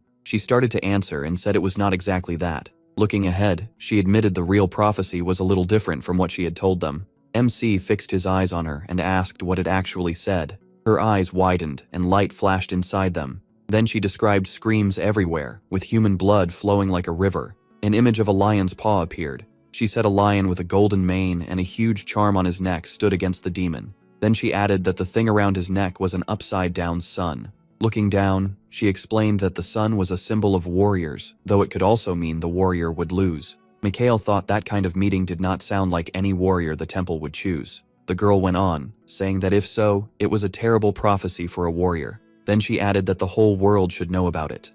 Touching his chin, he repeated, "A lion, with a golden mane." His eyes suddenly widened. Still shocked, he repeated, "Golden mane." His gaze landed on the golden-haired man nearby. The man just looked at him in silence. Mikhail stared, then said his name. A man in white behind Siegfried greeted the protagonist. Then the blonde man spoke up. Mikhail swallowed hard and thought he should curse this guy from head to toe until he collapsed. But facing Siegfried, he forced himself to stay patient. The blonde man asked with concern if he was all right, while he kept repeating in his head, "Be patient." His eyes widened again with real madness in them. He clenched his fist and kept telling himself to stay patient. Hand over his heart. The protagonist bowed and said he was the lowest-ranked person in the temple, and that meeting him was a great honor. The brown-haired man replied that MC clearly knew proper etiquette. Mikhail glanced to the side and asked who this knight was. The church minister said he was a sir from the Order of the Knights of the Golden Lion and also a warrior candidate. He listened in silence as the minister added that only the two of them remained, and one would claim that place.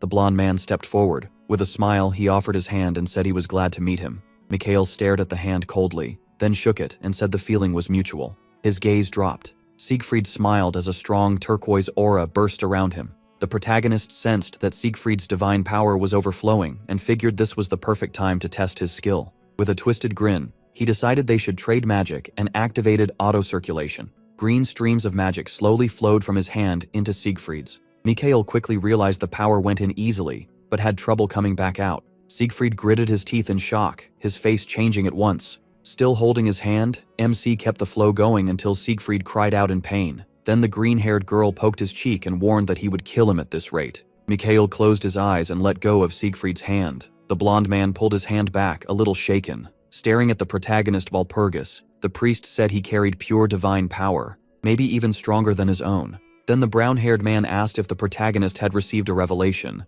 With his head lowered and eyes shut, MC said yes. The green-haired girl lowered her hands and asked, looking down, whether he ever felt ashamed of lying. At once, Siegfried raised his hand and shouted that it was impossible. Hand on his chest, he blurted out that after the war the deity stopped speaking to people. He added that not even his holiness had received a revelation. Mikhail gave a wild grin and laughed, then asked again if he really had not. The blond boy stared at him in shock, mouth open. He folded his hands and looked up, saying a warrior's very existence was special. A warrior was not meant to simply obey the holy church. The brown-haired man's eyes narrowed as the protagonist went on. A warrior's duty was to serve and follow the deity directly. Siegfried stared at him, stunned. Mikhail said he could tell those words had hurt Siegfried's pride, but that attitude was no different from betraying the deity he served. The blond boy looked down, then he turned away and apologized with his head lowered. Covering his eyes, MC said he understood what Siegfried had meant anyway. Then he turned to the church minister and said he wanted to clear up the part about the revelation, though first, one more thing had to be handled. Narrowing his eyes, he started to speak again about the revelation, then suddenly stiffened. A turquoise-haired girl with animal-like ears was sitting on the floor, staring at him.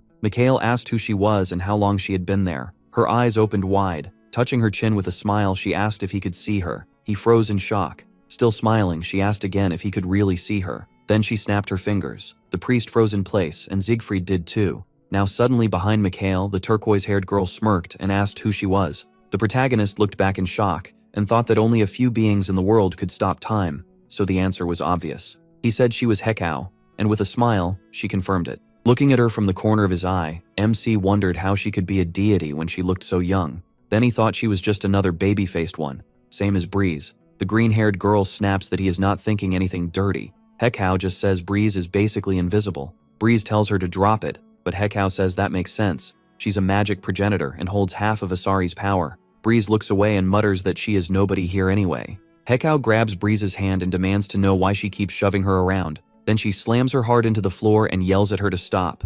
Bedorak drops flat and goes completely still. Coming up behind him with a grin, Hekau says she's happy to meet the heir. Mikhail hesitates, and she confirms he is the one who inherited part of Asari. She keeps staring into his eyes and says there was someone else. But his cold stare cuts her off. Hekau asks why he's looking at her like that, because there isn't even a little respect in his eyes. He lets out a breath and starts to answer. A huge winged eye and a dark man in a cloak flash through his mind. Mikhail says it's because the world tree is dying. The demon god is getting stronger, and she's been doing nothing. If anyone is being disrespectful, it's her. That actually catches Hekau off guard. Then she grins. She says it's funny, then folds her arms and adds that if he's upset she ignored his revelation, she had her own reasons. The protagonist asks if she's serious, and she says yes. Hekau laces her fingers near her mouth. Looking at him, she says her words never would have reached him anyway. Even being close to the main deity, she says, was still not enough. Mikhail points out that she is still a deity. Hekau tells him to save the excuses for later. She explains that for some reason, her voice stopped reaching her followers. No one believed her prophecy anymore. MC looks up and asks what she wants from him. A prize for having the lowest trust score? Hekau says he is the only one who can talk to her. Then she raises a hand and says she wants to know why. With a playful smile, she tells him to figure it out. The girl snaps her fingers, and time starts moving again. Siegfried turns to Mikhail and asks if this is about the revelation. He lowers his eyes and thinks. Behind him, Hekau tells him to find out why only he can see and hear her. The protagonist decides the demon god problem matters more right now. He knows they need to deal with that fast, and he chooses where to begin. Then he asks to speak, already planning to throw out some bait first. Staring at the boy a little wildly, Mikhail says the Lord is worried about the current situation and very, very disappointed. The brown-haired man's eyes go wide. The blonde boy blurts out that it's an obvious lie. MC fires back, asking how he can call it a lie when he has no way to check. Then the red-eyed he shifts to the priest, saying he should step in, and asking if he remembers what was said about the two girls.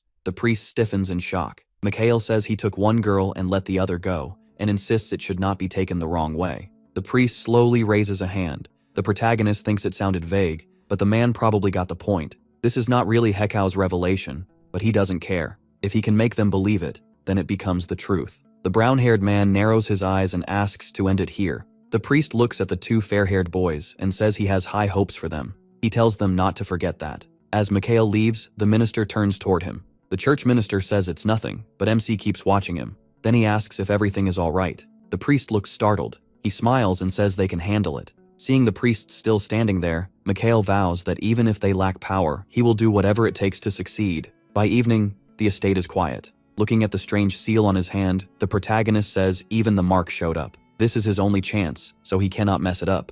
Breeze, resting on his shoulder, points out that there are even more marks now, and Hekao left one too. She says that at this rate, his back will not have a single clean spot left. MC admits that's very possible. Then he says they need to go to Cassandra first. A gray-haired guy reacts in shock. Spotting the knight facing a purple-haired man, he asks who that is. The armored man stares ahead, and the purple-haired man meets him with a cold look. Lion frowns because the boy has been gone too long. Then he notices a man in the distance and asks who it is. Habe calmly asks where the fortune teller is. The knight grips his sword. As he swings it up, he asks who this stranger thinks he is to demand that. Without moving, the man wonders why they came back. He closes his eyes for a moment. Stone cracks under his feet as Habe runs a finger along his blade. Walking up to the knight, Habe reminds him that the fortune teller belongs to the temple. The knight just stares back, while Habe stays sure the girl is here. The knight's eyes widen when someone tells her not to worry. With a terrifying look, Habe says, none of this will be her fault. Lion quickly shields the knight with her hand. Frowning, he warns the visitor to stop. Habe coldly tells him to move. The other guy only smiles and says he'll spare his life. Lion reaches for the sword as the man brings up his family. A sword flashes and it becomes clear they may not be able to stop him. The guy stares at the weapon in shock. Habe stays calm as they reveal he is the commander of the Holy Knights. Even then, Lion holds out a hand and refuses again. The man closes his eyes and says that if they keep resisting, he knows what he will have to do. The boy watches in fear, while it becomes clear the guest wants something specific. The ground starts to shake and they realize how strong Lion is. Suddenly, Habe draws his weapon and raises a hand. Then he charges. Cassandra panics and begs them to stop. Their swords crash together. Habe glances at her carefully. Cassandra watches the two men with a hard frown. She says this is too much, even for the knight commander. The man stands still and says the archbishop regrets what happened. Lowering his gaze, he promises things will be different this time, so she should come with him. Cassandra stays serious and says he is only taking Archbishop Killian's side. She understands what that means. If she goes back, she will never be allowed to leave the temple again, so she asks if they plan to drag her back by force.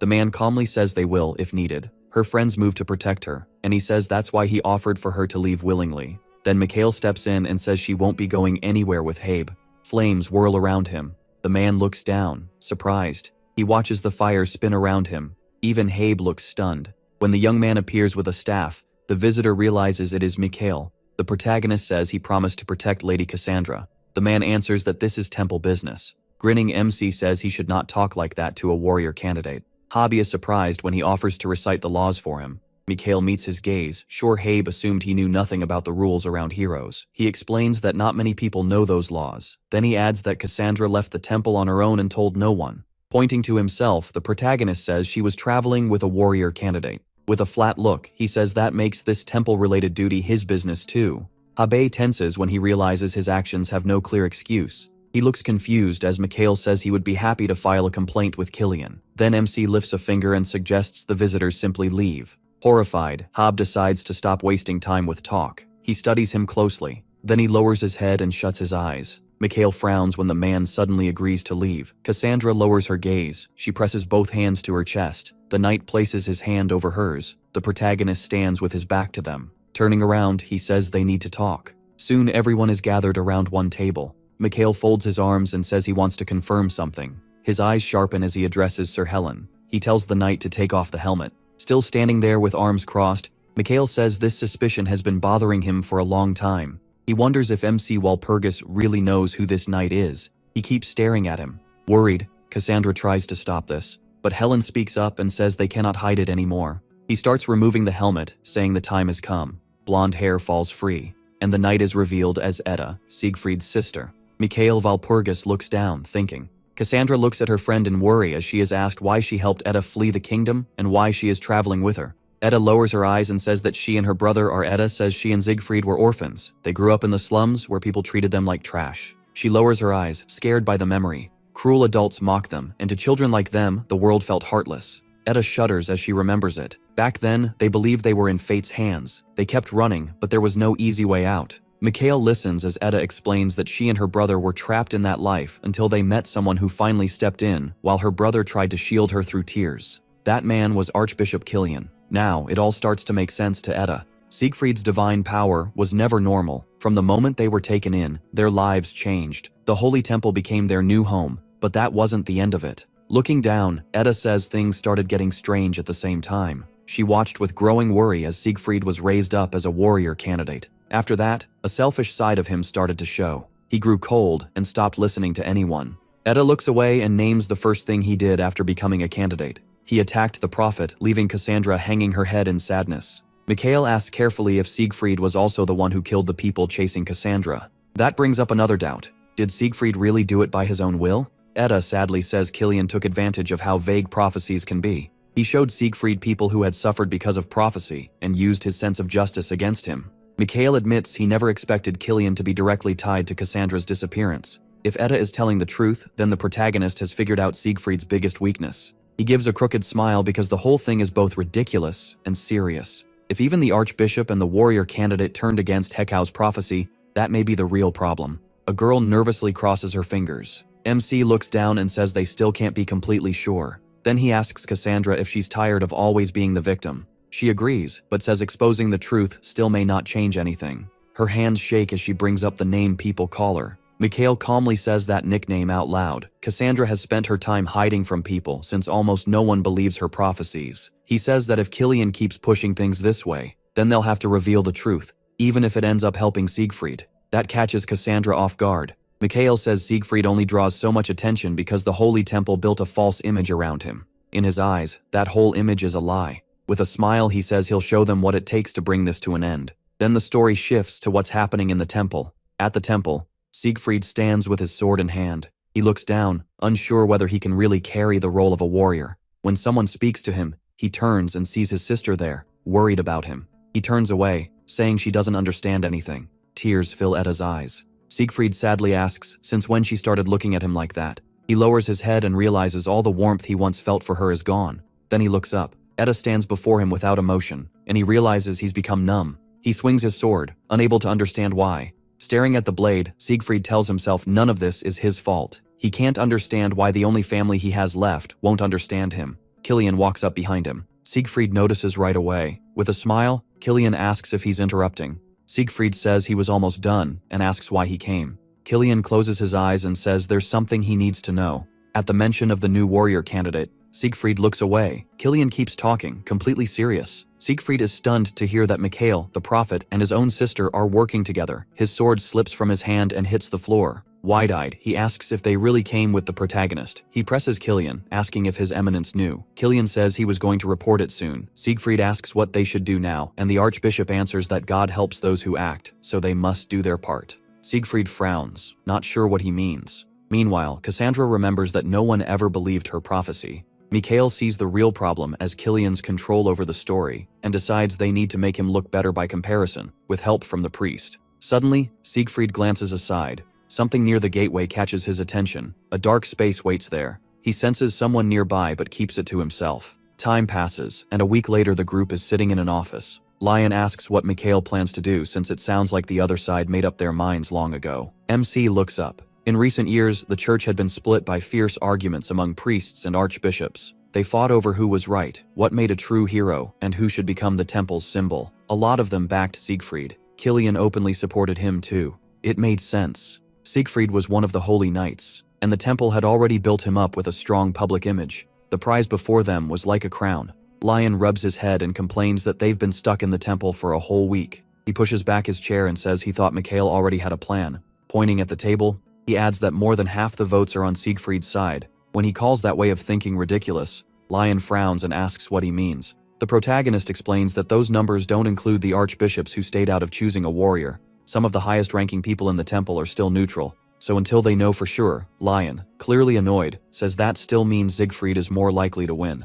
Mikhail looks down and says that may be true on paper, but numbers can be wrong. His reasons for becoming a warrior candidate were never simple. One of them was the murder of an archbishop. Later, people learned that death was tied to a devil. Mikhail remembers that this was when everyone suddenly rushed to pick a warrior, so he decides to get to the bottom of it. To stop that murder and catch the real culprit, he had to remain in the temple for a week. Cassandra looks back when someone mentions her request. She says she checked everything because she thought he would agree. MC glances at her, knowing this man couldn't turn her down. He was one of the few who believed her to the very end. Then someone knocks, and the door opens. Cassandra puts a hand to her chest. Mikhail smiles at the hooded visitor standing in the doorway. The woman's eyes widen. The guest sighs, raises a hand, and apologizes for appearing in such a different way. Cassandra tells him it's fine. The priest lowers his gaze, disappointed. Cassandra says Mikhail protected her, and the priest thanks him. He says he only did what he had to do in the situation. The man keeps staring at the floor. Then the protagonist brings up the revelation they discussed before. There's a seal on his wrist. The visitor sees it, goes still in shock, and realizes it's Hekau's mark.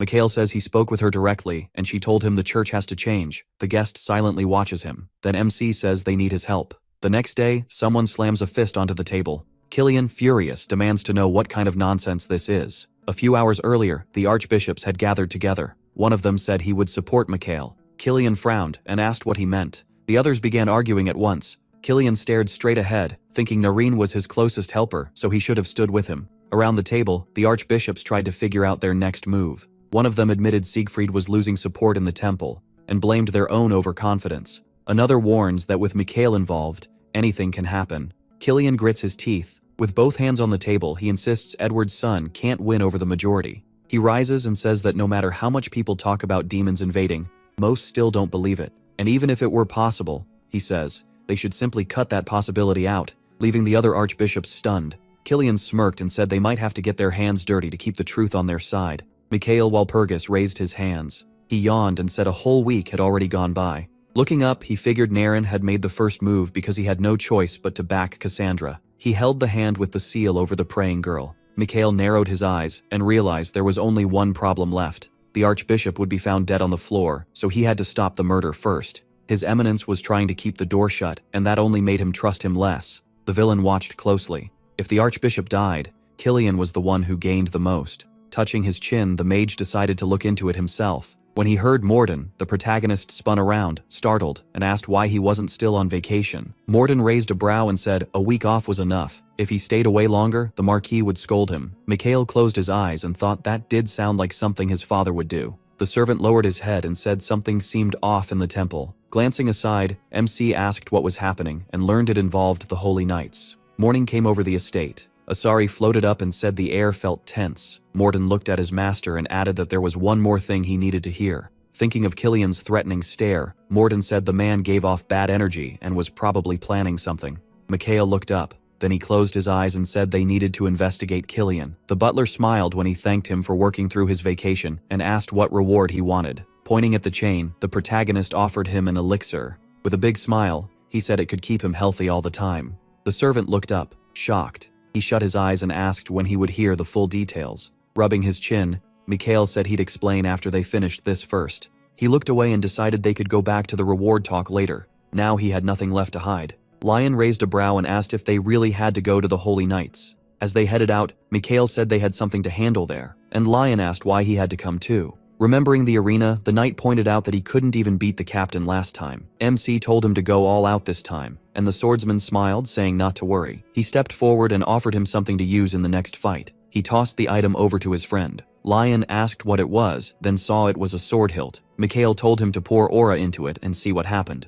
The boy closed his eyes. Then his pupils suddenly shrank. A blue wave of energy flashed out. It burst from the hilt. It was a magic sword. Mikhail warned him this wasn't just a chunk of metal and told him to remember that it could spread aura. Blue flames flared up. They took the shape of a man. The knight's eyes went wide. Standing by the illusion, the protagonist said this was someone even better with a sword than he was. Lion raised his brows and realized he had seen that person in a dream.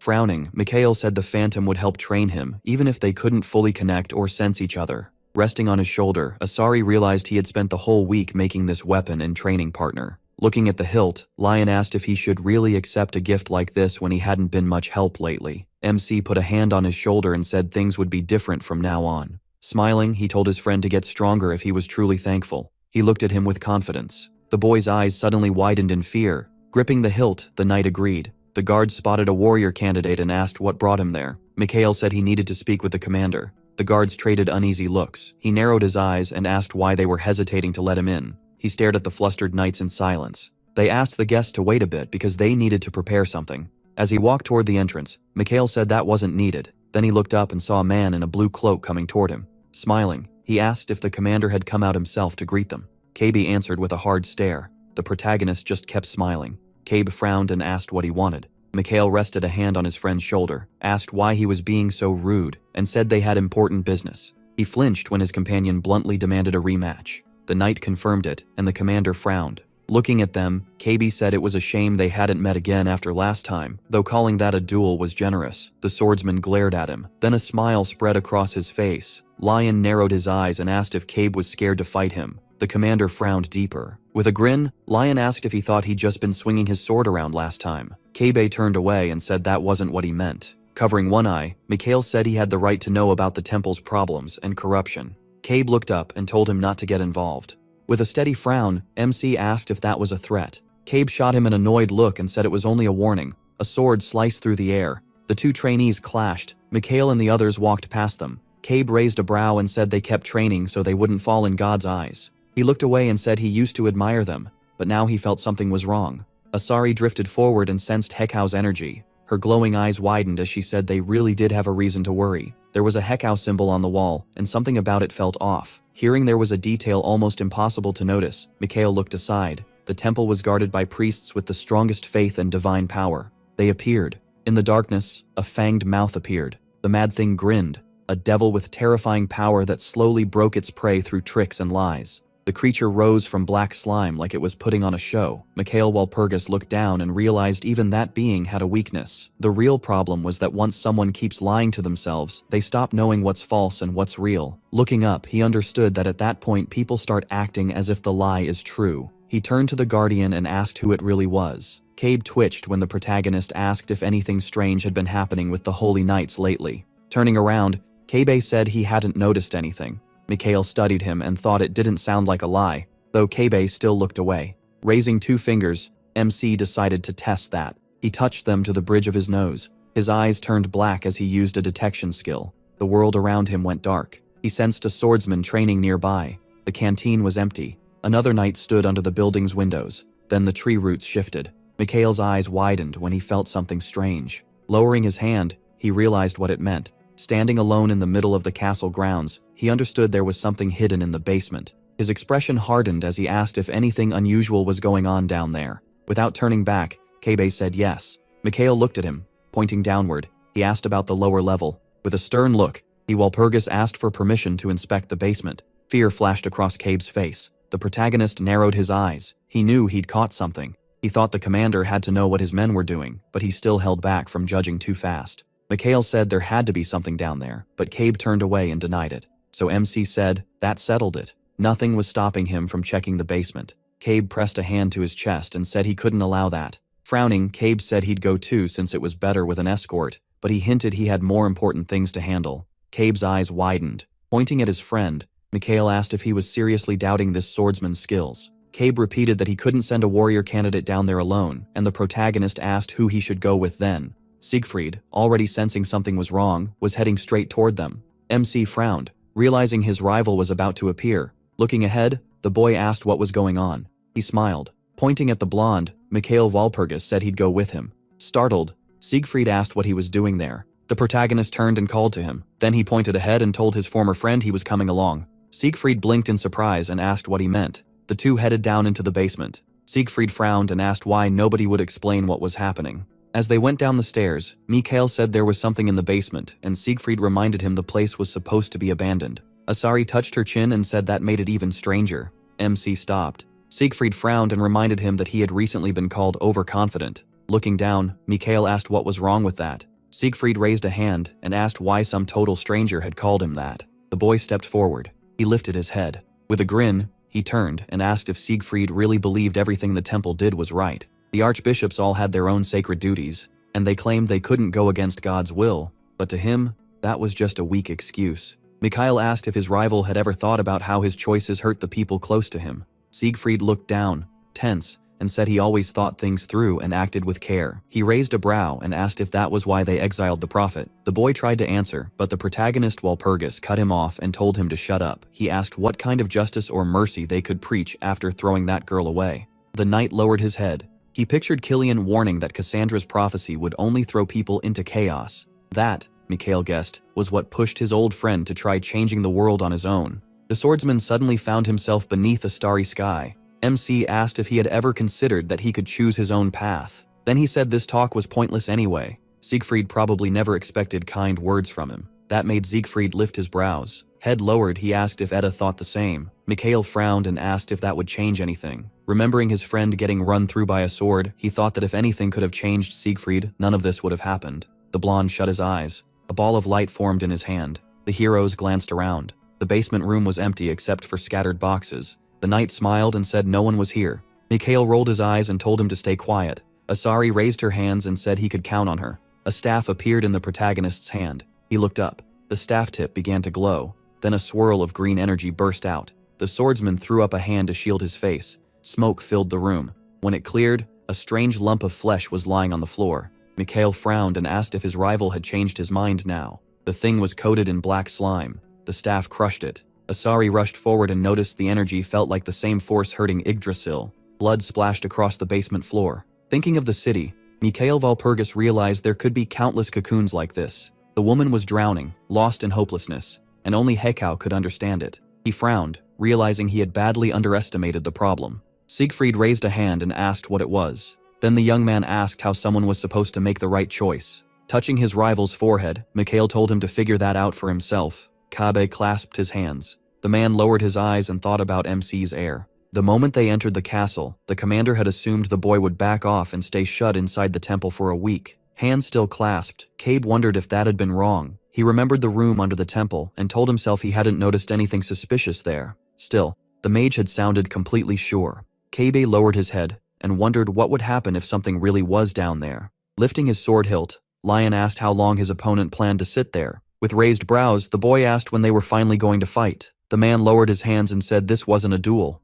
The boy frowned and asked if he really meant that. The commander looked up, rose from the steps, and said he held his title for a reason. His sword flared with bright power. Wrapped in that aura, Kabe said the guest couldn't match his strength. The young man smiled. Lion brought his sword hilt up and decided to test that claim. Light shone behind him. Lion narrowed his eyes, thinking he had found a worthy foe with real skill. Waves of energy spread over the man's body. Smiling, the boy remembered his teacher and said his enemy was still far from reaching that level. A blast of energy shot from the hilt. He settled into a fighting stance. Then he struck with the magic sword. The blades slammed together. The commander looked down. The young man gritted his teeth, and his eyes began to glow. Streaks of strikes ripped through the air. Blue waves rushed at the enemy. The knight rose onto his toes. Kabe frowned hard. His eyes widened. Suddenly it felt like time itself had sped up. Tightening his grip, Lion realized the fight was turning dangerous. Their swords crashed together again. There was space between them now. With a grim stare, the man asked what was going on.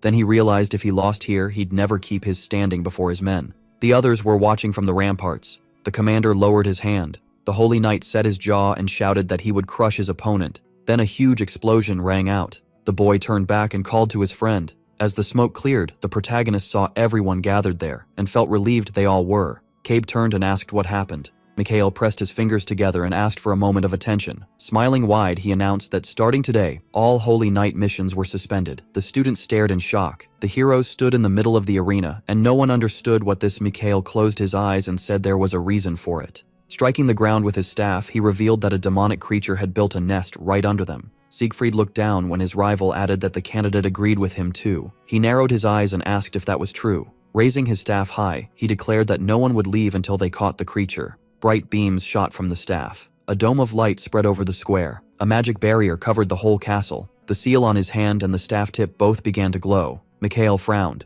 thinking those powers together should be enough to locate the demon. Squinting, he ordered it to show itself. The boy shut his eyes. The Holy Knight's eyes went wide. KB looked up. Lion glanced away. The young man frowned, wondering who it could be. His red eyes flashed as he said someone was about to start coughing. One knight suddenly grabbed his mouth. The commander stared at him in horror. The protagonist walked toward the warrior. Miles threw his head back and shouted that a holy knight couldn't be a demon. Mikhail Walpurgis slammed his staff down and told him to stay quiet. The student flinched. The boy narrowed his eyes and called him a terrible actor. The knight raised his hands and insisted he couldn't be a demon, but a dark veil covered his eyes. Mikhail, angered, said a monster had slipped into their ranks and forced its host to kill his own comrades. Lifting his staff, he asked for forgiveness and said he had no other choice. As he swung it, the magician said he had to do this. The staff struck the barrier, and the demon asked who had decided to ruin all his years of hard work. The protagonist stared at him in surprise. The people around them had no idea what was happening. Miles was swallowed by darkness. Mikhail Walpurgis opened his mouth, remembering something. Blood had burst from the archbishop's body before, so a monster had to be behind it. Looking down, he realized this was the one they had been hunting. Lowe's appeared on the training ground. The boy looked at him and frowned. The demon smirked and asked if he recognized him. The mage, brows raised, said yes. The commander of the 6th squad stood there before him, Meryl. The protagonist said the monster was trying way too hard to copy her, and it grinned. The devil widened his eyes and said he hated hearing people talk about him like that. Lowe's spread his arms. A huge cloud of dust burst up around him. The Holy Knight looked around and told everyone to stay calm. Mikhail Walpurgis lowered his head and realized the demon was trapped now, so the archbishop should be safe. Squinting, he guessed the monster was aiming for someone closer, like a warrior candidate. The monster charged forward. The creature leaped up to seize its target. Its hand nearly reached the boy's neck. Mikhail raised a brow and used Storm. Lowe's eyes widened in fear. A spinning wall of green energy formed in front of him. The demon looked up and asked what it was. The magician reached out. He caught the enemy by the throat and lifted him into the air. Frowning, he turned to Meryl and said he knew she was watching. The monster shuddered. Mikhail Walpurgis reflected in its eyes. With an angry squint, the boy declared that her plan would fail. A divine spear appeared overhead. It drove straight through the monster's body. The students gasped. Siegfried's eyes widened. The devil tried to lift its trembling hand. Holding out his hand, the young man told the demoness to wait for her turn. A bright flash lit up Delos. The monster broke apart into dust. The boy watched in shock. Looking aside, the magician thought humanity needed a hero, someone who would destroy evil and lead people the right way. The knight pressed his lips together, realizing he didn't stand out next to his rival at all. In his memory, the swordsman saw his comrade waving to him. As he pictured Miles's shadow turning into a demon, Siegfried realized he had never noticed even a trace of the monster. Looking down, the boy decided he was too pathetic to be a warrior. Then he clenched his fist and thought any weakness could still be fixed. The man gathered the wet mass into a pile. Dropping to his knees, the knight thought God would not reject those who truly tried. Frowning, the swordsman knew he had to keep trying. As they went down into the basement, the protagonist asked if Siegfried really believed he could save the world alone. Siegfried frowned, frustrated. His hands started shaking. Lowering his staff, Mikhail Walpurgis asked if everyone had seen it. Turning to the students, he warned that demons were tricky. They acted friendly, so they could catch their prey. When someone asked how he knew, he raised a brow and said, "No one earns the title of warrior without proper training." The Holy Knights stared in surprise when he called them that. Mikhail scolded them, saying they couldn't even tell a demon from their own ally, and that was shameful for Holy Knights. A large banner hung over the castle. He went on, saying the knights just bowed to the archbishops and followed orders.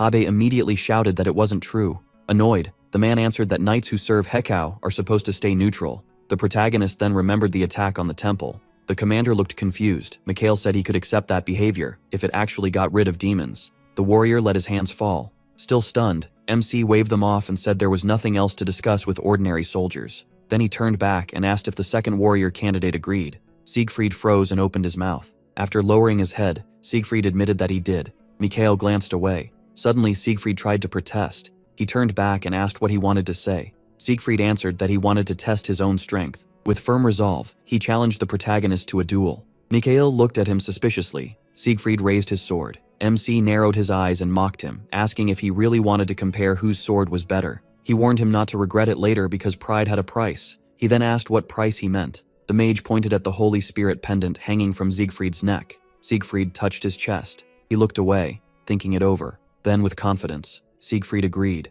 Mikael realized Siegfried had already used Seth's absolute protection. There was a faded mark on his neck. Standing across from him, the protagonist figured there was nothing to fear. He smirked. Sure, he knew Siegfried better than anyone. Mikael could already picture him dropping to his knees once his confidence broke. A crown fell from a high cliff. Sitting on the edge, Siegfried reached down, knowing he wouldn't be able to stay calm much longer. MC caught the crown, looked up, and admitted he simply didn't like his rival. The sword flashed in the sunlight. Holding it out, Mikael declared that he would not lose. Asari flew over and asked if he wanted help, but he said he could handle this one alone. Squinting, he silently urged Siegfried charged. He closed the gap fast. Mikael's eyes widened. If he didn't show enough power early, Siegfried might think he could win. Siegfried tightened his lips. He gripped his weapon with both hands and swung. Mikael threw out a level 5 shield. The sword shattered it instantly. The protagonist stared in surprise. Then he grinned, deciding this duel had been worth it. His reflection spell flashed brightly.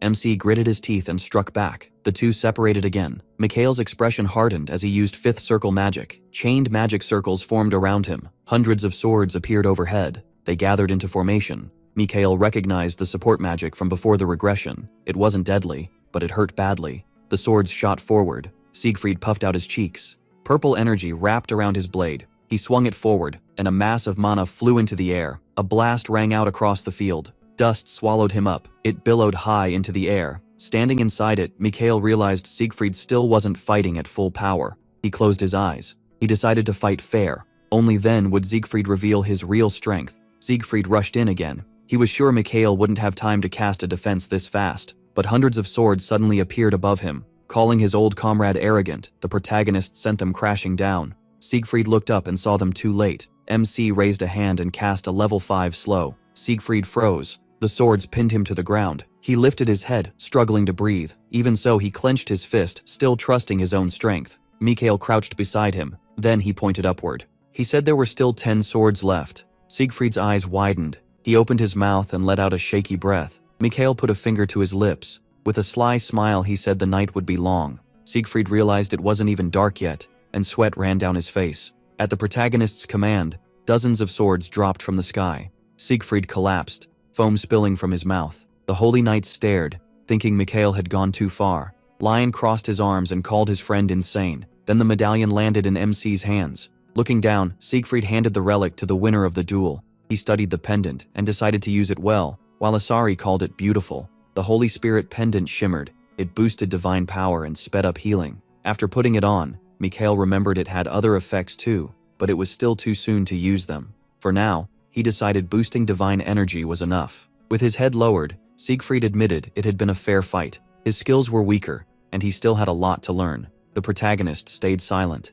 Then he asked if Siegfried would have fought differently if this hadn't been a duel. Startled, Siegfried asked what he meant. Mikael suggested he might have used a hidden weapon, or attacked from behind. Horrified, Siegfried said he would never do that. Clenching his fist, he insisted it would be unfair, and a warrior could never fight that way. MC rolled his eyes and asked what he'd do if dozens or hundreds of people died because of that kind of duel. Siegfried flinched, confused. Mikael turned to him and asked if a man who couldn't protect people deserved to be called a warrior. Siegfried looked down. His fist shook. He loosened his hand and tried to speak. He closed his eyes, thinking there was no point hearing excuses. He already knew exactly what his rival wanted to say. Later they walked through the city. Lion raised a brow and asked what Mikael was muttering about. The protagonist looked ahead and asked what he meant. Thinking of the smiling knight, he admitted Siegfried was a pretty good warrior, just a strange one. Lion said that if he were only an ordinary man, he'd never take that kind of risk. Mikael replied that a warrior candidate carried more weight than people thought.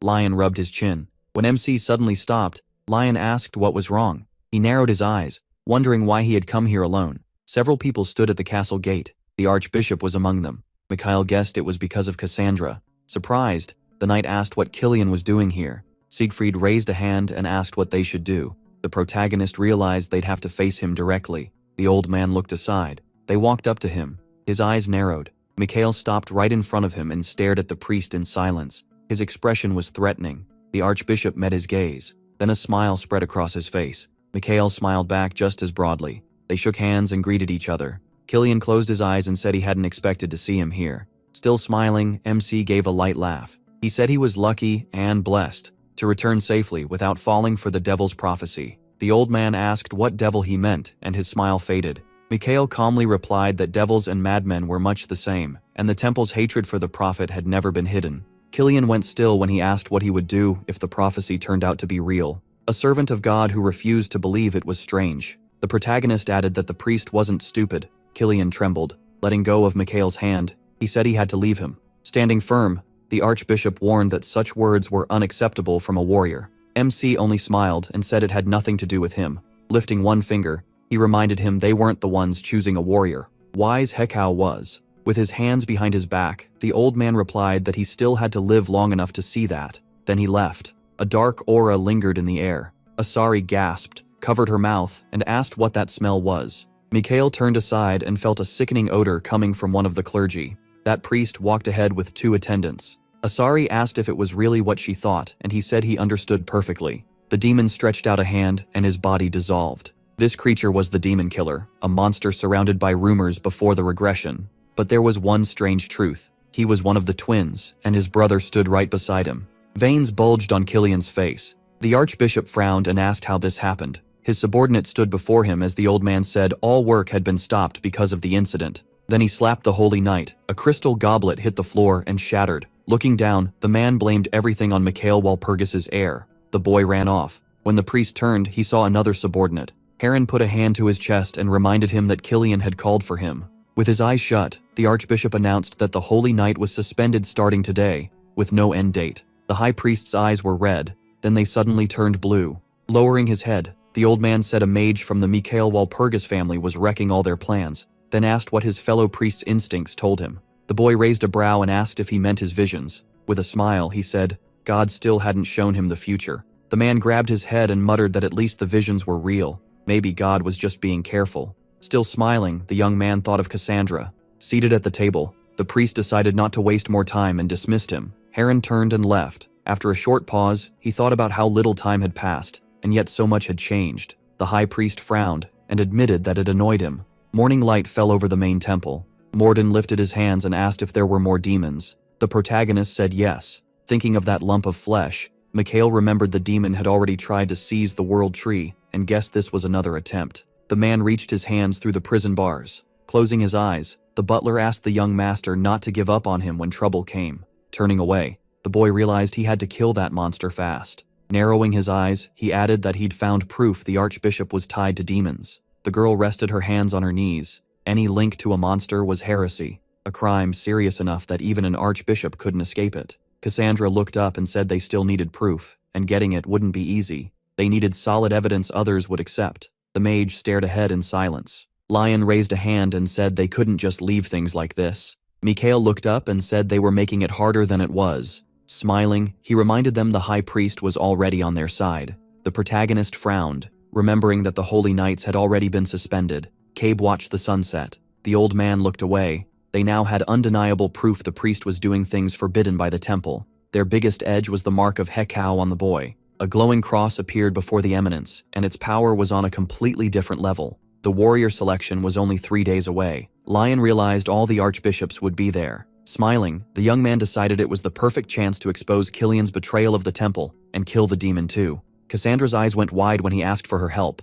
Arms crossed, the mage said he trusted her and promised he'd stay by her side. Her reflection shone in his eyes. Her prophecy had to be respected and protected. Thinking back, the protagonist knew he couldn't let her end up the way she had before the regression. The fortune teller lowered her gaze. Frowning, she admitted she'd never truly spoken to God. She only received brief visions. Mikhail Walpurgis frowned, then said that was still more than any normal person could do. When he told her that gift connected her to God, Cassandra stared at him in shock. Looking up, she asked if he really believed in her, and he said yes. She raised a brow and asked when it would happen. Holding up one finger, he said in 3 days, and told her not to doubt herself. Smiling, the mage said he had already worked things out with the one above them. Leaning in, he called it a divine conversation. Naren stood by the temple window. The old man closed his eyes and enjoyed the quiet morning. Looking down, he drifted back to the old days. Seeing the full mug, the priest remembered helping the prophet study different kinds of tea when she had nothing else to enjoy. She used to sit on his lap with an open book, learning which teas came from which regions and how to store them.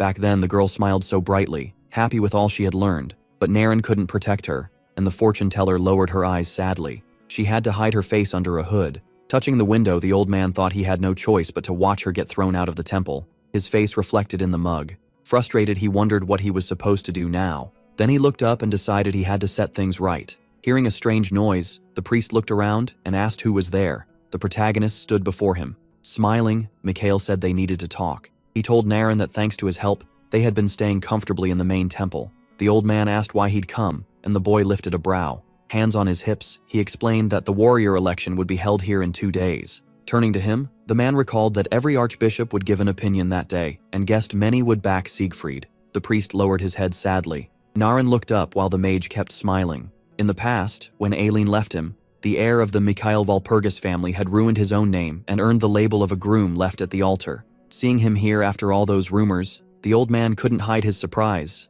Hearing that, the protagonist flinched at how different his real image was from the gossip. Stepping closer, the man asked if he could ask a favor. He bowed and asked Mikhail to protect Cassandra even if he failed to become a warrior. Closing his eyes, Naren added that it was rude of him to even doubt him. MC Walpurgis bowed his head, thinking that he really did need to protect the prophet. The old man folded his hands before him. He raised a brow and asked why he was saying this. The man explained that if Siegfried became a warrior, anything could happen to the girl. In that future, the fortune teller was burned alive. No one believed her visions, and only a painful death waited for her. If she left the temple for good, she might finally find happiness. The young man pressed his lips together. Staring ahead, the priest said she'd already suffered too much, and he didn't want to add to it. The mage's eyes widened. He could tell the old man was suffering too. Naren lowered his head. With eyes closed, he admitted it. The protagonist raised a hand. Pointing to himself, Mikhail Walpurgis confidently said he would win their approval. The man raised his brows in surprise. The boy only smiled back. Frowning, the priest reminded him that the archbishop held huge influence because he'd personally raised part of the clergy. The protagonist smiled and reminded him that his holiness was already on their side. Naren's eyes widened when he heard the protagonist would need his help too, and he said he had no real power. Taking a step closer, the mage told him that wasn't true. He placed a hand on the old man's shoulder. As he moved past him, MC reminded him that God was with them. Then he stopped and said that alone gave them certain guarantees. The man looked back. A white feather drifted down from above. Angel wings. The priest stared in awe. He rubbed his eyes with his sleeve. Naren looked again and wondered if he'd only imagined it. But when the mage turned around, the wings were gone. The old man pressed his palms together. Lowering his head, he asked God what he should do. Then they moved closer and spoke for a while. As expected, the priest had plenty to say. Maybe he also felt tied to Hekau. After all, her seal was on the protagonist's hand. Mikhail smiled, but even with the priest's support, the real reason he came was the man's death before the regression. He remembered blood splashing behind Naren and swore to erase even the smallest chance of that happening again. The young man stepped outside. In his hand was a lump of flesh. Asari came over and said she couldn't do anything because the seal on it was too strong. Thinking of the old man, the mage studied the mark and realized someone had removed the seal made for the archbishop, which meant the murder had been planned. Crushing it, the protagonist decided to uncover the full truth. Asari told him she'd finished checking the temple, and Mikhail asked what she'd found. She raised a brow and said Hekau had asked her to learn why she couldn't make contact. Hearing there was another cause besides the demon remains, he asked what it was. Lifting one finger, she said the devil's right eye was the problem. Frowning, Asari said that dark and dangerous thing had to be somewhere nearby. Touching his chin, the young man concluded that was why the remains kept multiplying so easily. The girl smiled and let out a pleased sigh, but her eyes widened when the mage said they had to find it as fast as possible. He started walking, and the keeper reminded him they didn't even know where it was. The protagonist said he did. She flew up to him and asked how. When no clear answer came, she stared in confusion. Mikhail turned around, and Asari asked if he'd figured it out before she told him.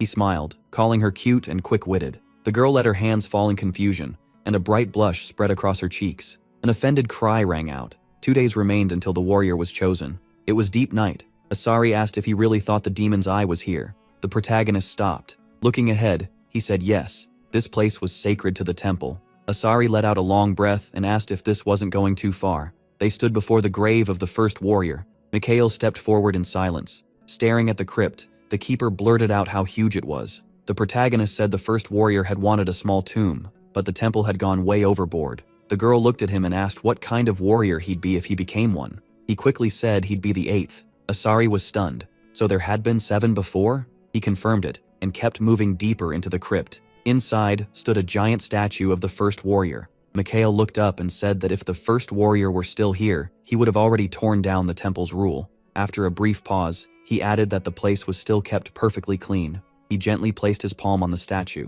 Looking down, he said the first warrior's influence still couldn't be ignored. Even so, the protagonist quietly added, it was only a shadow of what it once was. Deep down, he felt something was wrong. As he went up the stairs, he hoped things hadn't reached the worst possible outcome. At the top, Asura spotted a coffin. Mikhail stopped in front of it. He apologized, then reached through the magic barrier around it. A second later, the barrier burst apart. Asura stared at the coffin holding the first warrior's remains and asked if he really thought something was hidden there. Then it clicked, and her face changed in shock. She lifted a clenched fist and started asking if it was really hidden here, but Mikhail cut in with a firm yes. Staring at the coffin, he said it had probably been here from the start. Without hesitation, he called the first warrior's coffin the perfect hiding place. Asura threw up a hand and said that made no sense. Even if the demon's eye had been placed with the warrior's remains, what good would that do? Without turning, MC asked, what if the demon entered the first warrior's body before he died? Cold sweat ran down Asari's face. He summoned his staff and said they had to check.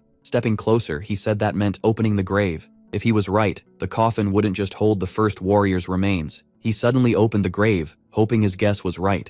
He and Asura carefully peered inside. Both froze in shock. The coffin was empty, except for a hole in the middle. Asura asked what they were supposed to do now because it looked like they'd messed up. Mikhail just smiled and said it wasn't that bad. He stepped onto the grave. With one hand on his hip, he said it was actually the opposite. Now they knew the truth. Then he suddenly stepped forward again. The next instant, he dropped straight into the hole inside the coffin. He kept falling deeper down. Elsewhere, beside a steady candle, a man said this problem had to be handled. Heron sat by the window and muttered that his brother seemed to be gone now. His eye flashed bright pink, and he sounded certain. Anger rose in him as he blamed Mikhail. He figured using the old archbishop would have been easy. That only made him hate the protagonist more. Staring at his reflection, he smashed the mirror into tiny pieces. He knew Mikhail's arrival had ruined all his plans, and that infuriated him. Looking at the broken glass, Heron asked how he was supposed to destroy him. His eyes had gone wild. Then that strange feeling about the grave hit him, and he whipped around. A huge grin spread across his face. He raised both hands and burst into mad laughter. Then Heron grabbed his head and looked down. "Just think," he shouted. Glancing at the candle, he laughed at how easily the protagonist had handled it. Then he leaned in and blew the candle out. Meanwhile, Mikhail and Asura moved carefully through the dark. They tried to make out what was around them. A man on a throne drove his sword into the floor and said he was glad MC had finally come. With one eye burning, he added that he had been waiting for him. Mikhail stared at the dead man and asked if it was really him. The corpse's tiara glinted as he answered that he was the one once called. His trembling hand slowly reached out. He looked at him and apologized. Dark energy gathered in his hand as he said everything he did from here on would be under another's control. With his changed right eye, he explained that the demon had fully taken over his body, and now he had to kill Mikhail no matter what. Right after that, he fired a strong magic blast at him. The protagonist raised a hand and took the hit head-on, shattering the projectile without harm. When the magic faded, he smiled and said he understood, then called the dead man Elder. The first warrior looked surprised and asked who he was. Mikhail explained that he was a warrior candidate. Hearing that, the first warrior pointed at him and said it was an honor to meet him, though he hated that it had to be under these conditions. Magic writing formed at his fingertip as he apologized for standing before him in such a disgraceful state. When he finished, a magic seal appeared. A huge stream of fire shot at MC. He reacted at once and raised a shield, but the barrier couldn't hold the flames and started to crack. Seeing that, Mikhail tensed. He studied his enemy, wondering if the man could still think clearly even while possessed. The first warrior's body was completely dried up. His arms hung limp, and he realized there wasn't a single working muscle left. The demon was forcing the corpse to move. When the flames faded, Mikhail asked if he was holding back, since he still hadn't used aura. The dead man slowly lifted his shaking hand and said that wasn't it. Touching his face, he explained that he was a magician. That answer clearly surprised the protagonist, and he frowned. A massive magic seal formed in front of the first warrior. At once, another raging blast of fire came at Mikhail. He set several magic circles in front of himself and used Fire Strike. A fireball flew out to meet the attack. The clash exploded with magical force. After the smoke cleared, MC asked about the holy sword. The first warrior said His Holiness gave it to him because he was no longer fit to use it himself. He added that the sword only looked holy. If he had to choose a true holy relic, he'd pick the holy robe. It carried many blessings. Lowering his head, he said he was already dead, so he didn't care who inherited it. Then he asked if Mikhail was really a candidate and whether he still had much to do. He coldly asked if he wanted to leave this world. The warrior stammered that he had held on until the very end. His eyes started to close as he thought of the protagonist as his successor. At last, he shut them fully and entrusted this world to him. His body stayed slumped on the throne. Asura bowed and said they wouldn't waste his effort. Looking down sadly, she whispered for him to rest in peace. Mikhail had no idea how long the warrior had resisted the demon. The crown slipped from the warrior's head, and MC thought it was finally time to let this great hero rest with honor and no regrets. The metal crown struck the floor and bounced. He carefully reached for his weapon. He moved his hands and activated circle expansion. Then he heard a strange sound from the side. The monster opened its red eye and gave a slight grin. With a crazed smile, it kicked off the ground and leaped up. Mikhail looked on in horror as the demon moved. Above him, a chunk of strange mana flew past, but he stayed calm, thinking how much had changed since he reached the 6th magic circle. But for him, things were different. He pointed one finger forward and thought about how well he could use circle expansion.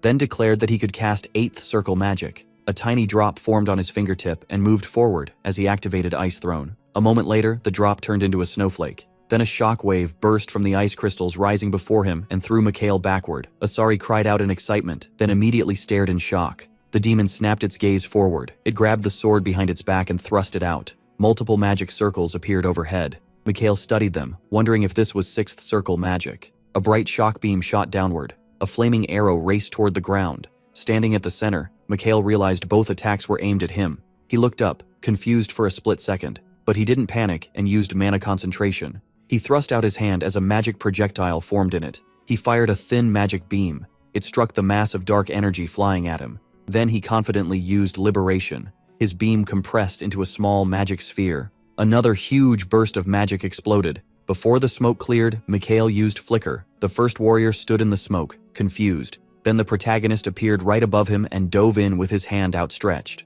The demon glared up with its blazing eye. Mockery flashed in it, and a hidden magic seal shot out from behind its back. Asura covered her mouth, realizing the demon had predicted this, and hidden the seal there. It had only been stalling to build stronger magic, while Mikhail kept charging straight at it. But then seals popped up beside him, and MC said he wasn't the only one with that idea. Right after that, he used cancel magic. Magic chains wrapped around the demon and shattered its seal. The moment it saw that, it panicked. In the same instant, Mikhail pressed his hand to the demon's head and coldly said he finally had it. Normal magic can't fully kill powerful demons, so the creature stared back with its demon eye. That's why he had prepared something else. He swung his free hand and clenched it into a fist. This was his own spell, made to copy the style of his old ally, the world's strongest martial artist. Before attacking, the protagonist told Suen he was borrowing his power. The second he said it, he drove his fist into the demon with everything he had. It was the divine fist technique, and Mikhail's hand suddenly began to glow. A huge blast of magic burst from his fist and pierced straight through the demon.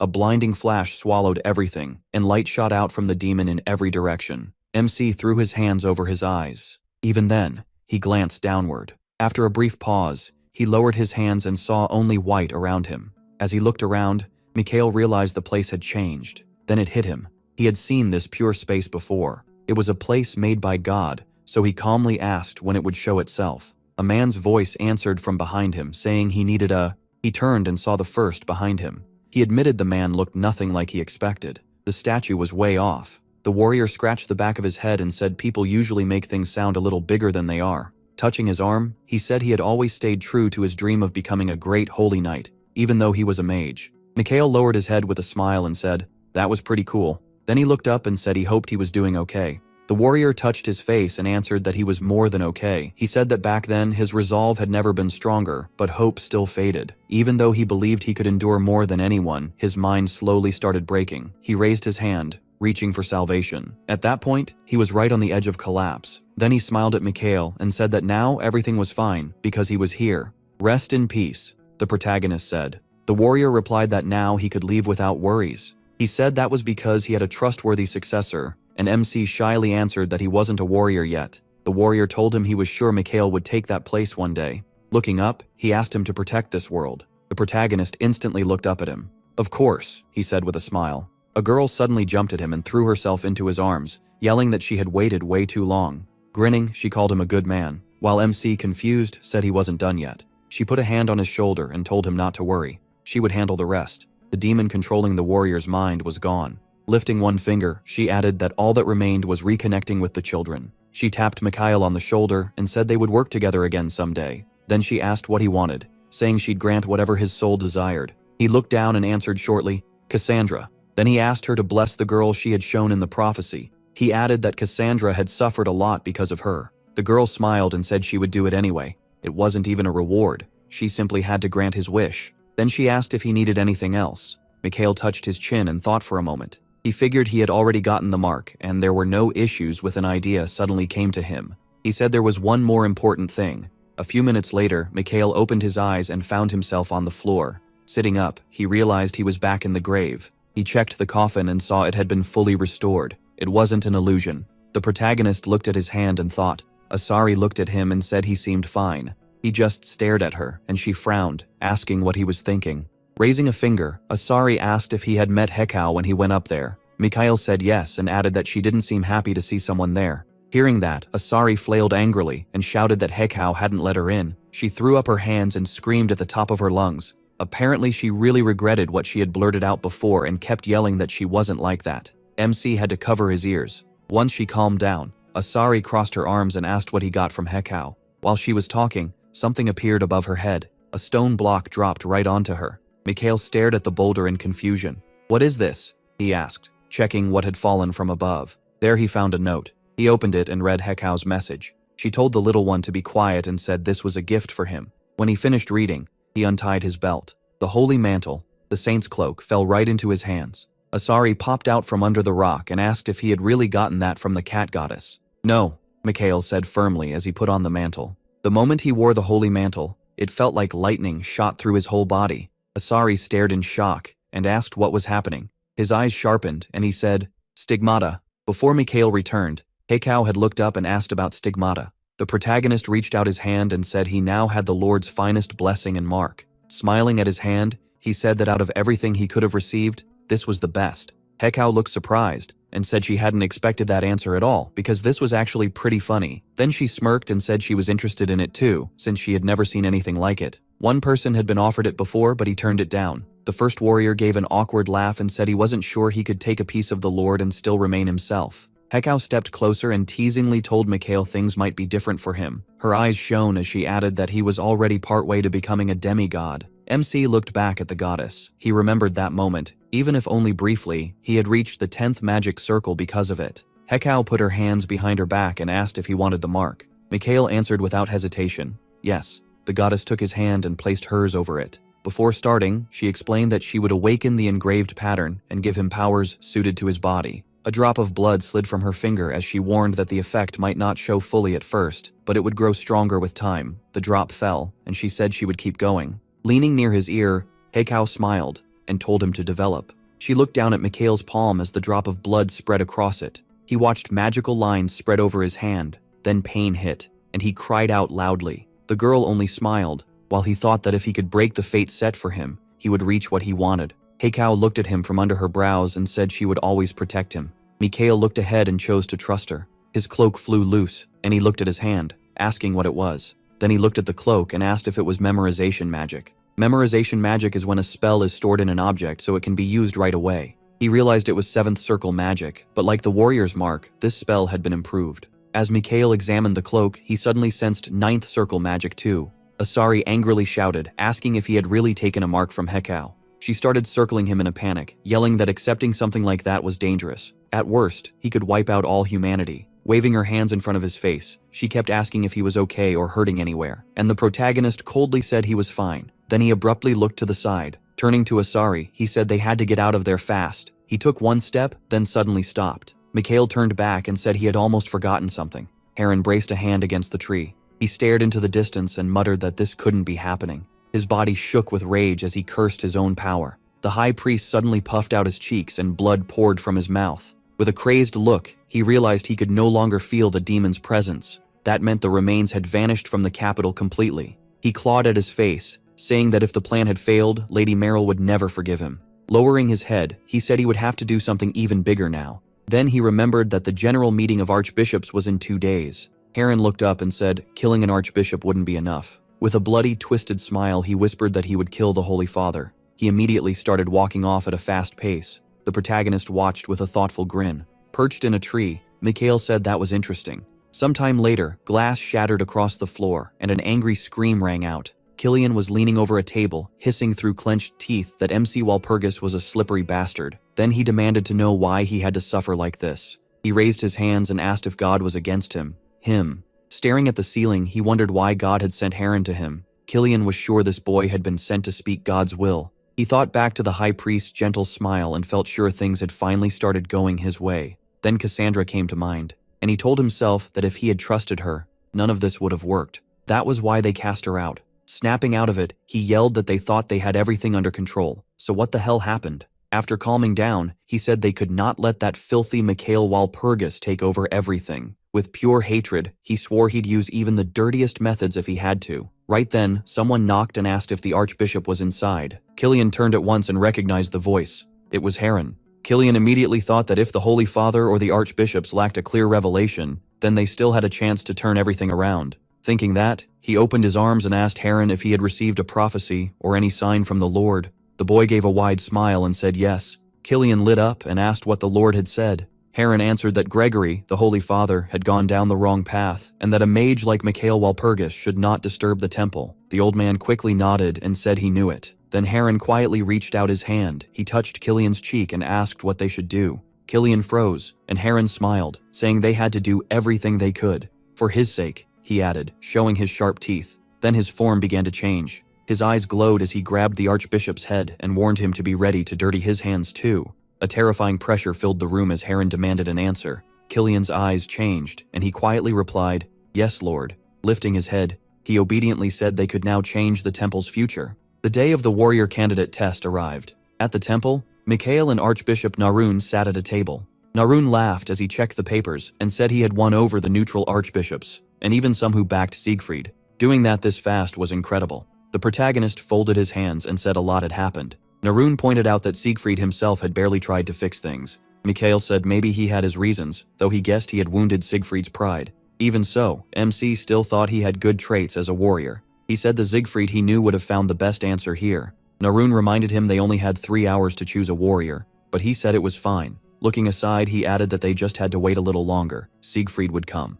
Narun asked if he was really that sure, and the protagonist just smiled. He raised a finger and asked how a warrior candidate could act without honor. Narun looked at him, then dropped his gaze. He said choosing that boy as the warrior, there was no better answer. Mikhail instantly smiled wider. Then Siegfried appeared before him and said he had been waiting. MC crossed his arms and asked if he had thought about what he said. Siegfried looked down and admitted he had lost sleep over it. Clenching his fist, he said he was not the only one who felt that way. He explained that Habe had denied it too, just like he had, but later admitted he was wrong. Habe felt awful and apologized to Mikhail Walpurgis and the prophet. The other knights did the same. Some still denied it, and some were angry, but Siegfried said this could not keep going now that the truth was out. There was a demon right under their noses, and it was likely planning more than just taking over the knights. Mikhail said that made sense, and Siegfried remembered his words. He also thought back to something Killian once told him. He remembered the archbishop saying the warrior's path was the right one. Siegfried had believed that was what God wanted, so he never questioned it.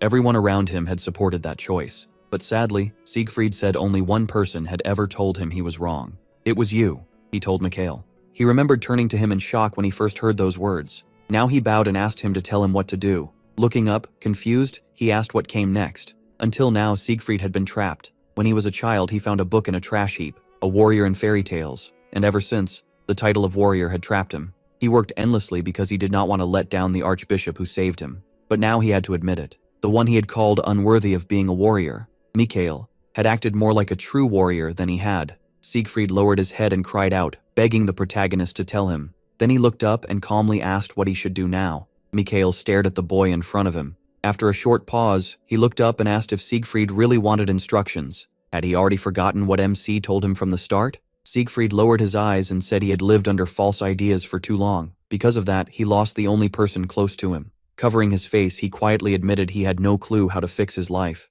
He looked at him and asked, annoyed, if he was really just going to stand there and whine. Siegfried lifted his head, confused, and asked what, but before he could finish, a fist came flying at him. Mikhail drove a hard punch into his stomach. Siegfried cried out in pain. The hit sent him flying back several meters. Sweating cold, he stared at the protagonist and asked through the pain why. Mikhail cracked his fists and said Siegfried came here talking about changing everything. What a joke. As he walked toward him, he snapped that people never understand until they get hit a few times, and if Siegfried really wanted change, he should stop acting like he could just apologize later. Fear filled Siegfried's eyes. Smiling in a way that looked almost crazy, MC said he should have gone to someone else. Siegfried tried to stand and begged him to wait. Looking terrified, he pleaded for mercy. A loud, painful scream rang out. Sometime later, at the temple, the archbishops were already gathering for the election. One of them said he never thought he would get to take part in choosing a warrior. Others brought up that candidate Mikhail himself said he was a magician, which made them uneasy.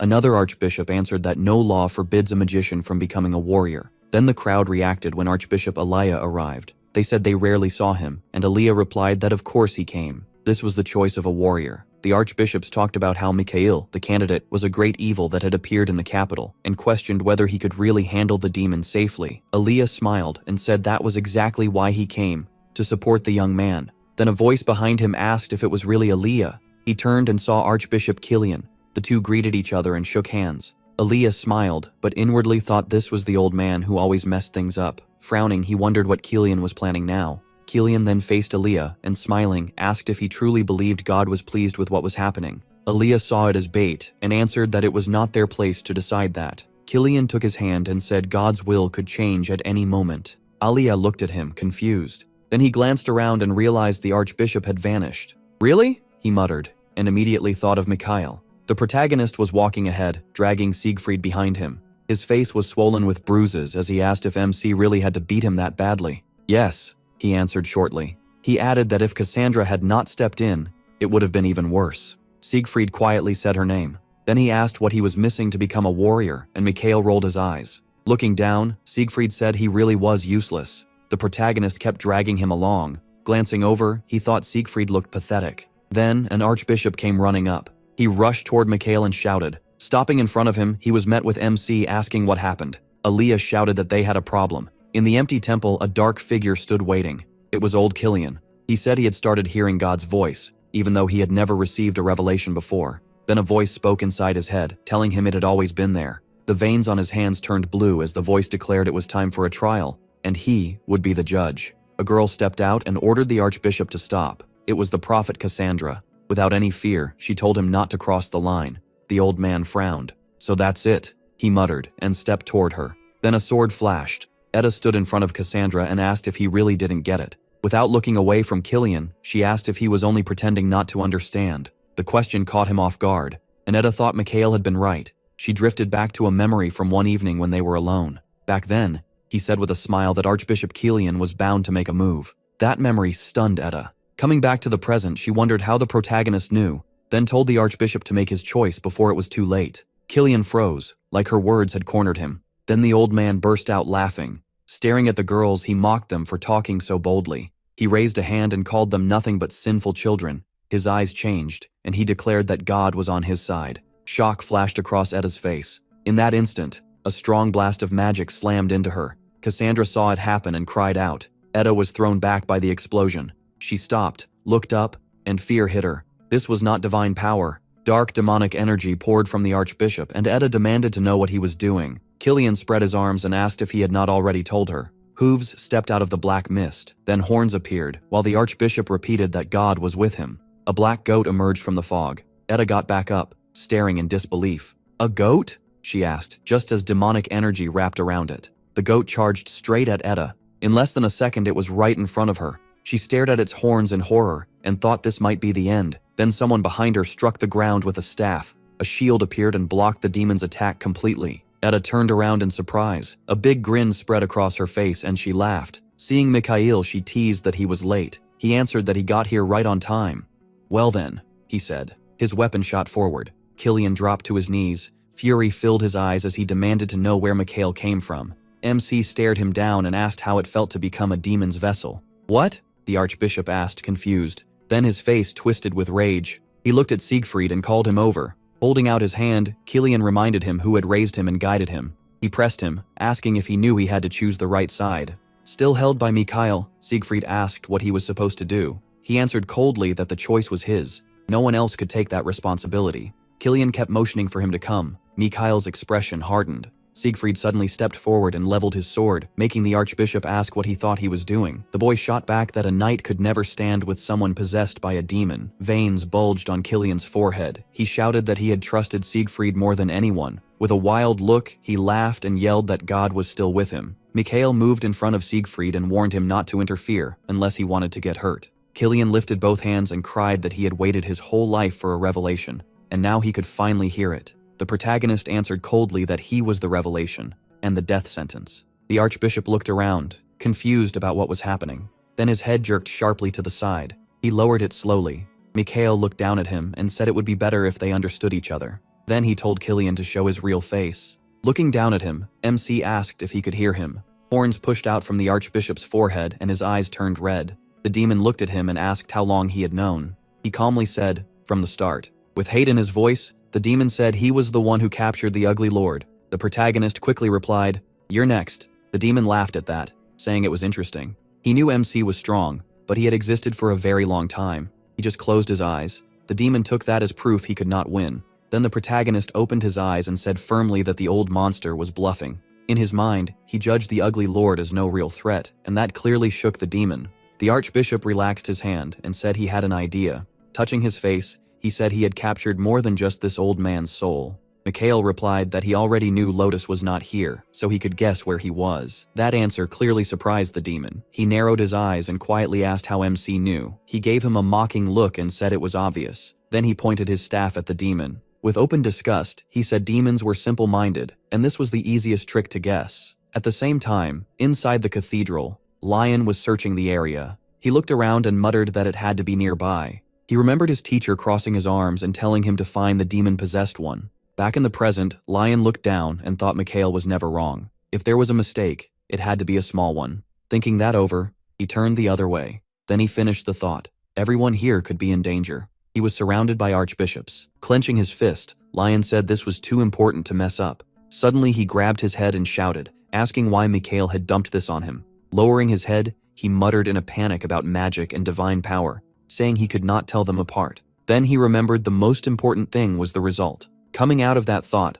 Lion threw up his arms and yelled that the protagonist always said things no one understood. While complaining that MC could have given him even one clue, an archbishop walked past him. Right then, Lion's face lit up. The sword in his hands began to shine brightly. He tensed at once, realizing the glow reacted to the person who had just passed him. His brows tightened as he figured out what that meant. A second later, he turned toward the passing archbishop. The moment the man faced him, Lion was stunned. There was a clump of black magic sitting on the archbishop's shoulder. It was a black goat. Lion acted at once and pointed his sword at the man. Startled, the archbishop asked what he was doing. Lion's blade shone even brighter. A beam of light shot out. The shockwave knocked the archbishop to the floor. He frowned in confusion. That black goat was still perched on his shoulder, wrapped in magic. Standing over him, Lion said he had a really bad feeling. He turned, sensing more of that energy. Then he snapped his head to the side and spotted a figure. Heron stood in the shadows with a cruel smile. He whispered that the little guy was late. Then, grinning like a madman, he shouted that they were prey now, and no one would leave alive.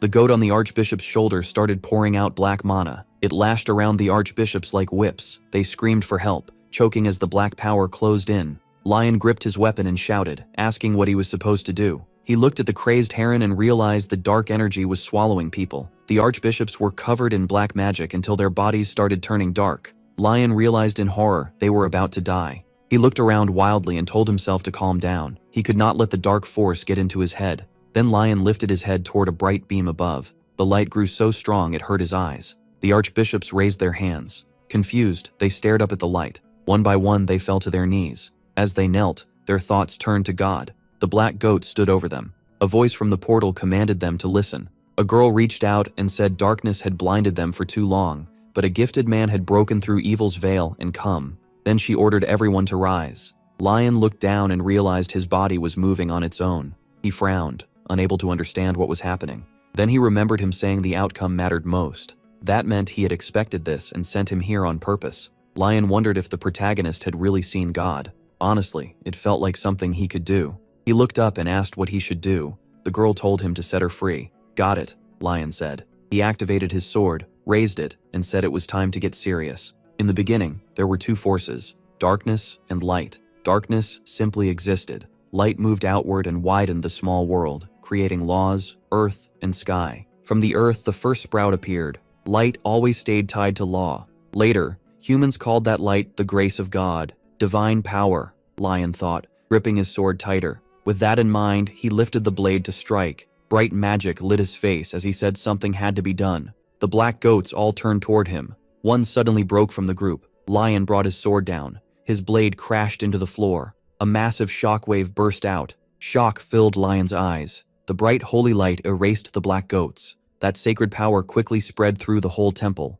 The demon inside the archbishop felt it immediately. He looked aside and asked how a higher being could interfere so fast. Mikhail smiled and said, "Good work." Then he asked if the demon really thought it would get off that easily. The demon lowered his head, unable to answer. MC raised a hand and thanked him. With a cruel smile, he said the temple was cleaner now than it had been in a long time. That made the demon furious. He raised a hand, and dark energy wrapped around it at once. Then Mikhail's storm burst out. The two powers slammed into each other. Asari reinforced the storm, calling the demon nothing more than a devil's underling. Walpurgis lifted his staff and said coldly that he had no more use for her. Asari froze and lowered her hands in shock, and he added that it sounded pretty ominous. After that, he looked down and wondered if he was becoming evil too. Thinking of the little archbishop, he answered with clear hatred, however many demons it took. The guardian glanced at him and asked what he was thinking now. Without looking back, Mikhail said he might be starting to think like a demon. That caught the girl off guard. Then she smiled. After a brief pause, she turned to the demon and told the protagonist not to give him too much credit. "Hey," the old man growled through clenched teeth. He threw out both arms and unleashed a huge wave of dark power. It shot at Mikhail Walpurgis, but he blocked it with a divine barrier. Staring at the demon with open contempt, he warned him not to even think about escaping. The demon lowered his head. "Run away." His hands shook as he pointed at MC and ordered him to shut up. Then he spread his arms and screamed that he would kill every last one of them. Demonic energy swallowed his body and hands. Mikhail watched and thought the demon had completely lost himself, but not his power to destroy. A hand suddenly reached toward him from behind, reminding him where they were. Hekau appeared at his back and said this was a holy temple, where God's power does not waver and faith fills the hall. She looked at the demon and asked if he really thought that applied to him. Mikhail gave a small grin. After a short pause, he struck the floor with his staff and spoke. Divine power flared around him as he declared that the demon had already missed his chance. The moment he said it, a blazing pillar of light dropped from the sky. It crashed onto the demon and swallowed him whole, drawing out a loud scream of pain. The protagonist only watched in silence. The demon reached toward him, yelling that he remembered him, and swore he would kill him someday. Mikhail answered with a smirk. When the holy light faded, he said he would be waiting. The priests and archbishops stared up at the divine light overhead. Shock filled their faces as grace and holiness spread through the temple. Priests and worshippers dropped to their knees and folded their hands in prayer.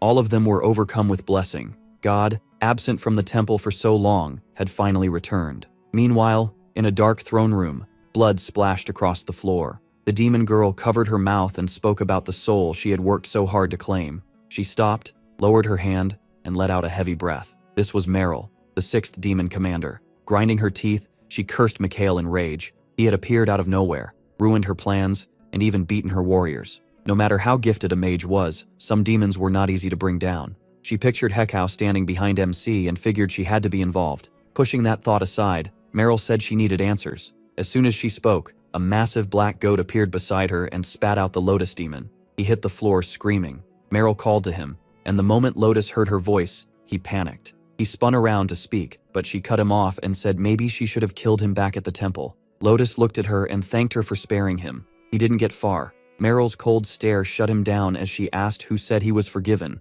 then told him she needed his memories. The demon trembled in fear. A giant horn suddenly pierced Lotus. Blood poured from his chest while Meryl said his worthless life meant nothing. Clutching the horn, Lotus begged for mercy, but Meryl said she did not care. A second later, his body dissolved, leaving only a red stone behind. Meryl picked it up and brought it to her lips. Without hesitation, she absorbed it. After taking in Lotus's memories, she wiped her mouth and vowed that next time she would kill Mikhail. A week later, many archbishops gathered before the temple. His Eminence thanked everyone for coming to the warrior appointment ceremony and said that, after everything that happened, they had cleansed the corruption. His father and their butler were among the crowd. The monarch declared that the world would never be the same again. Lion, Cassandra, and Etta listened with smiles. Hard times would still come, but the Lord had not abandoned them. Instead, he had sent them his messenger, Mikhail Walpurgis. Watching the ceremony, Asari said in surprise that they had put it all together fast. A few days earlier, the protagonist had met Siegfried, who said he was thinking about stepping down as a candidate. The protagonist asked, annoyed,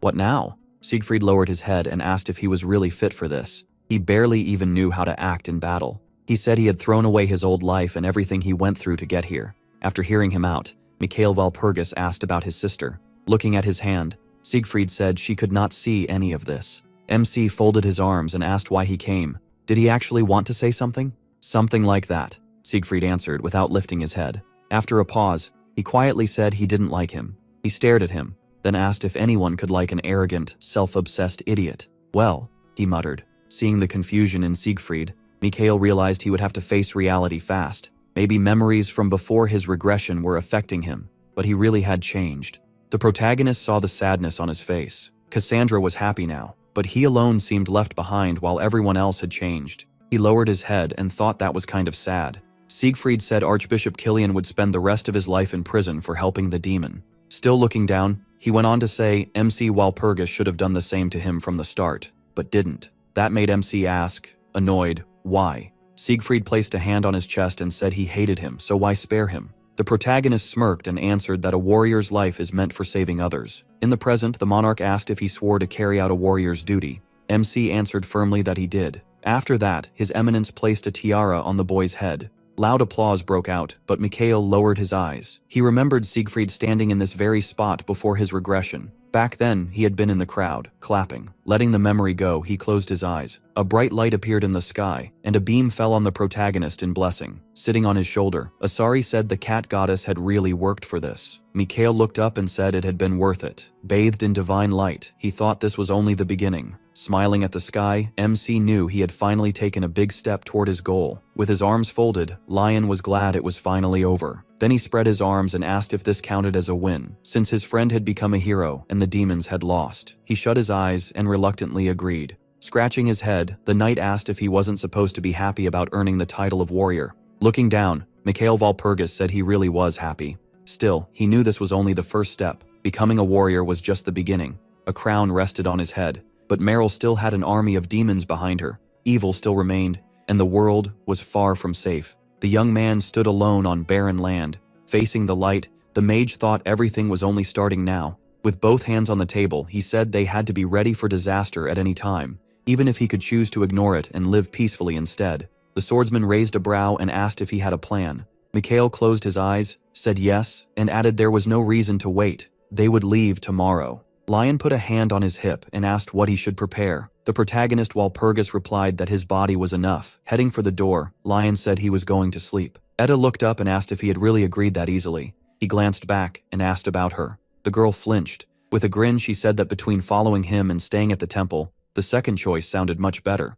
Besides, she needed to keep watch over her brother. Mikhail nodded and asked her to tell him if anything happened. Closing her eyes, the blonde promised she would. Hearing his friend's voice, the mage looked away. Cassandra sat on the steps, waiting to hear what she should do. Mikhail smiled and said she should stay here. Disappointed, she frowned and asked if it was because she was a prophet. Looking down, she assumed her limited powers made her useless. MC Walpurgis raised a hand and said that was not true at all. He just did not want anyone looking down on her. Her eyes lit up. Until now, anyone who spoke with God had been treated with contempt. Hekau reached out to the guy, and he hoped he could become a better version of himself. Clutching her dress, Cassandra cried out that prophecies were only seen as following fate. Because of that, people rejected them without even realizing it, and that was why they turned away from the fortune teller. The prophet gripped the hem of her dress tighter. Mikhail watched her, tense. Then he lowered his head and said that wasn't true. Prophecies reveal things no one could have known before. Tears in her eyes, she asked what he meant.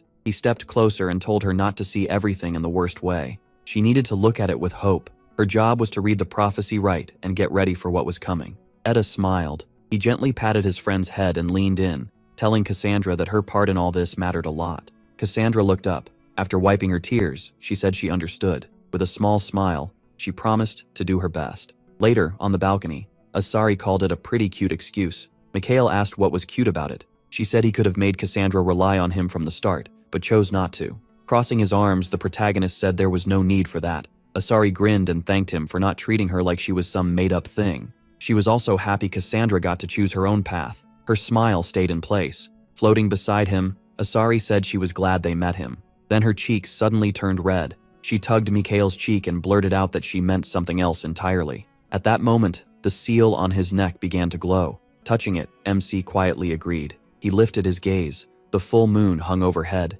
It mattered to him because it was tied to the training and experience he got from his teacher. Morning started to break. Clouds covered the moon. Before the regression, whenever it appeared, Mikhail would remember the magic lessons he learned from his mentor. He always watched it closely. Then a voice called out, and he turned. Morden stepped onto the balcony. He asked how his break had been, and the butler said it was interesting enough. With his hands behind his back, Morden said he had seen and thought about a lot during that time, enough to make a decision. Smiling, Mikhail asked what answer he had reached. The man closed his eyes. In the moonlight, Morden began by saying, there used to be a magic school that took the moon as its symbol. It saw humans as vessels for mana, and once every few hundred years, monsters born in human form would appear, each one leaving its mark on history. Morden explained that those beings were made for magic, with mana flowing through their bodies in special ways. Looking at Mikhail, he added that followers of the Moon School tried to force themselves into becoming creatures like that. They broke their own bodies and healed them over and over, trapping themselves in a cycle. The protagonist called it madness. Morden looked down and admitted it was madness, and that it almost ended at one point. He clenched his teeth and asked how Mikhail would feel if the last one of those madmen had been standing before him this whole time. MC remembered the day everything fell apart, when he knelt in the ruined castle after losing his family. A knife shook in his hands. He had failed to save the people he loved. He raised the blade to his own throat. Then someone came up and asked if he was happy he had helped bring his family's deaths closer. He cried through gritted teeth. The man in the suit said it all happened because of him. He mocked the protagonist, asking if running off to the dead was really courage, and the protagonist turned to see who it was. Light flashed across the knife. With a cold frown, Morden said that was all the young master was worth. MC stared at him through tears. Now that same man stood before him on the roof. From a short distance away, Morden spoke of a result he had chased for years, one he could not reach even by destroying his body. Then he asked what Mikhail would do if he learned someone had been possessed by that pursuit since birth. He frowned and answered with a question of his own.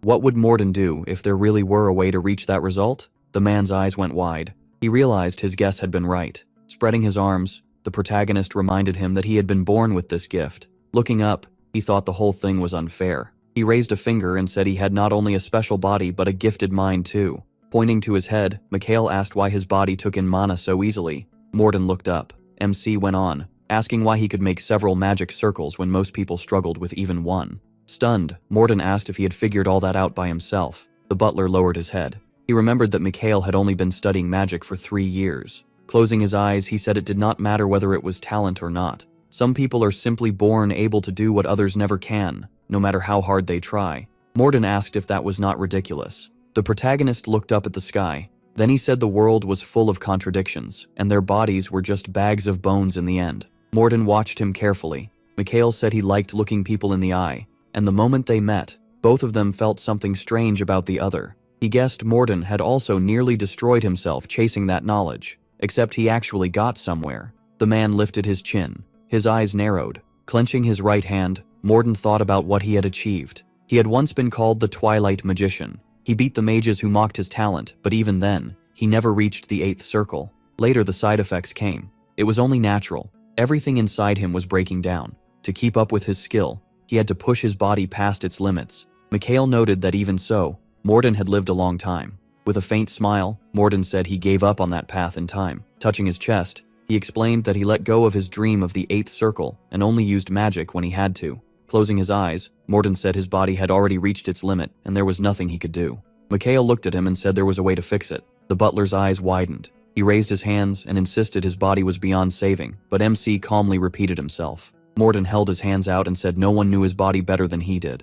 Then his brows jumped in shock when he reached out and said that with God's help, nothing was impossible. He placed a hand on Morden's head and told him to get some sleep. Morden stared at him, confused. Smiling, Mikhail cast a sleep spell. The butler's eyes opened wide, then they turned fully white. Catching him as he went limp, The protagonist said his personality really had not changed. Looking down, he said it was time to begin. Holding Morden upright, he carried him to the bed. As Mikhail raised his hand, a fresh, cool feeling ran through him. He decided to become someone who could reshape the body again. Asari asked what that meant. Morden lay on the bed, his body covered in scars. Looking down, MC thought that being able to resonate with mana was a blessing. In the past, Morden had stood before the forest. Someone was behind him as he said he had not been born with that gift. Mikhail realized that in the end, someone he cared for had lost his mind because he could not overcome that limit. No matter how sharp his mind was, he had never found a way to help him. Blue energy gathered around his hand. The protagonist and his past self both looked ahead. Placing his hand on Morden's body, he thought that he had not come back to the past just to watch his friends suffer the same fate again. He decided to give his subordinate his twilight back. The ritual to restore that twilight began, and the room filled with a huge wave of blue energy. Sunlight streamed in through the window. Morden opened his eyes. As he sat up, he felt a pain in his back. Then he froze. Looking at his hands, he noticed the pain was far weaker than usual. He kept feeling his hands. Then he tested his body in shock. Closing his eyes, Morden wondered where this strange lightness was coming from. His eyes suddenly widened. He sat back down on the bed. Opening his shirt, Morden checked his mana flow. The scars on his chest were gone. He turned to Mikhail and asked if he had really done this. MC said yes, but warned him to take it slow at first since his body was not used to it yet. Morden buttoned his shirt. A bottle of pills floated through the air. He caught it, and Mikhail told him to take one each day and learn the right way to train. Staring at the bottle, Morden asked what it was. Turning away, he said they were fruits from the world tree. Morden's eyes flew open. He jumped and asked how that could be possible. Dropping to all fours, he stared at the bottle and asked how Mikhail could hand over something so precious, so easily. The protagonist said if it could help bring back 8th circle magic, then no cost was too high. Morden looked up in disbelief. Then he lowered his head and said he did not have the ability for that. To him, magic circles were like ranks. Grabbing the edge of the wall, he compared it to climbing higher, something fixed from birth, something no one could break through. Young Morden looked up, tense. People kept climbing the steep wall. He pulled himself upward, still trying to reach the top. Morden's eyes shone. Staring at the tower, he thought he still could not reach the 8th circle, even with that brutal method. Mikhail lifted his chin and told him to stop talking nonsense. Leaning forward, he said Morden could do it and promised he would help him get there. Then MC asked if he really did not believe him. Morden's eyes widened. The old man lowered his head, not knowing what to say. His old memories broke apart in his mind. Morden narrowed his eyes and asked if the young master truly meant to help him. Mikhail shut his eyes and gave a small nod. Since there was no point waiting, they headed into the forest to learn autonomous circulation. Pointing at Morden's hand, he said he wouldn't teach his own method. He'd teach the one that fit Morden best. A blue aura wrapped around the hand. Morden asked what it was, and Mikhail said it was the idea he mentioned earlier. The servant wondered how he came up with it. The protagonist smiled and said it came from many generations of his family. That made Morden raise his brows. MC then added that the old training method was flawed, but still far from useless. The old man looked up. Then he pressed his lips together and let out a quiet laugh. With his eyes closed, Morden admitted it was actually very good. The group sat on their horses in front of the temple. Lion kept admiring the armor. The shine bouncing off it seemed to pull all his attention. Mikhail asked if he really liked it that much, and Lion cheerfully declared that armor was the most important thing. Then the boy asked where they were headed this time. He answered that they were going to the county of Draculian. The knight stared in shock. He turned and asked if that was really the same sleepless estate. When Mikhail said yes, he just gaped. Throwing up his hands, Lion shouted to Saint Heikau that her chosen one was walking into his own grave. The protagonist watched him and thought his friend had completely lost it. Still, he understood the reaction. That place had once been rich and thriving, but Count Draculian tried to gain immortality and swallowed up half the land, so the church punished him. Since then, the estate had been overrun with monsters, and that was exactly where they were going. Lion frowned and asked why they had to visit such a miserable place. Mikhail explained that it held something like the tomb in his own estate. The boy touched his chin and realized they meant to investigate the dungeon. MC added that Count Draculian's seal would soon be broken. Then the coffin's cross lit up and rose petals drifted into the air. Stretching, Asari said she was glad she finally got good sleep. She asked how much longer they had to travel, and Mikhail told her they were almost there. Something off to the side caught her eye. White steam was pouring from Morden's mouth. The butler was using magic to lift the horse into the air. He frowned and opened his mouth wide. Lion was asleep, tied to the horse. Asari stared at them in confusion and called them insane. A few days earlier, the group had been riding through the forest. Eyes wide with worry, Morden asked if Draculian's seal was sleeping, since the coffin trapping that monster couldn't be opened from the inside. Mikhail kept riding and asked if that was really what the gods said. Lion raised a brow and asked if there was any way to kill a creature called immortal. He confirmed there was and said he wasn't going in without a plan. Lion shut his eyes and nodded. Mikhail squinted and said his friend hated taking risks and always thought through every detail first. Morden covered his mouth and called him a genius. Watching them, the protagonist thought they were putting too much faith in him. When they asked for the plan, he smiled. He even looked pleased with himself. That smile made Lion tense up, and he asked what kind of expression that was. Mikhail explained that he did have a plan, but it needed a few conditions first. Lion's eyes widened in panic. He said he didn't know what MC needed, wasn't ready for any task, and whatever it was should wait. Smiling even more, he reminded him that the sooner they did it, the sooner they'd be done. Lion saw the hand coming toward him and begged him not to scare him. Mikhail cast sleep magic and the boy started slipping off his horse, so they tied him to the saddle. Morden, brows raised, asked what they were doing, and the protagonist suggested leaving Lion like that. Looking down, Morden noticed the spell wasn't simple at all and guessed MC had put him into a controlled trance. The knight stayed asleep. After getting off his horse, he realized even Morden had trouble understanding the spell. Frowning, the butler asked who he took him for and said he'd analyzed even 8th circle magic. Mikhail turned away and asked if he wanted to try studying this spell too. The protagonist looked back, annoyed they didn't have 8th circle magic to compare with, and suggested making it a bet instead. Surprised, Morden asked what exactly they were betting on. As the horse calmly chewed grass, MC proposed that if Morden lost, he'd carry it with magic the rest of the trip. Holding up 2 fingers, he added that he'd do it himself if he lost. That instantly got the old man's attention, and he agreed. Now he was the one carrying the horse over his head. Morden asked how he twisted the spell so well that it couldn't be sensed, and he thought to himself that spell mixing belonged to the 9th circle. Magic circles floated all around. Asari pointed aside and told her friend to deal with that first. Then she turned her head and said she couldn't really help, because she knew almost nothing about the tomb. Mikhail raised a brow and asked if she truly knew nothing. Hand on her chin, Asari explained that the other tombs weren't made in a normal way. They didn't have the shape or size you'd expect from a dungeon. They moved through the castle. Asari said Azar's tomb was filled with strange spaces and trials. Closing her eyes, she added that the protagonist had been lucky the first tomb was easier. She explained it wasn't the kind of place where failure meant horrible suffering. Then Asari said each tomb had its own guardian protecting the dead inside. Mikhail remembered that before his regression, Draculian had only been violated because of fear of aging and death. A red coffin gleamed against a black one. Something tugged at him. He figured this case might be different, so he lowered his gaze to check. Mikhail looked back when someone called him.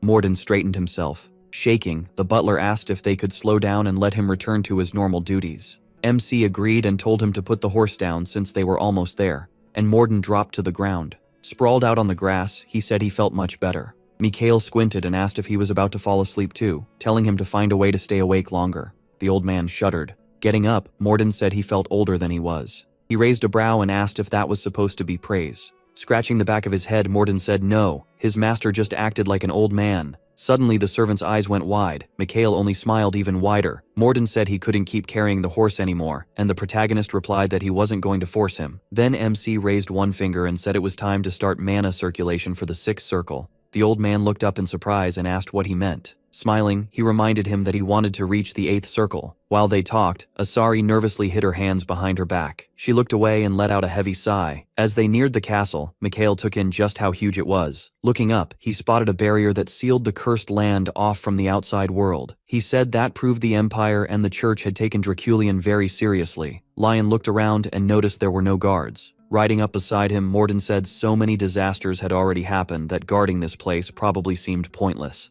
Mikhail placed a hand on the fortress wall. Standing there, he guessed this place had a hard time responding to anything outside its set rules. He thought the barrier should have lasted for centuries. A glowing mark appeared over the magic sphere, and the protagonist noted that the man who sealed the castle was the Holy Church's finest knight and clearly spared no expense. Squinting, he thought no one should have been able to break this seal. Asari covered her mouth and said it smelled awful here. Looking away, she added that the bad smell wasn't just coming from the castle. Mikhail looked around, and Asari said the place smelled more like a cattle pen. With his eyes closed, MC called that an interesting way to put it. From his horse behind them, Lion asked if they were really just going to walk in. He pointed ahead and said they had to do something first. The boy turned in surprise. In the middle of the forest, the group decided to clean themselves up first. The horses stomped the ground impatiently. A woman stood by a counter. People still moved through the town. Looking around, Lion was shocked that anyone still lived here. Mikhail explained that not everyone had taken part in that battle. The disaster had been so awful that many locals died, leaving the cemetery packed with graves. Someone laid a rose by a coffin, people stood by the graves in tears, and only half the estate had survived. With no lords or knights left, the common people had to protect themselves, and Lion looked away in disgust. That did have one upside. Monsters had stayed away from this land, and something with glowing red eyes watched from the forest. It was like Draculian's disaster had scared every monster off for years, while ash still drifted over the castle. As they rode through town, the boy explained that no nobles came to collect tribute. The empire had abandoned this place, and even greedy land grabbers stayed away. That made the young man frown. Draculian clearly wasn't simple. His coffin had been locked inside an iron maiden. Set on a broad pedestal, it showed he had known from the start what would happen once the seal was broken. Morden touched his cheek and asked if the gods had left any instructions for what to do if the seal ever came off. The butler's eyes went wide when he heard their enemy had an ally. From horseback, the magician said it might even be a devil, though he had no idea what rank it was. Someone called out to him, and the protagonist looked up. With a friendly smile, a local said they hadn't seen travelers here in a long time. Leaning closer to the horse, the head of Piacolum introduced himself. Davlos proudly said no traveler would find a place as warm and pleasant as their village. Mikhail jumped down from his horse. He lifted a brow. Then a smile spread across his face. Shaking Davlos's hand, he said they were only looking for a place to rest, and the village head offered to guide them himself. With his arms folded, Lion noticed that odd smile on his friend again. Davlos turned and told them to follow him. As they walked, he realized they had come here on purpose, not by chance, and asked what brought them. The young man glanced down. Then, with his eyes closed, he mentioned Draculian. Davlos stopped cold. Turning back, the villager asked if they had come because of that. The magician only smiled and said he had his own reason for getting involved. Davlos's eyes widened, and he said he understood. Moonlight shone through the house windows. The group gathered inside a room. The protagonist half closed one eye and asked his friend what he thought. Morden said demons loved using charms. It was the easiest hunt when the fish swam right onto the hook. Lion stared at him, surprised. The boy raised a hand and asked if they had just been called fish. Mikhail folded his arms and admitted Morden had a point. When the knight asked what they meant, the boy explained that whoever was pulling the strings had probably already started their plan. The swordsman's eyes widened, and he asked if a devil was tied to this village. The boy raised both hands and said demons were linked to more than just this place. Holding up 6 fingers, he reminded them there were 6 villages nearby and asked if that number meant anything. Lion frowned as he remembered there was a 7th point, with the core right in the center village. A huge crystal stood in the square, and the other 6 villages were arranged around Piacolum. Together, it looked like one giant magic circle, with a purple crystal in each village. The boy slammed his fist on the table. Grinding his teeth, he said some bastard had set the whole thing up. Arms crossed, the protagonist told him to calm down. Anger wouldn't fix this. Morden looked over and asked what they should do next. The swordsman stared at him, confused. Mikhail raised a brow and said there was someone he needed to meet first. The group moved down the street. Then they suddenly stopped. The boy's face hardened. A man in armor sat by the fortress wall. He held a spear. Red light flashed through his helmet slit. The butler muttered that he looked like a demon, but the young man said he wasn't exactly one. The stranger stood and said he was glad they had finally arrived. Lion's eyes widened when he noticed the spear. The knight tightened his grip. At the same time, he leveled the weapon at them. The servant snapped his fingers. The spear tip struck the protective barrier.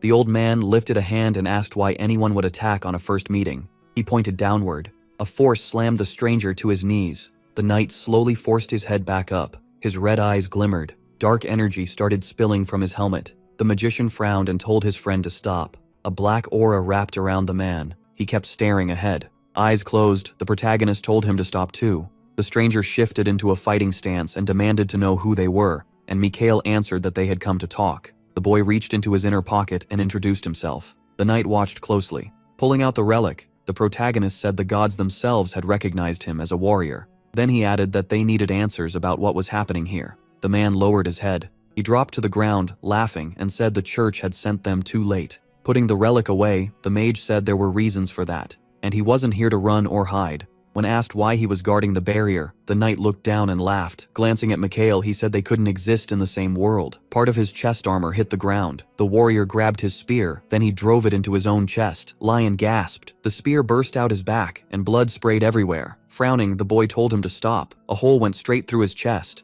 and then it healed a second later. Pressing a hand to his chest, the knight called himself immortal. The warrior swung his sword. Mikhail told him to lower it, but Lion said this man was almost no different from Draculian. MC shut that down at once. Looking at the man, he realized the knight knew exactly what future awaited him. The stranger lifted his head and told him to try killing him, but the young man refused. He said he couldn't call someone a monster when that person still wanted to be human, and the knight trembled. Reaching for the helmet, the magician said he knew who this was. He pulled it off and called the man by name. Tepes froze in shock. The protagonist narrowed his eyes. Long ago, the Impaler had stood in a vast desert, known as the Immortal King from a lost future. Light gleamed off his armor. His father had tried to stop Draculian's crimes and died for it. So when they learned the man before them was Draculian's only blood relative, Lion and Morden just stared in shock. The knight lowered his head and asked what they planned to do with him. Mikhail looked down and said Tepes might not like it, but he wanted him to work with them. Tepes looked up, stunned. The full moon hung overhead. When he heard they wanted his help to finally lay his father to rest, the Impaler's eyes went wide. He looked down, laughed, and said he had no choice. The boy gave him a hard look. Grabbing his spear, the knight said he had something to say too. He stood up and asked them to come with him. The group entered the castle grounds. The young man stopped, surprised to find a hole there, and Tepes explained smugglers had used this path long ago. Looking up, the magician noticed this area was polluted. Tepes then asked why he trusted Draculian's own son, and the protagonist glanced back. He turned away and stayed quiet for a moment. Then Mikhail said a son shouldn't carry the guilt of his father's crimes. When Tepes heard they had come to solve the polluted zone, he stared at them in surprise. The boy narrowed his eyes. Ruins stretched out before him. Lion said it looked far worse in person than any rumor had made it sound. Frowning, the man said his father had once been a good ruler, and the people had followed him. Stunned, the boy asked if he meant Draculian, and Tepes said yes. Looking up, Tepes said it hadn't always been like this. He had grown up surrounded by love and care, with his father as the only one close to him. The people of the city had smiled at them too, especially after his mother died. Now that city was only ruins. The Impaler frowned as he remembered those days. Heading toward the fortress, he said they needed to go this way. The group moved toward the forest. Looking down, the man said his father changed after the dungeon was opened. The young man guessed Draculian had failed to find treasure there, and Tepes confirmed it, saying they had bigger problems at the time. Mikhail gave him a curious look and asked what he meant. Tepes explained that his father had gone insane after entering the dungeon. That caught the protagonist off guard. The king never let anyone inside, not even his own son. The knight came to a stop. Looking back, he said they had arrived. Lion stared, amazed. A huge portal stood open before them. Smiling, Mikhail asked if this was really the dungeon. Remembering his old team, he finally understood why they had never made it here before, and why Draculian had gone mad. Perched on her friend's shoulder, Asari said she couldn't explain the details. The young man guessed the crypt keeper might not be evil by nature, just someone who chose the wrong path, and the girl's eyes widened in fear. She quickly looked away. Seeing that, the boy frowned and asked what his friend planned to do. The magician rolled up his sleeves. Reaching forward, he decided to analyze the dungeon. His hand sank into the portal's strange surface. Blue waves of energy spread around the group. The main character woke up on the ground. As he got up, Mikhail was surprised he had somehow fallen asleep. Then his pupils shrank. Nothing was around him but rocks. The pollution source was gone, and the land looked clear again. Looking up, the boy wondered if they had really done it. A voice behind him said they had. He turned and saw his team. Sitting beside him, the priestess said it was over. They had really done it. Smiling, she told him she never could have saved her sister without him. With her eyes closed, she thanked him, and the magician smiled back. Then suddenly, his expression changed as he opened his mouth. Mikhail tasted something sweet in his mouth and immediately understood what was going on. Seeing him stand, the priestess asked what happened, but he just looked ahead and said he had to find a way back. He was smiling. The girl quietly watched him. Then she smiled too and said she understood. She raised a brow and said he had worked hard. Her body started turning into black mist. Mikhail looked away and said it was time to finish this. Floating above him, the stranger told him to enjoy the illusion a little longer, but he said it was too painful. He raised an eyebrow and asked if she agreed. A symbol shaped like an eye appeared. With her eyes closed, the keeper of the dungeon and its treasure introduced herself. A golden aura floated behind her. Mikhail lowered his eyes and apologized, but the person he wanted was gone. As she came down to the ground, Nephthys explained that God never wanted his child to see these dreams, and she was sorry. Looking at her, the protagonist guessed she knew what he needed.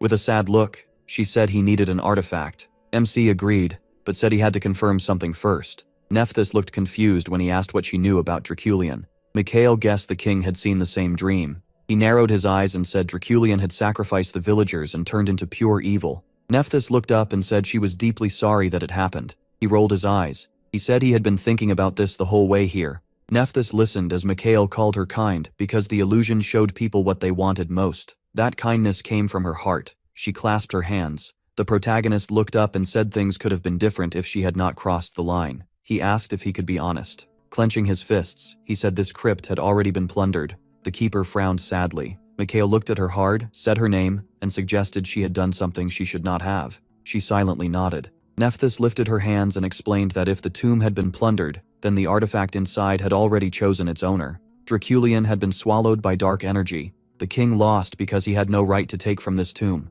The girl reached out, trying to save him. Looking down, Nephthys called him wise and said she was surprised he understood so fast. Mikhail raised a hand and said the artifact's special nature was no secret and its power could not be felt here. Standing in the desert, he asked if she understood what her actions caused. The city was destroyed and tens of thousands of innocent people died. There could only be one reason for that. Nephthys lowered her head and asked for forgiveness. Mikhail frowned and guessed Draculian had attacked the crypt many times. He held out his hand. It went limp right away. At first it was a test, but later it became an addiction. In a field of flowers, the king spread his arms. To him, this was a chance to bring back the illusion he had lost long ago. His eyes were bloodshot. Seen that way, immortality was not his true goal. MC narrowed his eyes and realized Draculian wanted to make the illusion into reality. Nephthys lowered her head and asked if she would be punished, but Mikhail said there was no need. He raised his hand and said he had beaten Draculian. Smiling, he added that he still needed to take something with him. The keeper closed her eyes and understood what he wanted.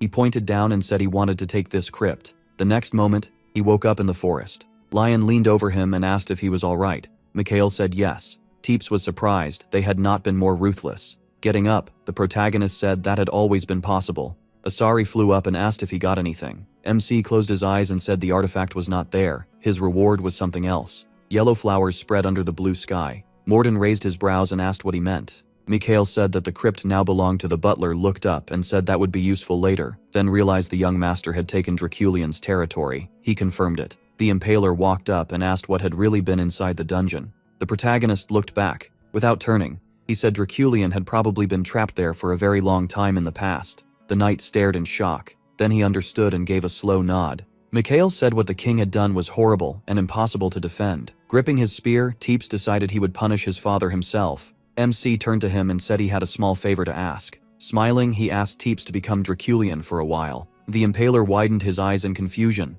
An old man sat on the throne. Davlos frowned and reported that a suspicious traveler had shown up and did not seem trustworthy. The man bowed his head, his eyes covered by a bandage. Thinking about the strangers in the village, the headman said they looked like they had come straight from the church. A stranger asked if the traveler had been asking about Draculian, and Davlos said yes. The old man tapped the throne's handle with his finger. Looking up, Davlos said that if they really were from the church, then the trouble probably went far beyond the wall. The man rested a hand on the throne. Then he stood and told his subject not to worry. There was nothing to fear. The blindfolded man ordered him to calm any villagers who were scared. Davlos widened his eyes and promised to do so. Then the hall doors slammed shut. The stranger scratched his beard and thought this was getting ugly. He guessed the church people were trying to uncover something. The candle flames shook in the wind. Touching the bridge of his nose, the old man decided the two twins were probably not a problem. Still, he smirked. If even part of the truth came out, he would have to kill them. The village chief burst in, calling for the elder.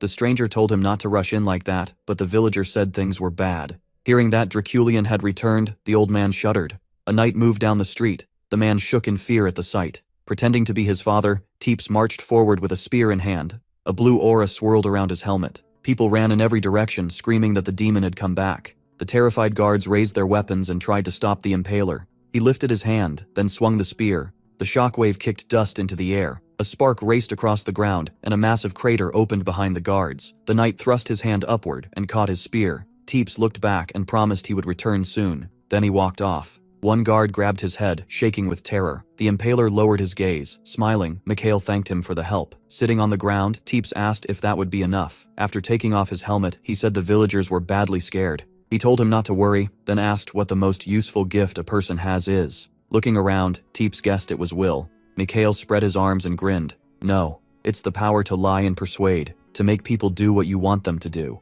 Frowning, the impaler asked if that was why Draculian had been brought back. The protagonist raised a finger and said they needed the villagers to believe these lands were not as safe as they thought. Then he added that the one behind all this would come to them on his own. The next day, a gray sky hung over the village. Davlos threw up his hands and asked what everyone was talking about. A frightened villager cried that Draculian had returned and had been seen in a nearby settlement. The heroes watched from around a corner. Lion frowned, realizing the immortal king still terrified these people. Davlos looked helplessly at the others, unable to control the crowd. Mikhail frowned and realized it was time to move. The villagers turned when someone told them not to worry. An elder had stepped into the square. MC narrowed his eyes when he saw him. The old man smiled and told everyone to stay calm. What attacked the village yesterday was not the real Draculian.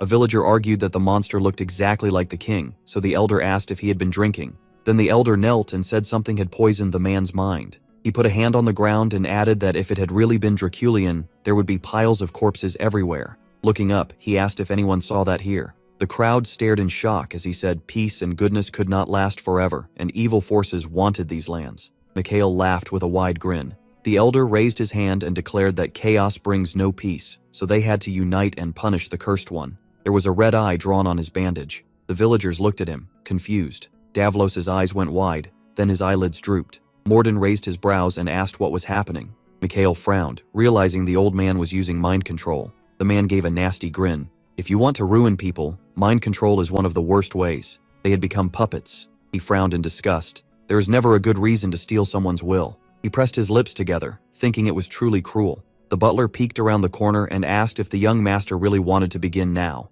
The protagonist clapped his hands and thanked the elder for the interesting story. Hearing that, the old man flinched. Mikhail smiled and said he understood now. At the elder's level, even a normal dog wouldn't just bark, it would reveal the truth. The old man looked up and asked if this was the wanderer who came to their village. Still smiling, the protagonist said yes. The elder looked away and said he had no right to meddle in their business. Mikhail reached into his bag and said that wasn't quite true because Draculian was involved. Davlo's eyes went wide. The villagers watched closely. The staff struck the ground, and blue magic wrapped around MC. A giant magic circle rose behind him as he declared that he'd been chosen as a warrior. Breaking mental control was incredibly hard. The victim clawed at his own throat, and every second of delay could mean hundreds of deaths. Even before the regression, this had always been a huge problem. Mikhail tightened his fist, knowing he had to end this fast. He swung his staff. Blood burst from the old man's mouth, and his eyes narrowed. He slammed the villain to the ground. As people rushed in, they shouted that he was a fake. Mikhail just grinned.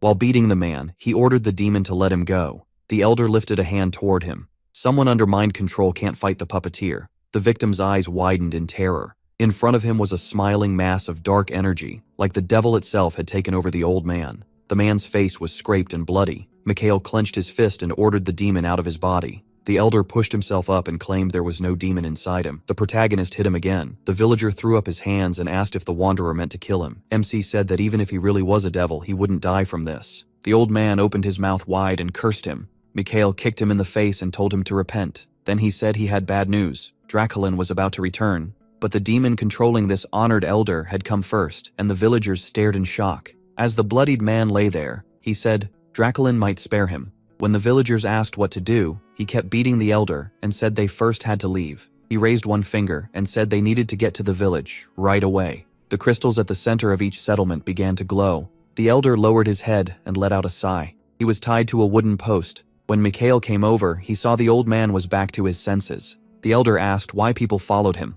The protagonist said he didn't need to know. Then the old man asked why he'd been kept alive, and MC only smiled. The sage gritted his teeth. Long ago, when Draculin lost his wife and fell into despair, he had clouded his mind. Back then, the elder had walked up to the king and whispered in his ear. The demon couldn't attack the tomb directly, but it could possess a person. The old man raised a brow and asked how Mikhail knew that for sure. The elder reminded him that Draculin had slaughtered many of the demon's servants. He closed his eyes. He held out a hand, and the sage said he couldn't do anything anymore. The protagonist gave a wild grin and said the demon still could, then asked if he wanted another boot to the face. The answer was no. Lowering his hand, Mikhail told him to listen carefully. The elder was the key to the immortal king's freedom. The old man clenched his teeth in fear. A hand appeared in front of him. He frowned helplessly. Touching his face, MC realized the only way to prove it was through mind control. A blue haze spread over the sage's body. Grinning, the elder spat a curse at the traveler. Mikhail smiled wider. His red eyes flashed as he said they should begin.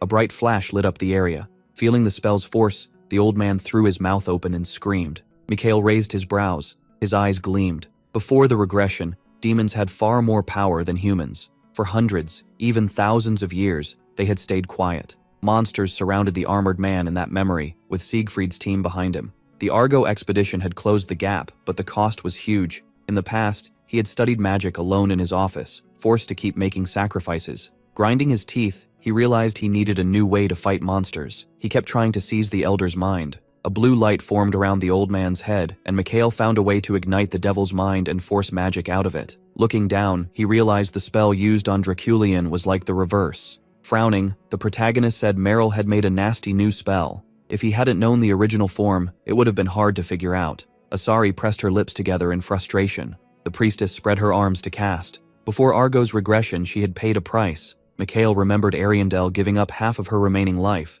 but now that they understood the spell, that sacrifice wasn't needed. Black smoke poured from the old man's body. The man lifted his head and screamed. Gathering energy in his hand, MC told him to have a nice trip to hell. The sage vanished. Warden and Lion shuddered in silence. Mikhail closed his eyes. Then he said only one last and most important step remained, and now it was just a matter of time. His face darkened as he said they now knew one thing for sure. Draculian could remove his own seal. Teeps looked at him in fear. Eyes wide, the Impaler asked what that meant. The knight asked how that was possible since his father had been sealed by the Holy Knight's power. Lowering his head, Mikhail told him to just believe it. Narrowing his eyes, he guessed this had been Draculian's plan from the start. The other man frowned and asked what plan he meant. The protagonist stepped closer and explained that the immortal king had only been waiting until he was strong enough. He waved it off and said the four of them could handle it. Teeps went still. Mikhail narrowed his eyes. He looked back and said, Teeps didn't have to come if it was too much for him. The Impaler lowered his head and said he was fine.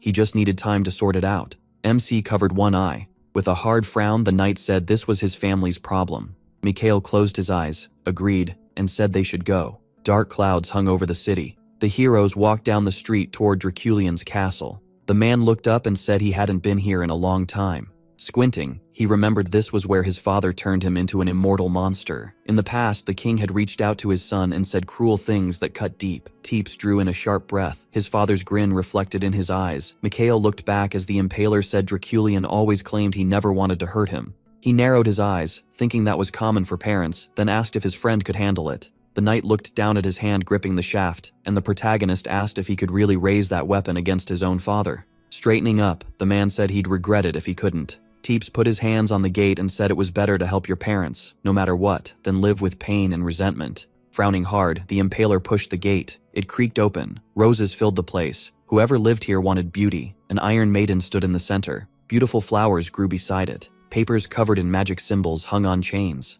Leaning toward him, Morden asked if he'd be okay, and Mikhail said he could handle it. Looking ahead, MC guessed Draculin probably didn't want to leave his coffin, but they couldn't ignore it. A staff appeared in his hand. When he said they might have to destroy the castle, the knight stared in fear, then lowered his head and agreed. Mikhail headed for the coffin and decided to begin. He leveled his staff. Light gathered at the tip. Then chains dropped from above and cut off the spell. The coffin started to glow, and a voice from inside told the intruder to be quiet. The coffin lid opened. The immortal king stretched out his hand. With burning eyes, he demanded to know who dared enter his home. Mikhail smiled. His wild eyes widened with delight. He was glad the coffin had opened.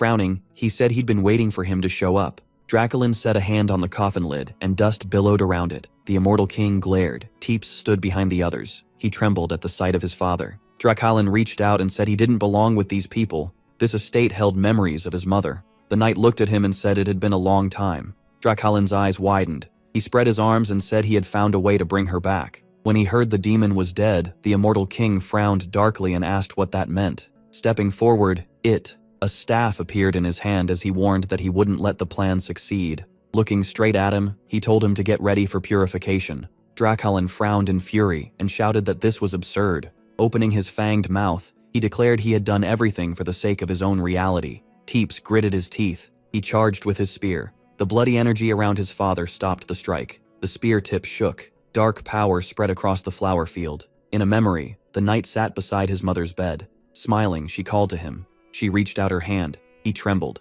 The warrior clenched his teeth in horror. Mikhail placed a hand on his shoulder. Stepping up, he praised him and said it was okay. Then the protagonist stepped onto a mass of dark energy. His cloak whipped through the air, and the Impaler stared in confusion. The knight lowered his head, knowing he could never face his father, a heretic beyond forgiveness. Without even turning, the young man said he was right. A faint smile crossed his face as the mage looked back and said this was still family. His friend had already raised a sword at his own father, fully knowing he'd carry the name of traitor for it. Sadness crossed the man's face. The protagonist looked at him and said it was okay. Mikhail lifted his brows and said he didn't need to do it himself. He would handle the purification. With wide eyes, Tapes asked why things had to end up like this. Raising his glowing staff, the boy said it was simple. Heroes exist for a reason. Magic circles spread out around him. Dracalion grinned wildly and tried to stop him. Skeletons rose from the rose bushes. Holding his staff out, the young man fired a multi-charge spell. Pillars of holy light crashed down on the undead. Then the mage suddenly tensed. The immortal king lifted his hand and a spear formed above it. The villain swung his arm and the protagonist raised a hand as the weapon came at him. Lion leaped in front of him and knocked it away. With one swing, he sent the flying spear off course. Staring at his shaking hand, the boy wondered where all that power came from and how bad it would get if they fully recovered. The knight gave a bitter grin and called it pure insanity. Morden asked what the young master planned to do, and Mikhail answered that the enemy had to be destroyed. The butler asked if he was sure, and the boy said there was only one way. Then the skeletons charged. The servant raised his hand and cast firewall. Flames swallowed the whole room. A sword flashed through the air. Holding it ready, the warrior chose to buy them time. Tapes lowered his head and said he would help. He glared at his comrade and told him to let his father rest. Draculion's face twisted with rage. White flowers grew around the grave. Standing before it, the immortal king thought reality was cruel and decided to give up. Then a man in white robes walked up to him. The villain dropped to his knees, and the elder said everything could be brought back. The man looked at him with desperate hope. Still kneeling, Draculion asked if it was really true. The old man smiled and said yes. Holding out his hand, he said all they needed were sacrifices. The king trembled as the sage promised it could restore what was lost, if it worked out. The villain pulled his son into an embrace. Grabbing his robe, the boy asked if they'd never see their mother again. Looking down, the man decided this was the path he chose. He raised a hand glowing with bright power, ready to throw away his humanity. Nephthys reached out to him, and a red gem appeared in the air. If they succeeded, the people who died would return to life. The king narrowed his eyes and decided that was enough. Now his pupils shrank. Opening his mouth wide, the villain demanded to know why his son kept resisting when they could still build the world they wanted. Draculion asked if he truly didn't want his mother back. Thebes answered with silence. The immortal king yelled that it was possible. They already had half of the lives they needed, only the other half remained. The impaler tightened his grip on the spear. With an angry grin, the knight asked why his father still understood nothing. He shouted that his father had been used, and the demon only wanted a monster puppet for its own goal. Hearing that no one would grant his wish, the villain froze. He clenched his teeth, thinking this couldn't be real. Reaching out, Draculion wondered if all his effort had meant nothing. In his memory, the elder gave a cruel grin, then warned him he might be trapped by illusions. The immortal king claimed they were trying to fool him. Lion frowned. Gathering energy in his hand, the villain decided this wasn't his son at all, but a phantom. Draculion frowned darkly and called it a test of his faith. The protagonist rose into the air. Wrapped in light, Mikhail told the enemy to stop. He looked completely sure of himself. The immortal king stared in fear, reminded of the white mage who looked just like him. The church cape fluttered behind him. Lowering his head, the young man used righteous light. A flash burst from his chest, and the villain ground his teeth in rage. Clenching both fists, he shouted that this was his domain. Bloody blades formed in his hands, then flew up and grew larger. Looking up, the young man realized only 3 minutes were left. In the memory, the elder opened his mouth and screamed. The mage's eyes widened. He remembered the immortality spell and realized he had 3 minutes to trigger the reverse order.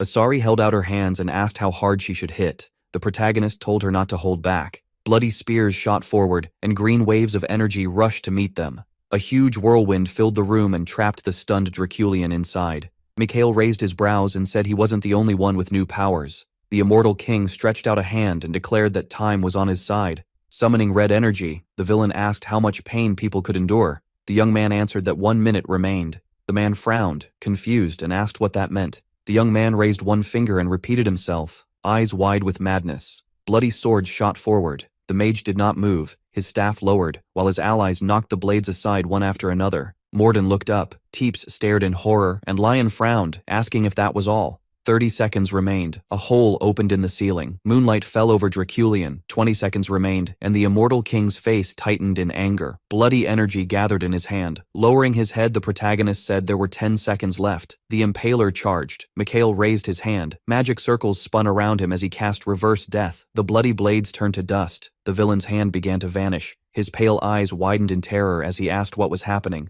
Mouth hanging open, Draculian realized he had become mortal again. The young man lowered his eyes and let out a long breath. The immortal king frowned and demanded to know what had happened to his immortal body. The magician looked at him in surprise. The villain asked how that was even possible. Turning him mortal again should take a massive amount of mana and power. As he spoke, his body started melting away. Looking down at him, the protagonist admitted it had been very hard. Remembering the giant entrance to the dungeon, Mikhail explained that he had obtained a divine artifact. He held out his hand and added that he now controlled the crypt itself. Draculian looked up and shouted that the artifact was his, and no one could defy the master of the tomb. Lowering his glowing staff, the boy said power built on empathy would never match that object. Raising his brows, the young man told the enemy to go ask Asura about that. The immortal king opened his mouth in horror. His body hit the floor. The villain rolled onto his back. Looking up through the hole in the ceiling, Draculian realized it had all been pointless. Closing his eyes, the immortal king felt bitter that after everything, he had only chosen to run. Then someone lifted his head. Teeps sat beside his father. The villain asked what he had done, and the impaler, head lowered, told him not to run anymore. Pressing his lips together, the man said he only wanted to take it all back. Leaning closer, the knight asked what had blinded him so badly that he would commit such evil. Then he demanded to know why his father had forced that sacrifice on him. Rain began to fall. It dripped through the hole into the castle. Sitting in the rain, Teeps asked if his father had really been trying to protect his family. Head lowered, the impaler said all he had needed was to talk to him. Asari looked over her friend's shoulder, thinking that sounded harsh. The knight stood in the long shadow that had been ignored too long. His parents once led him by the hand. Draculian had been a good father before his wife died. Then the glass holding that family broke apart. The man raised his hand and said he hated the immortality his father had given him. Covering his face, Teeps said he would always curse that gift, because his life had become nothing but pain and regret. The immortal king narrowed his eyes. They shimmered faintly. With rain running down his face, the impaler said he would keep living. The villain stared at him in surprise. Frowning, the knight said he would move forward and leave it all behind, no matter how heavy the burden was. Looking up, the old man called to his son. Then he suddenly trembled. A family portrait hung on the wall, showing a happy family. Draculian's mouth tightened. Then the immortal king gave a small smile and asked if it was true. The protagonist looked over when he called him. The scoundrel pushed his hand into his own chest. He pulled out a stone and gave it to Mikhail. Closing his eyes, the man said he had no more use for the artifact. Taking the gem, the boy asked if it was finally time to go. Raising his hand, Draculian said he should have done that long ago. But before meeting his wife again, he had to answer for his crimes. White clouds drifted across the sky. The immortal king placed a hand on his son's chest. With a gentle smile, the scoundrel asked for forgiveness. Squinting, Teep said goodbye. Draculian's body crumbled into dust. The impaler lowered his hand as the young man walked over. The magician looked up, and the knight